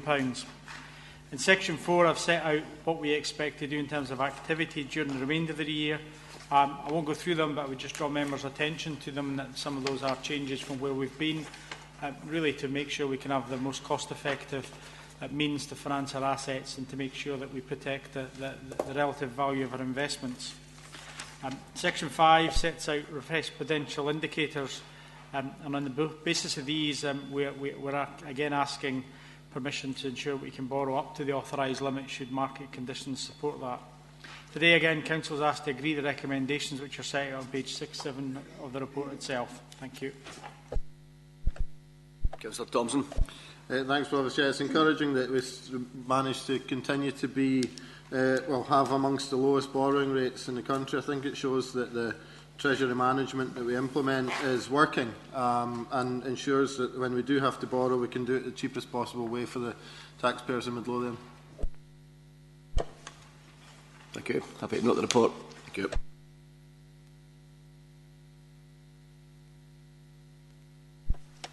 Item number 22, General Services Capital Plan. Again, a report by Gary Fairley, Head of Finance and Integrated Service Support. We now move to the General Services Capital Plan, so investment in our schools, roads and other assets.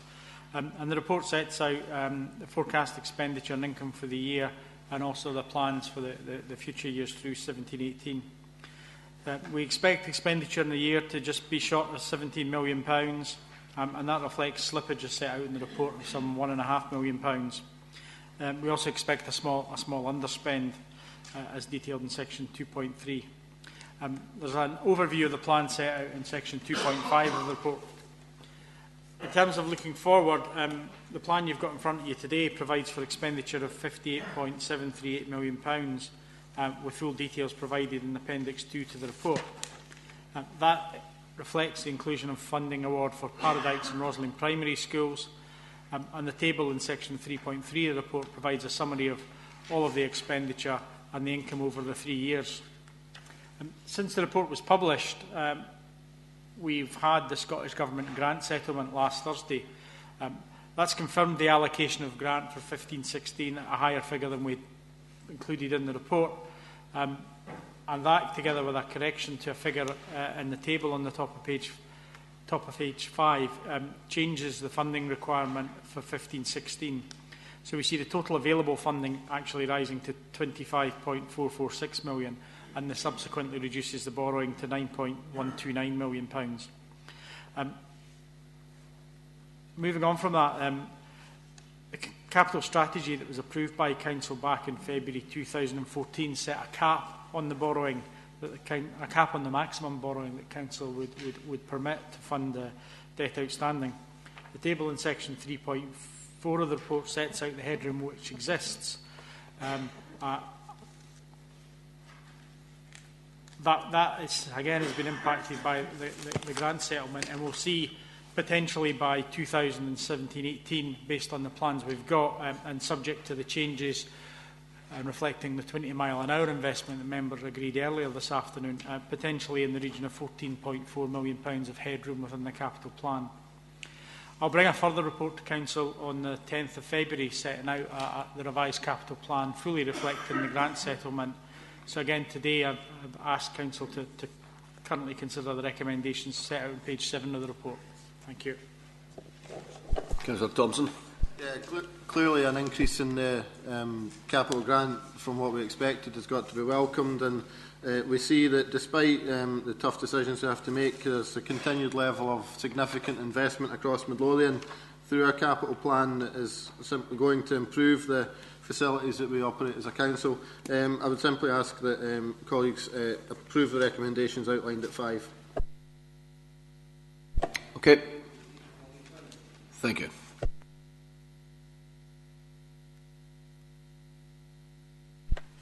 Item number 23, financial statements for the year ended 31st of March 2014, a report by Gary Fairley, Head of Finance and Integrated Service Support.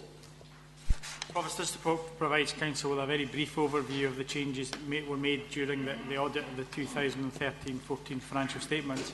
And as Gary Devlin from Grant Thornton highlighted earlier, there was no qualification to the financial statements that were given a clean bill of health.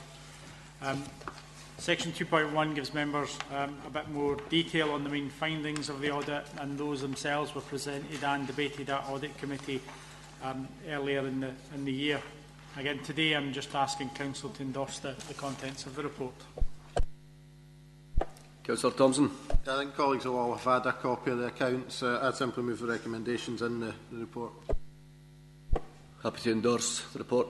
Thank you.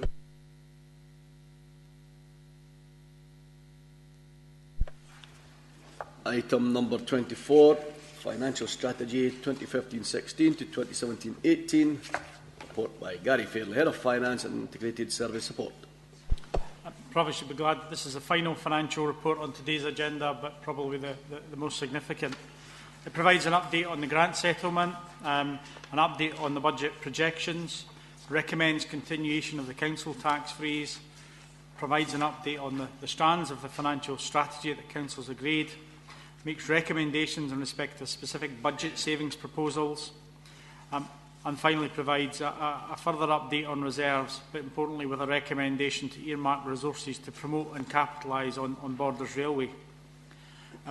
So as members have heard me many times sit here and highlight and reinforce the challenge financial challenge it faces councils and the public sector, and I make no apologies for doing so again.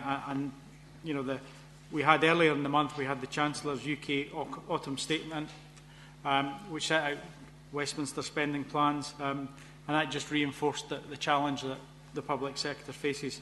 There are quotes within the report on page 1 and 2 from recent Fiscal Affairs Scotland publications that sum up the extent of that challenge, and that again I think has been reinforced by Gary Devlin earlier today. Turning to developments, again since the report was published, we got the grant settlement announcement from the Cabinet Secretary last Thursday, and the Finance Circular was published. That sets out the headline figure that Midlothian will receive a grant of £149.430 million. On top of that published figure, we also expect it will receive nearly £6 million of the monies that are still to be allocated by Scottish Government, bringing the grant funding to just over £155 million. That's approximately £1 million greater than previously projected, and as a consequence I would expect the budget projection the projected budget surplus that's contained in the reports today to increase. And again, I'll bring back full details to that at Council on the 10th of February. Alongside the grant settlement, we see that the funding there covers new policy initiatives, including free school meals, the Children and Young People's Bill, and self-directed support. In some areas, particularly the new requirements of the Children and Young People's Bill, further work needs to be done to fully develop plans and associated costs for the delivery of the new policy initiatives, and that work continues. The grant allocation remains provisional, and final figures will be available early in February as part of the Local Government Finance Scotland Order 2015, which will pass through Parliament. The grant settlement includes funding of £1.154 million, which is conditional on Council maintaining the council tax freeze. In terms of later years, the grant settlement figures that we have in the report continue to forecast or assume a 1% cash reduction in both 16-17 and 17-18. If I can turn now to the projected cost of services. These projections have been updated since the report in November to reflect the latest estimate. And there's been some significant changes.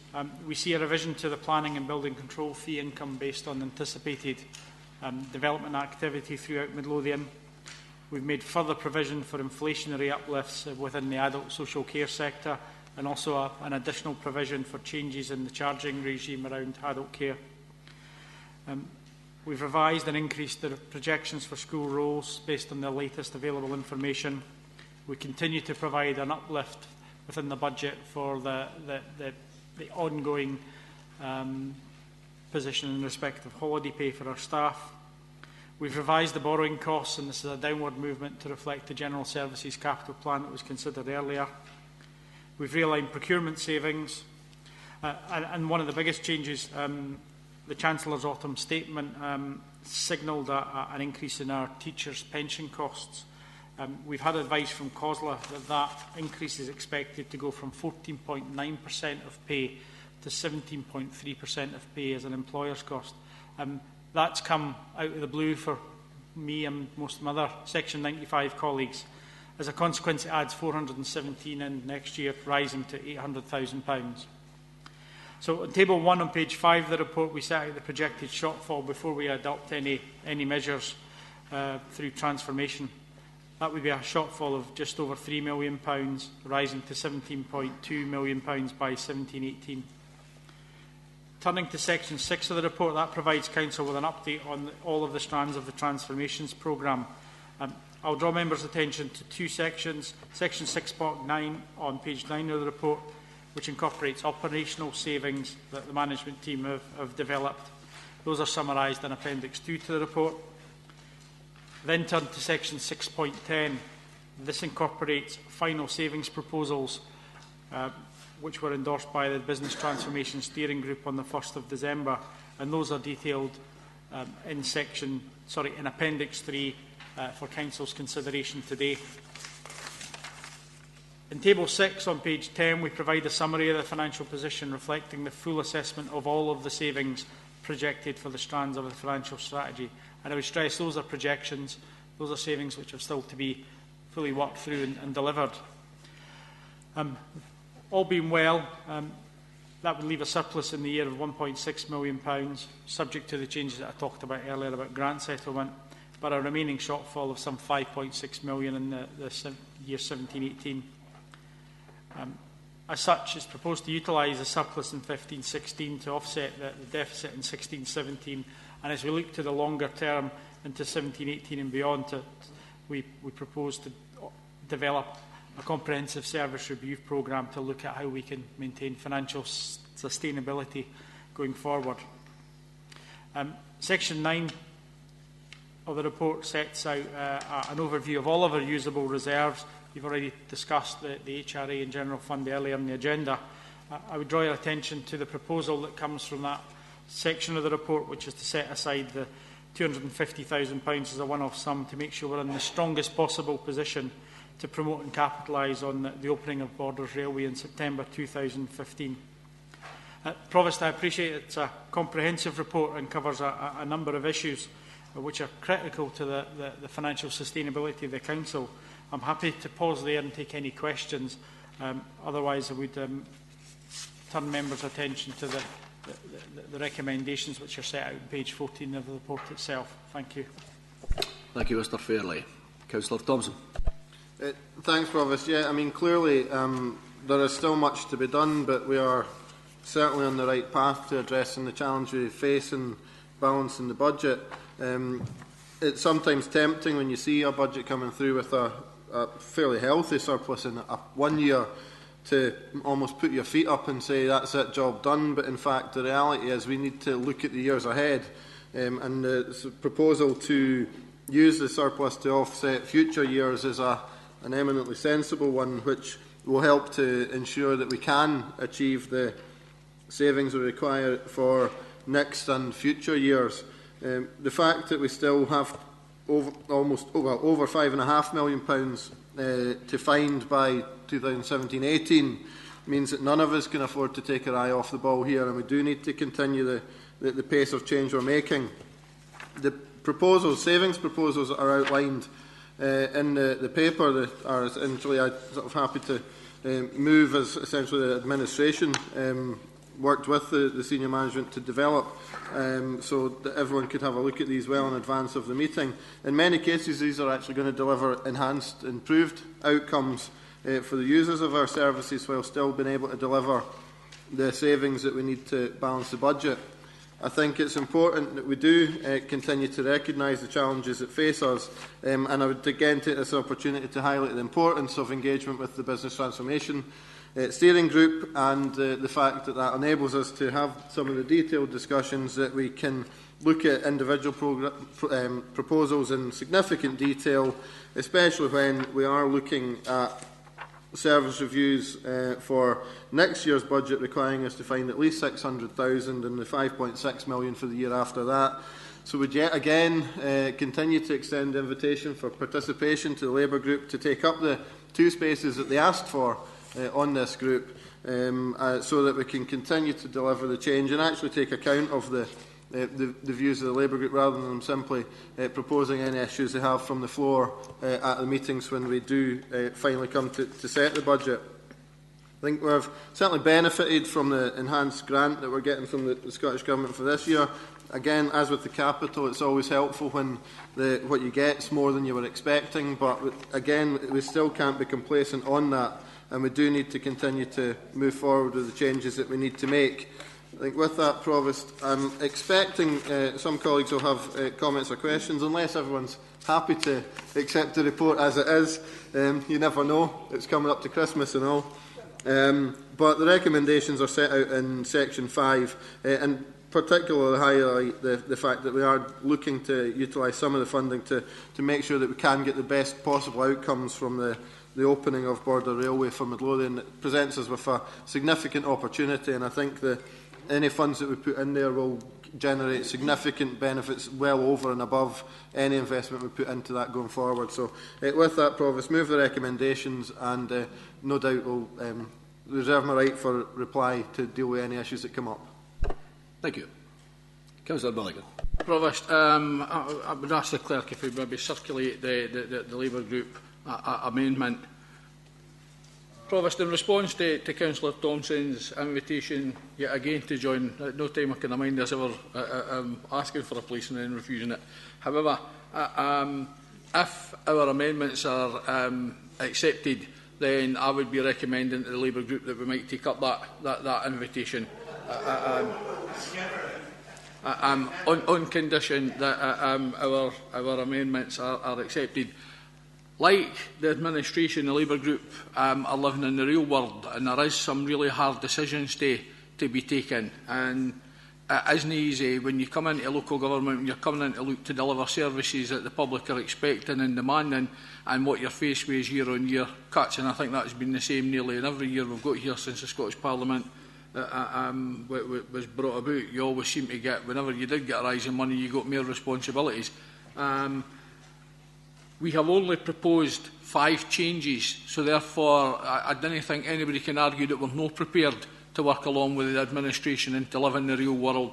And there are only 5 changes to that. And it's tempting when you're in opposition just to say, well, I'm voting against everything, but that's absolutely unrealistic. We are in the real world. Therefore, I think most people have had a chance to see the amendments. I'll just simply go them quite quickly. We don't think that there's the urgency to take some of these decisions, and we should be looking at other options rather than taking the ones that are tabled there. And the Labour Group proposals are to remove the charging for in-house day service provision, which would be £30,000 and flat lined right across the 3 years.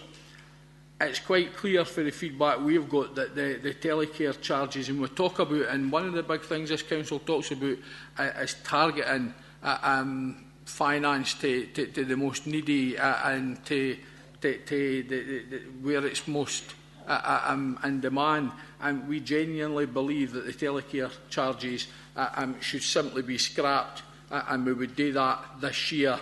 And obviously if they're scrapped, there's no rise in future years, and that's outlined to 174 going up to 261 in 16-17. We would remove the closing of the taxi card scheme. We just see that as very unnecessary and could be discriminatory. That's to some of the most needy in society. You don't get a taxi card unless you really need it. One of the main issues that we also feel is that the community action teams to take them out over, and again not this year but over the next 2 years, 16-17, 17-18, to take them out, I think the community wouldn't understand that when they're doing such a brilliant job, and it's something that a lot of our community councils, community groups and that talk about the value that the community action teams give us, and including supporting galleries, local events and stuff like that. And we would also ask that there be no reduction to the early years at this stage. Again, that reduction doesn't happen until 16-17, 17-18, going from 122 to 195. You'll see for that budget proposal that in 2015-16 it still leaves the council a £1.4 million surplus. So therefore there isn't a rush, and Councillor Thompson, it was you that says that we need to pick up the pace in that, and at that stage I says yes, but we'll have at areas times, and we do have time here. Now, if these proposals are acceptable, I think that it would be right for us to come to the table, because if this is the in-depth area we're going to, these areas I think are seen as critical by the public, and if we're getting to the stage where we're having to remove them, then we will be more than I will be more than happy to go back to the Labour Group and say I think we should take up these positions.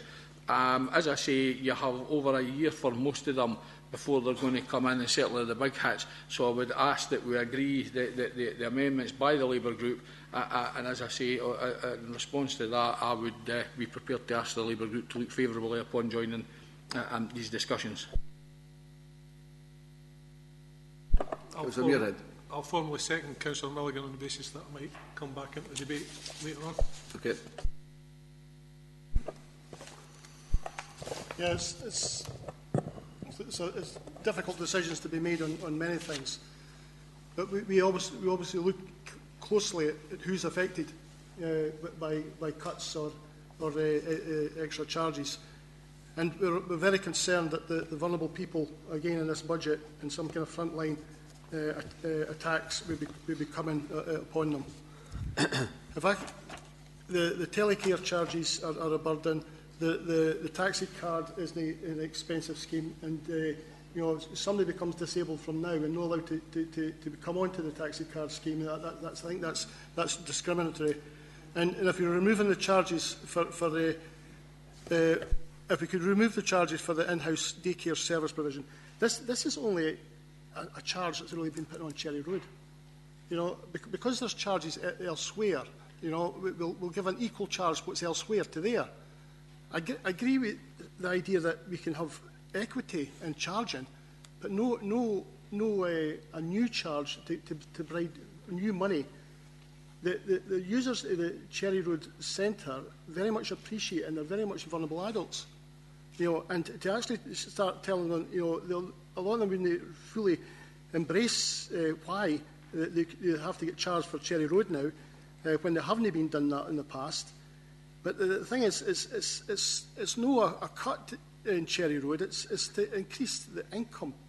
Now, the increase in income from that group of users will be quite subsectical. It'll be, you know, I'll no bother, you know, I'll concentrate on self-directed support or something. But to actually have the group activities at Cherry Road Centre, you know, I think is really, really valuable for many disabled and learning difficulties people I've met.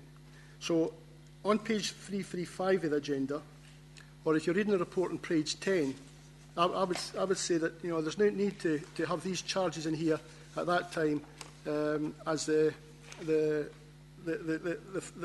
level of the money's, sorry, no page 10, it was earlier. But anyway, there's no need to have these charges brought in. I'll move that, Chair. Councillor Baxter. Thank you, Provost. A year ago, I presented a green budget to the Council. The proposals that I presented at the time were constructive, imaginative, and importantly, they balanced the books.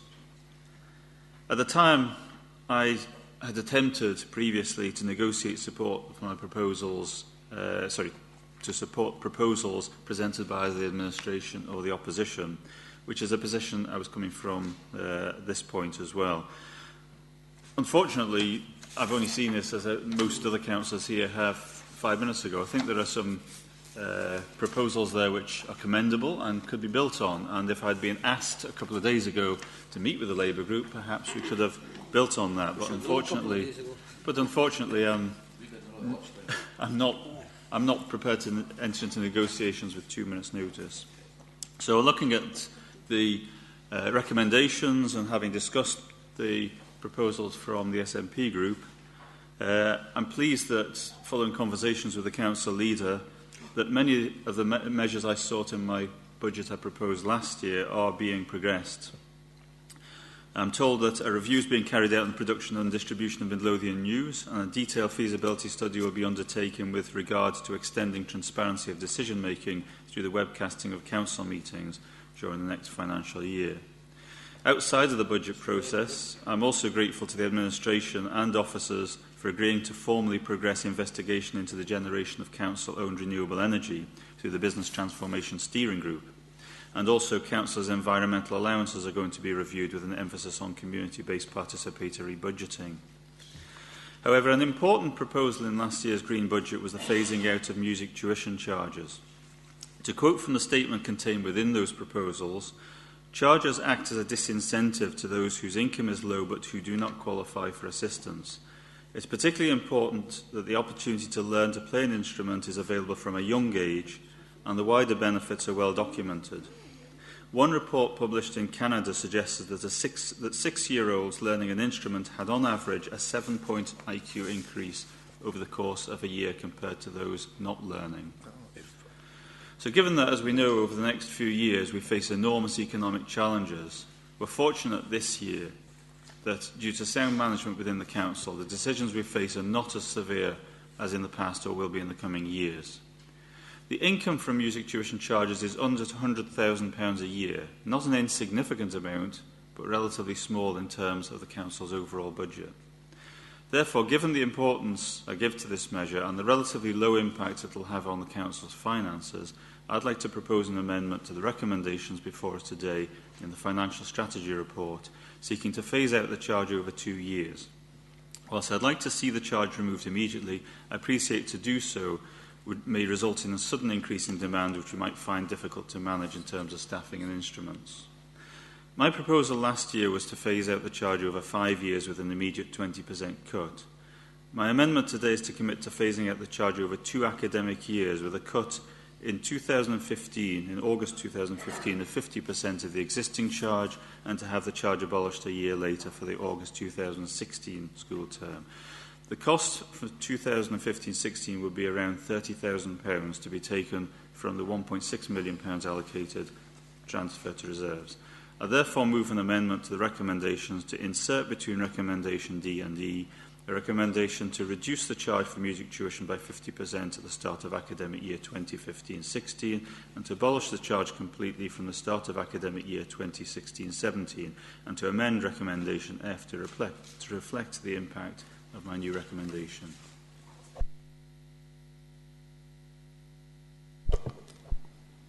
Councillor Blake. I had the great advantage of getting notice of Councillor Baxter's motion, and I think, on reflection, that it makes a great deal of sense, and I would very much like to support him and second his motion.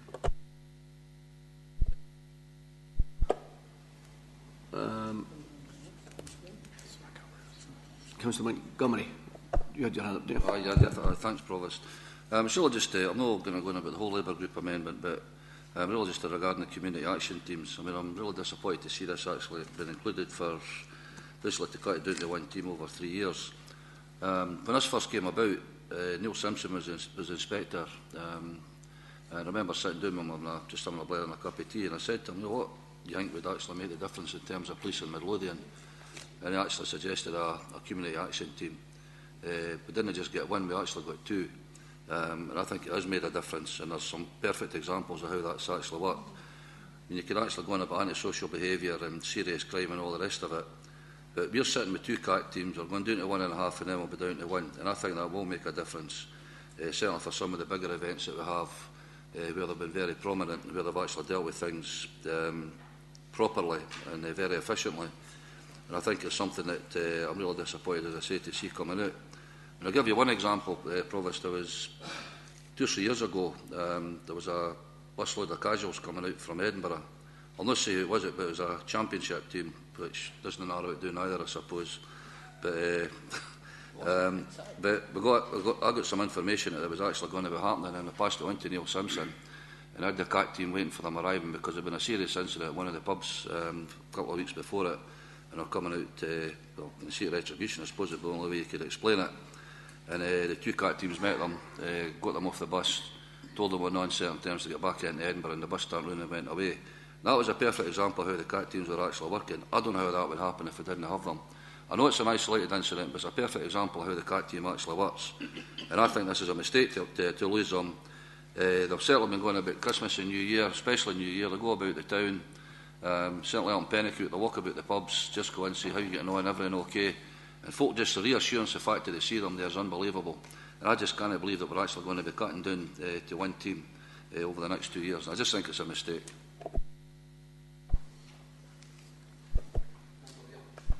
Thanks, Provost. If I may say so, I don't think that Councillor Baxter's right if he believes that the public will sympathise that the reason that he can't give consideration to the Labour Group proposal is because of the length of time given as notice. If I may say to him, there's only 5 items here in what I believe is a very reasonable and straightforward report, which also comes with the opportunity to work together to find the cuts that are necessary in future years, notwithstanding the surplus that would be left at the end of year 1.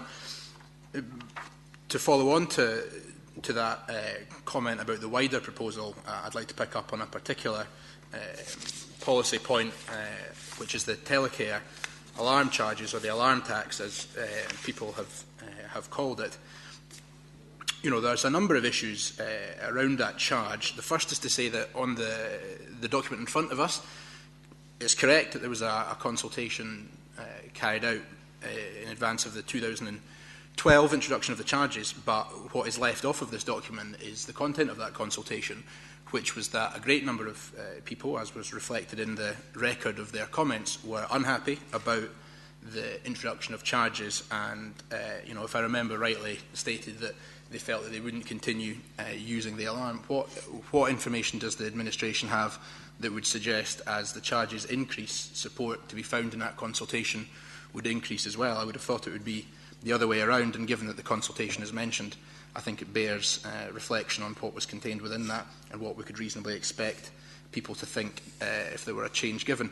And I think the second point I would make on that particular policy area is that I and other councillors have met people on the doorsteps when we have been speaking to them as part of canvassing or otherwise being active in our wards, who have told us that they've handed back their alarms because of the cost. Now, the issue that I have, quite naturally then, is are people making the decision to continue using the alarms based on cost rather than on the need that obviously existed at one point when they were issued with the alarms?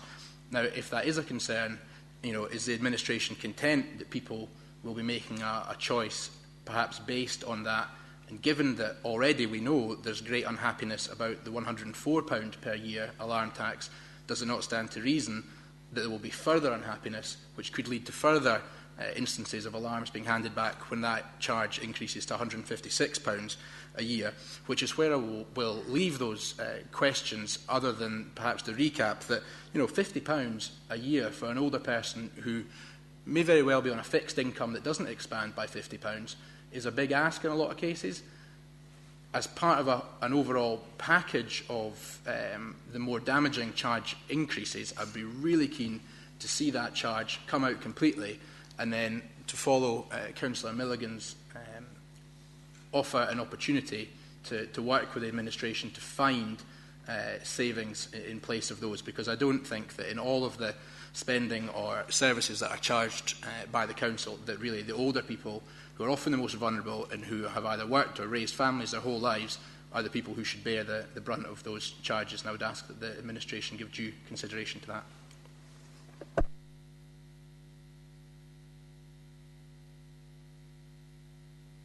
Councillor Limley, do you want to? Yeah, thanks, Provost. Just very, very quickly, but just as importantly, I mean, this council talks about social inclusion, and we've spoken about that many, many times, and we've also supported that we put the money into the most vulnerable areas, and we have an agenda that is doing that. Therefore, I found it rather surprising that we're talking about closing down the taxi card scheme. Now, there's only 1,200 people registered disabled that are on the taxi card scheme. About half of them, roughly, use that, which is about 600 people. Roughly, that's about 10 journeys a year, and it could be used for various reasons. For example, if you don't qualify for an ambulance, you have to get there sometimes to an appointment. Therefore, you can use your taxi card, and that can get you there. And I know many people that have done that.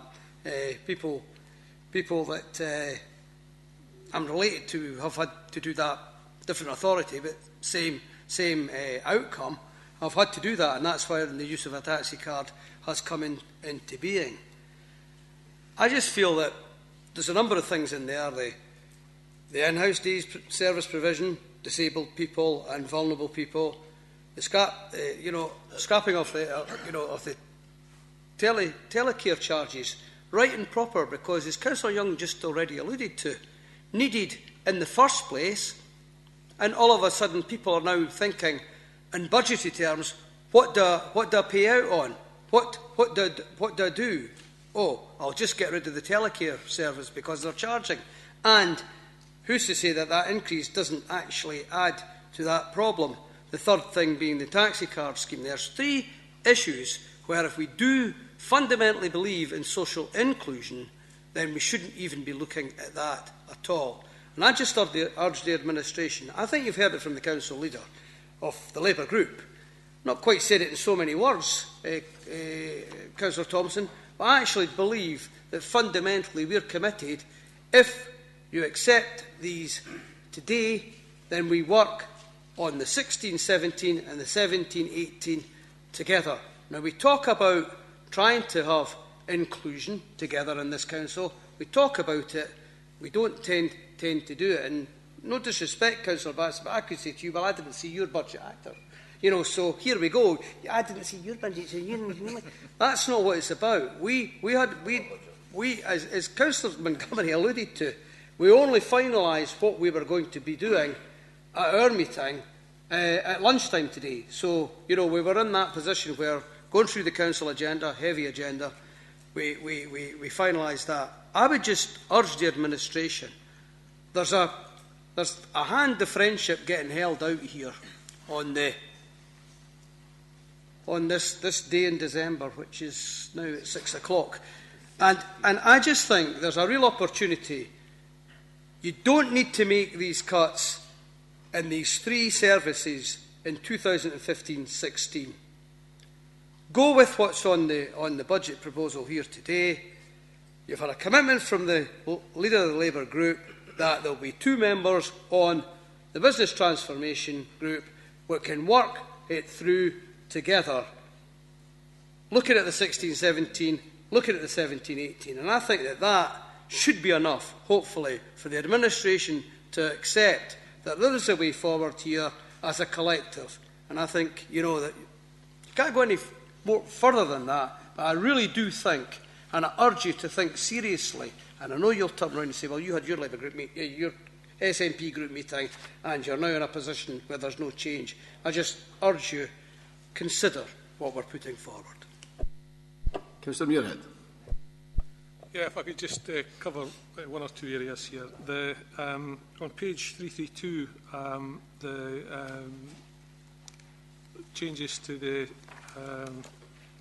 early years.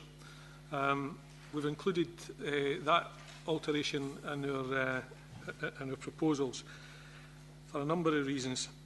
In the narrative on page 332, it says that the highest quality early years centres have qualified teachers working alongside other well-qualified nursery staff. We accept that that's the case and find it somewhat contradictory that we then go on to talk about peripatetic model teachers, which I understand is going to be clusters of schools that will be serviced by qualified teachers, but not not one pair, if you like, no guaranteed. So, and what I didn't like about this is it's saying we will explore a peripatetic model of teacher input. They're talking about looking at best examples from other authorities. This is a budget proposal. We're taking the money, and now this has happened here before, where we've taken decisions and cut budgets on the basis of going to have a look at other areas. I don't think that's good enough, and therefore we like this area to be taken out. One area where we've not proposed that it's removed, but on page 332, I just want to put a marker down on the budget for property maintenance and a cutback of £250,000 on maintaining our buildings. I'm conscious of the fact that, you know, it's not that long ago where the council committed to retaining leisure centres in the Mayfield, Gorebridge, Newton Grange areas, committed to maintaining and keeping the libraries. I certainly didn't want to see these cutbacks taking place in these areas. I'm conscious of the fact that when I go up to Gorebridge Leisure Centre on a particularly rainy day when the wind's blowing in a certain direction, there are buckets all the way up the corridors. I didn't find that acceptable.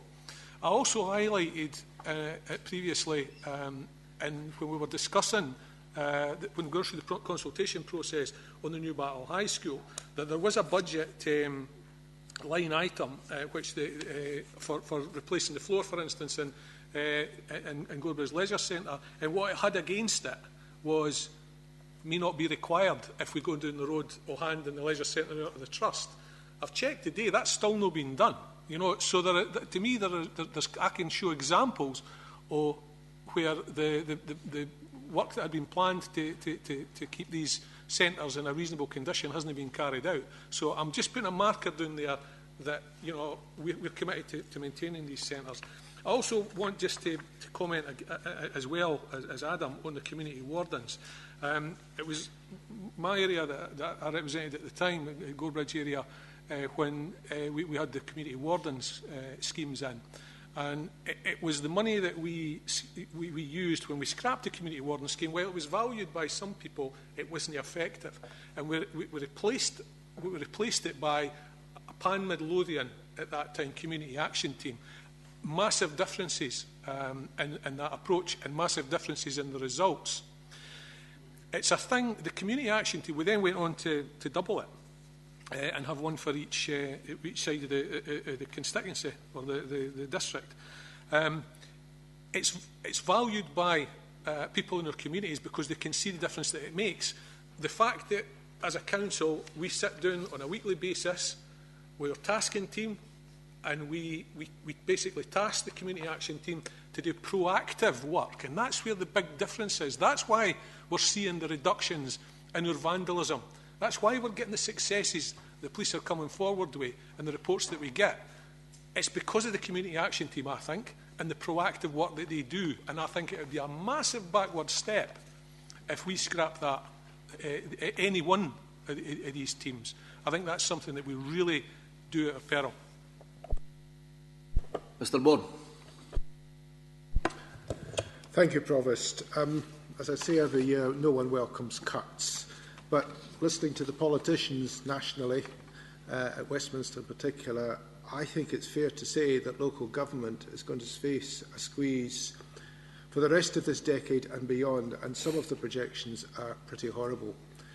Therefore, we need to take certain actions to address that now. I believe this, I'm not getting into too much detail out with education, I believe the education proposals present a more strategic approach to this. We cannot go on salami slicing. I mean, every year, is it learning assistance? What is it we're going to slice? I think we need a strategic approach, whether or not you agree with the strategic approach or not. Perhaps I could comment on three things. I cannot resist saying to Ian and Peter how delighted I am to hear their proposal, whether it's feasible or practical within the financial constraints. I have long advocated free instrumental instruction. I believe Midlothian has wonderful music. If this can be achieved, and I only say if, or if there's some middle way that this can be achieved, I personally, and speaking personally, would be absolutely delighted, but that's an aside. The early learning and childcare proposal. When I first read this, I wasn't feeling very positive about it. I have to be honest. I spent some considerable time in nursery and early years through various things that I did. But I do recognise that nurseries in particular, it's about a partnership. It's a partnership between the parents and the youngsters, the people we now call child care development care workers. I used to know them as nursery nurses, head teacher, other school staff, and of course the support that they get, the excellent support they get in Midlothian Centre in Fairfield House, and we're very fortunate for that. These people all have a role to play. I notice, as has already been pointed out by the Labour group, that there is no proposal to do anything, and it's clear in the paper, in the first year. In other words, we've got time on this one. So I would welcome the research that is being proposed here. There's no doubt from this paper that this is operating in other areas. I would welcome this research, which I'm sure will be thorough, knowing the professionality of our staff, and no doubt we'll hear more information on this. In other words, whereas I started from a very negative stance, I've got a very open mind in it if it can be made to work, and I think it possibly can. On the secondary proposal, I felt much more optimistic as well from the word go about this one. I feel it reflects the modern world. We've heard much recently from Mary and her team about this group of youngsters who have been going out to FE colleges and working out there, and this is growing and growing.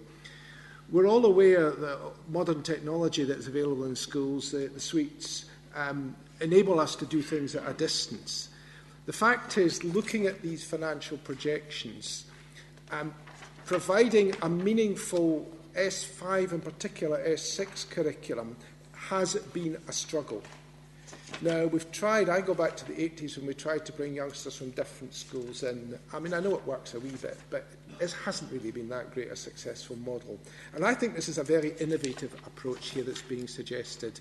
And again, I think this one will work, has to work, because we've seen the success of the project we've already embarked on. What it will mean, particularly for S5 and 6, and I know that's not just what it's about, could be a much wider curriculum for these youngsters. So in totality, looking specifically at these two proposals, I really do await further comments. I approach them both with a positive aspect, and I'd hope that they can be made to work. Thank you, Provost. Councillor Thompson. Yeah, okay. Clearly a number of points being made, number of issues raised. I suppose I should perhaps commend the Labour group on actually presenting a budget this year. It's a nice novelty. 2 years ago it was 6 weeks late. Last year you just said don't do that, do something else, but we're not going to tell you what. So it's quite nice actually to have something as an alternative, I would suggest. Maybe turning to each of them in turn.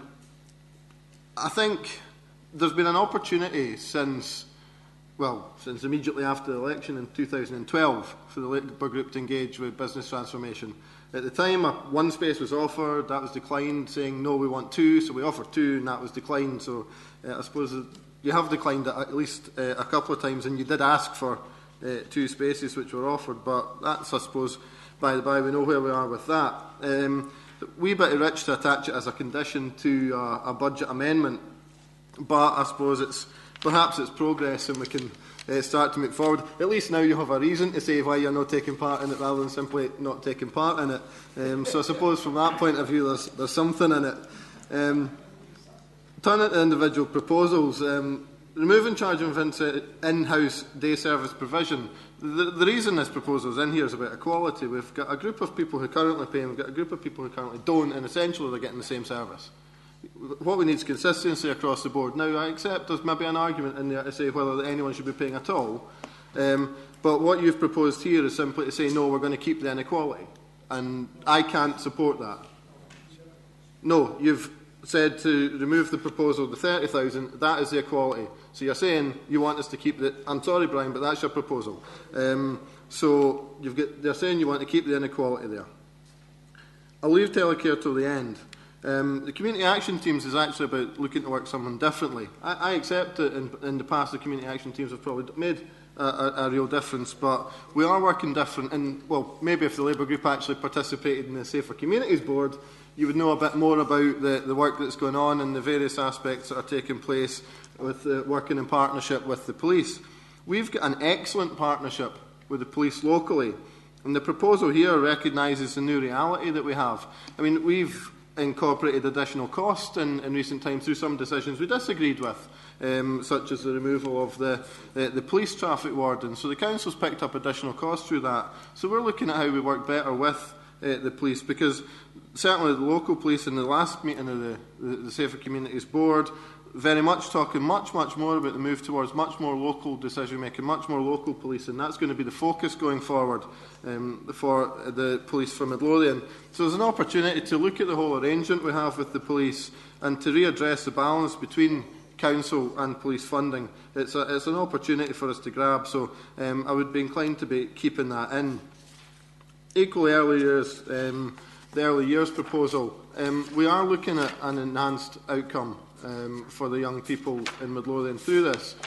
I think it's safe to say that the experiences and the attainment coming out of nursery are mixed. And what we need to do is have this strategic look to make sure that we're achieving the best outcomes. The qualifications that are required to be childcare development workers or senior childcare development workers are significant. It's well beyond the traditional learning assistant. There's a real opportunity for those who are involved working in our nurseries to develop and grow and move themselves on in their own individual careers. So not only can this potential look to enhance the outcomes for the individual young people, but there's a benefit there for those who are currently employed in our nurseries to develop themselves as they go forward. Telecare, I think we need to be clear what we're talking about here. I hear Councillor Young and others talking about the alarm. It started out as an alarm. It started out as a button that was pressed. That is not what this is about now. This is a wholly integrated telecare system that can pick up if somebody's not moving in the house. It can notify families if they're expected to have their family member in the house, but they're not. This service has worked and it's been developed and it's enhanced way beyond where it ever started as a simple button press. The equivalent charge in Edinburgh of the service that we provide is something up to £15 per week, not the 2 or up to 3 that we're looking to introduce. And Councillor Young's right, there were numbers handed back when the charge was introduced. But I don't know, perhaps the Director would comment further, but a number of these were alarms that had been handed to people who had perhaps had a hip operation and it was needed for a short term. It wasn't an ongoing need. So that, I think, maybe if I could pause, Provost, if I could ask the Director to make some comment on that. Yes, absolutely correct. We did have a number of telecare alarms handed back. There were predominantly ones that were in the drawer or in the wardrobe and that weren't being used. Where we've continued to roll out telecare since the introduction of the charge. Where there was anyone wanting to hand back the alarm or any of the other the rest of the system, where it was managing risk, we went in and did a risk assessment of the situation, where we judged that the removal of the telecare would have placed the individual at risk or at unacceptable risk, then we didn't remove the telecare. And obviously, under all of our charging, the Chief Social Work Officer, my colleague Alison White, has discretion in terms of the application of charges where it's a situation of significant risk and the service is deemed to be required. But I would have to say that those numbers were very, very low. And on the whole, older people welcome telecare services. We're continuing to develop it. It's about creating a safe environment within the home. It's about the prevention of falls. It's about the prevention of hospital admissions. And it's about, and indeed, admission to care homes. So, in some respects, many of our the people who use the service, we get very good feedback on it, and it's something that helps people feel safe and also gives family carers peace of mind. However, I also recognise that charging is never welcome. Thank you. So continuing on, Provost, clearly, I mean, I would maybe to an extent agree with Councillor Baxter. Had the Labour group engaged early, there might have been opportunity to talk about some of these and perhaps enhance some of the understanding about the reasoning behind why some of these actions are being taken, rather than simply presenting us with a page with a few minutes to look over it. I think early engagement might have been able to, maybe the Labour group would have been thinking behind some of their proposals here that if they'd been engaged in business transformation, we'd have gone, actually, yeah, didn't think of that. Let's take a closer look and let's look at that again. But they didn't. And that's the reality of it. On the other hand, Councillor Baxter has. Councillor Baxter's engaged and Councillor Baxter's taken part and made his proposals and argued his proposals. I don't agree with everything Councillor Baxter puts forward in the Chamber, but I'm going to support this. I'm going to accept his amendment today because Councillor Baxter's approached it in the manner I would hope that all of us could do. It's been constructive and engaging. It's actually looked at the points and has made his case, and I'm accepting that case on the back of that proposal being made. So from the point of view of that amendment being made, I'm more than happy to accept that. Sadly, I can't accept the amendment from the Labour group and would move the savings proposals with the rest of the recommendations in the agenda with the incorporation of the amendment as proposed. Okay, I'm now going to ask Councillor Pottinger and Councillor Constable, then I'll ask the movers of the amendments to wind up. Thank you. Thanks. As you say, we can't all see amendments and advance and understand that. Ian's chose one way to engage, you know, and maybe tactically that's maybe been the best way for the administration. On replying to what Owen was saying. Let me speak, please. I've not interrupted you. On replying to what Owen said about the in-house service provision, you know, that the only way to achieve equity is to charge Cherry Road an extra charge to give an equity situation. But surely, if somebody's paying £5 for something and somebody's paying nothing for something, if they both pay £2.50, then that would be an equity situation, and not just another charge that's coming in on vulnerable people who use Cherry Road Centre. There's a lot in our recommendations on social inclusion, and I think you should really consider this seriously, especially as we've taken decisions today on the grants to voluntary organisations. We've made big cuts in there. I'm always conscious of the equalities impact assessments, you know, and I do see issues here that I would want to address more, and I think all members should seriously consider taking this on board here today. And finally, you're talking about the season of goodwill. Yeah, I just want to know if there's a Santa Claus here, right, or is it an Ebenezer Scrooge for everybody? Because the old folk paying that rises in the community alarm scheme would see it as a big blessing, you know, if they could get rid of that charges, because it is a lifeline and so important to many people. Councillor Constable. Thank you, Provost. Earlier on in the proceedings this afternoon, I referred to the priority we've always put to the early learning childcare. This administration would never have sanctioned anything that could lead to any reduction of the standards of that. I hope you recall, Provost, that you and I attended a graduation at Queen Margaret University recently, where child development workers were receiving tremendous graduation qualifications up to graduate level. We are simply going to be working smarter in Midlothian, using advantages perhaps of our smaller size, where peripatetic teachers can be possible and still give good influence. So I would just ensure, with reference to the Labour thing, that this administration would never have countenanced any deterioration in this service at all. I'm now going to ask Councillor Milligan to sum up for his amendment, and then Councillor Baxter to sum up for his amendment. Thanks, Provost. I find this rather strange and indeed at some points rather childish. You've only tabled your budget now, so we're not playing ball with you anymore. Interestingly, the SNP, whilst in opposition, tabled their budget on budget day every single year for 5 years, and never once did we complain about it. Quite frankly, our doors are open as well. It would be open for them to come through and speak to us.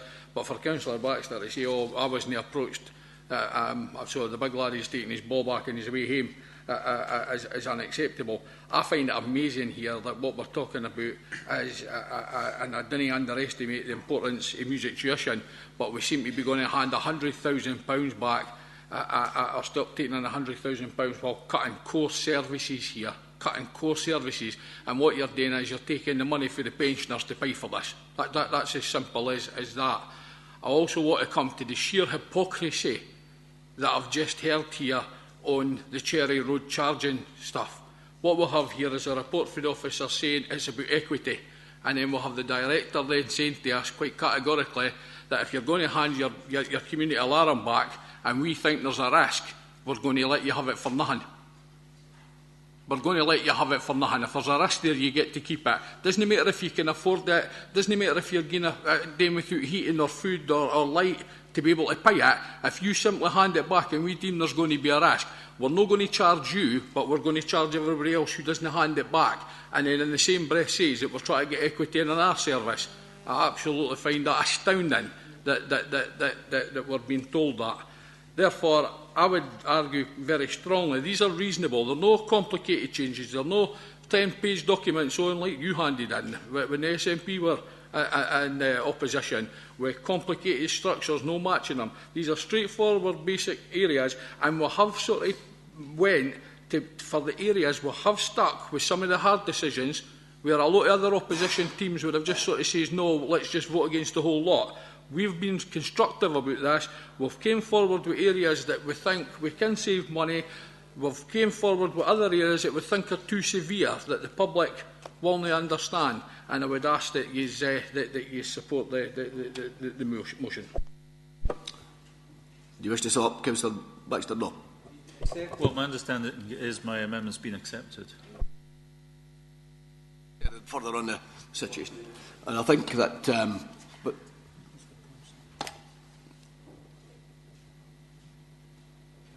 Councillor Thompson, yeah. Sorry, I just to finally sum up as well. I mean, I need to pick up the point Brian's making again, because I'm sorry, and in my summing up to finish the debate, Brian's talking about sort of this not giving equity, but the proposal from the Labour group is to retain the inequity in charging.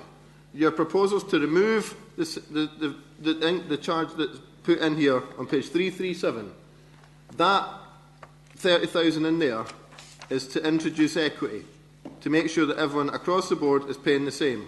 Your proposal is to take that out. So your proposal is to retain the inequity. I need to pick you up on that, because you've suggested that it was to remove the charging overall, and it's not. That is not what's been proposed here.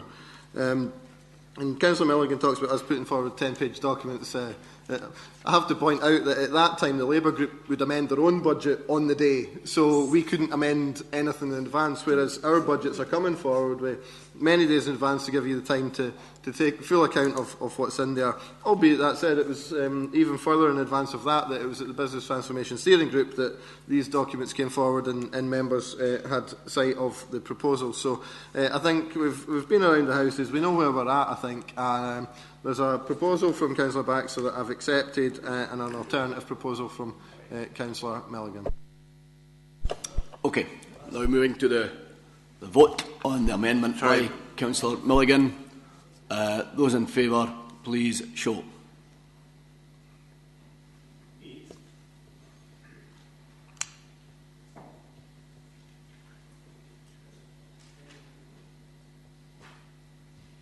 Can I have that count again, please? Can you show your hands again? Okay, thank you. Just couldn't make the wonders there. It's Margot hiding at the road again.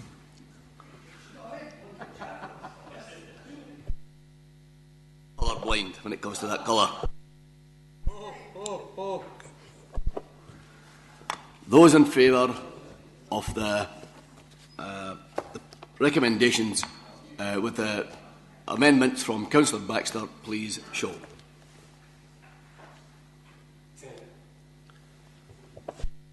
Thank you.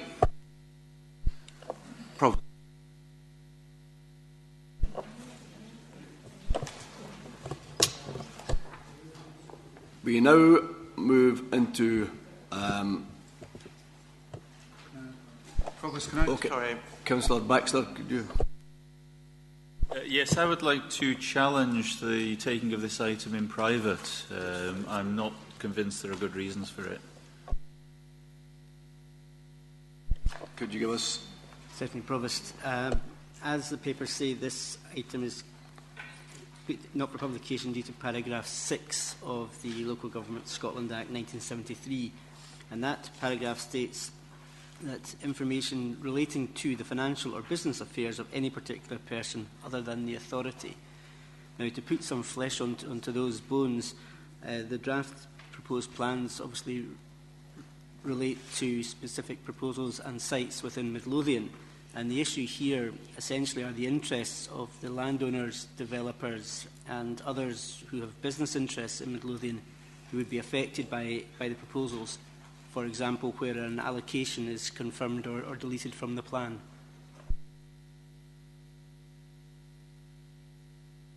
Councillor Johnson. It's not. It's still a draft as well, so it's not the final document. Councillor Thompson. I think, I mean, given the comments from Mr Turpie, I think there's clear justification for it to be in private, and as that was obviously why it was indicated as such in advance. Councillor Milligan. Yeah, Provost, is there anything in the report that after today will only be made public? Is there any parts of this report that tomorrow, once we've approved it and gone out to consultation, that will only be made public? Because if there's no, then there is no genuine reason to have this in private. But if there is stuff going to be taken out of the report that we can see here that relate to businesses or stuff that we're not allowed to, then we're stuck with having to have it in private. But if tomorrow, the minute we endorse this, if tomorrow we're just going to put the whole hang out in private, then we've lost any real reason to have it in private. Mr Johnson, do you want to come in? Just, Provost, in terms of normal practice with this sort of report, it is one that's normally taken in private.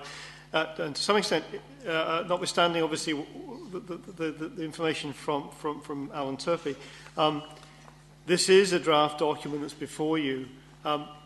It may be that members feel that that's not a strategy and a plan which is acceptable to them in one or many more respects. And as such, as work in progress, it would then be referred back to the officers. If, in fact, it's public and, in fact, not accepted, I think that's a much more difficult position, and I think there is risk of prejudice in terms of people with businesses and land and developers in the area, or prospective developers. So it's because of a work in progress aspect to it, which is why, in general terms, it's been normal practice to take these reports at this stage in private. It is, of course, recommended at the end of the report that if, in fact, it is approved, the report is approved, then the information, yes, becomes public, because that's then the decision of the Council. It will have reached a position where it was clear what its proposed plan will be. Councillor Coventry. Yeah, could it please be noted that there are several members of the public who are keenly interested in this item, who have waited for over 4.5 hours, who are going to now have to leave the Council chamber as we discuss it in private? Well, perhaps Councillor Baxter should have raised that issue at the beginning of the meeting and we were known what was happening.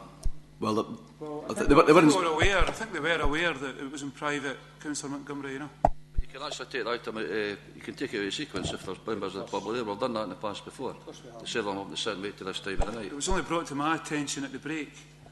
It could have been raised under order of business. That would have been an appropriate point to raise it. Councillor Thompson. Obviously, we've heard the explanation. It's been clearly advertised as private. I would move it's private. Councillor Baxter. Thank you, Provost. It's not so much the presence of the public that I'm concerned about here as the recording, which I understand that if it's taken in private, then the debate is not recorded. I would be happy as a compromise to have the public excluded until such a point as we make a decision at the end of the day, and if we approve the plan, then the recording, having been taken, can then be released to the public and the media. Yeah. Is that acceptable? Councillor Emery. Provost, absolutely not, and I'll second Councillor Thompson on this. This is a crucial bit of work that's been taken. It's strategic in the sense that there are items in there that could still be, right up to this 11th hour, taken out or put in. I think we are treading down a dangerous path if we start to say that it should be public, and we're even in a more dangerous path by saying, oh, and by the way, that recording now, because it's actually going out to publication that was taken in private, should now be put into the public arena. Absolute poppycock. It is crazy. And I've served through various local plans, both on Midlothian and in Edinburgh, and I have never seen anything being taken in public whatsoever.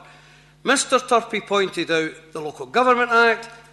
Mr Johnson pointed out in his experience, and he's got a long history of planning, that he's never seen this happen before. And to be perfectly honest, Councillor Coventry, if Councillor Baxter, and I'll say it out loud because nobody else will, if Councillor Baxter promised people down the stairs that he was going to move, that it be made in public, he had the opportunity when the Provost said order of business. Hand up, challenge, I want item 25 to be considered in public. Full stop, end of story, and nobody would be hanging about.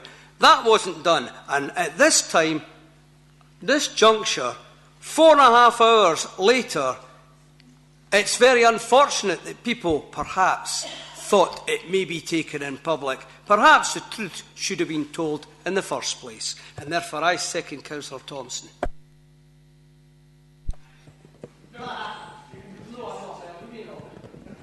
Thank you. I have to accept legal advice on this. I'm sorry to the members of the public, but I think you were informed a wee while back that this would be in private. I now have to ask you to leave the chambers.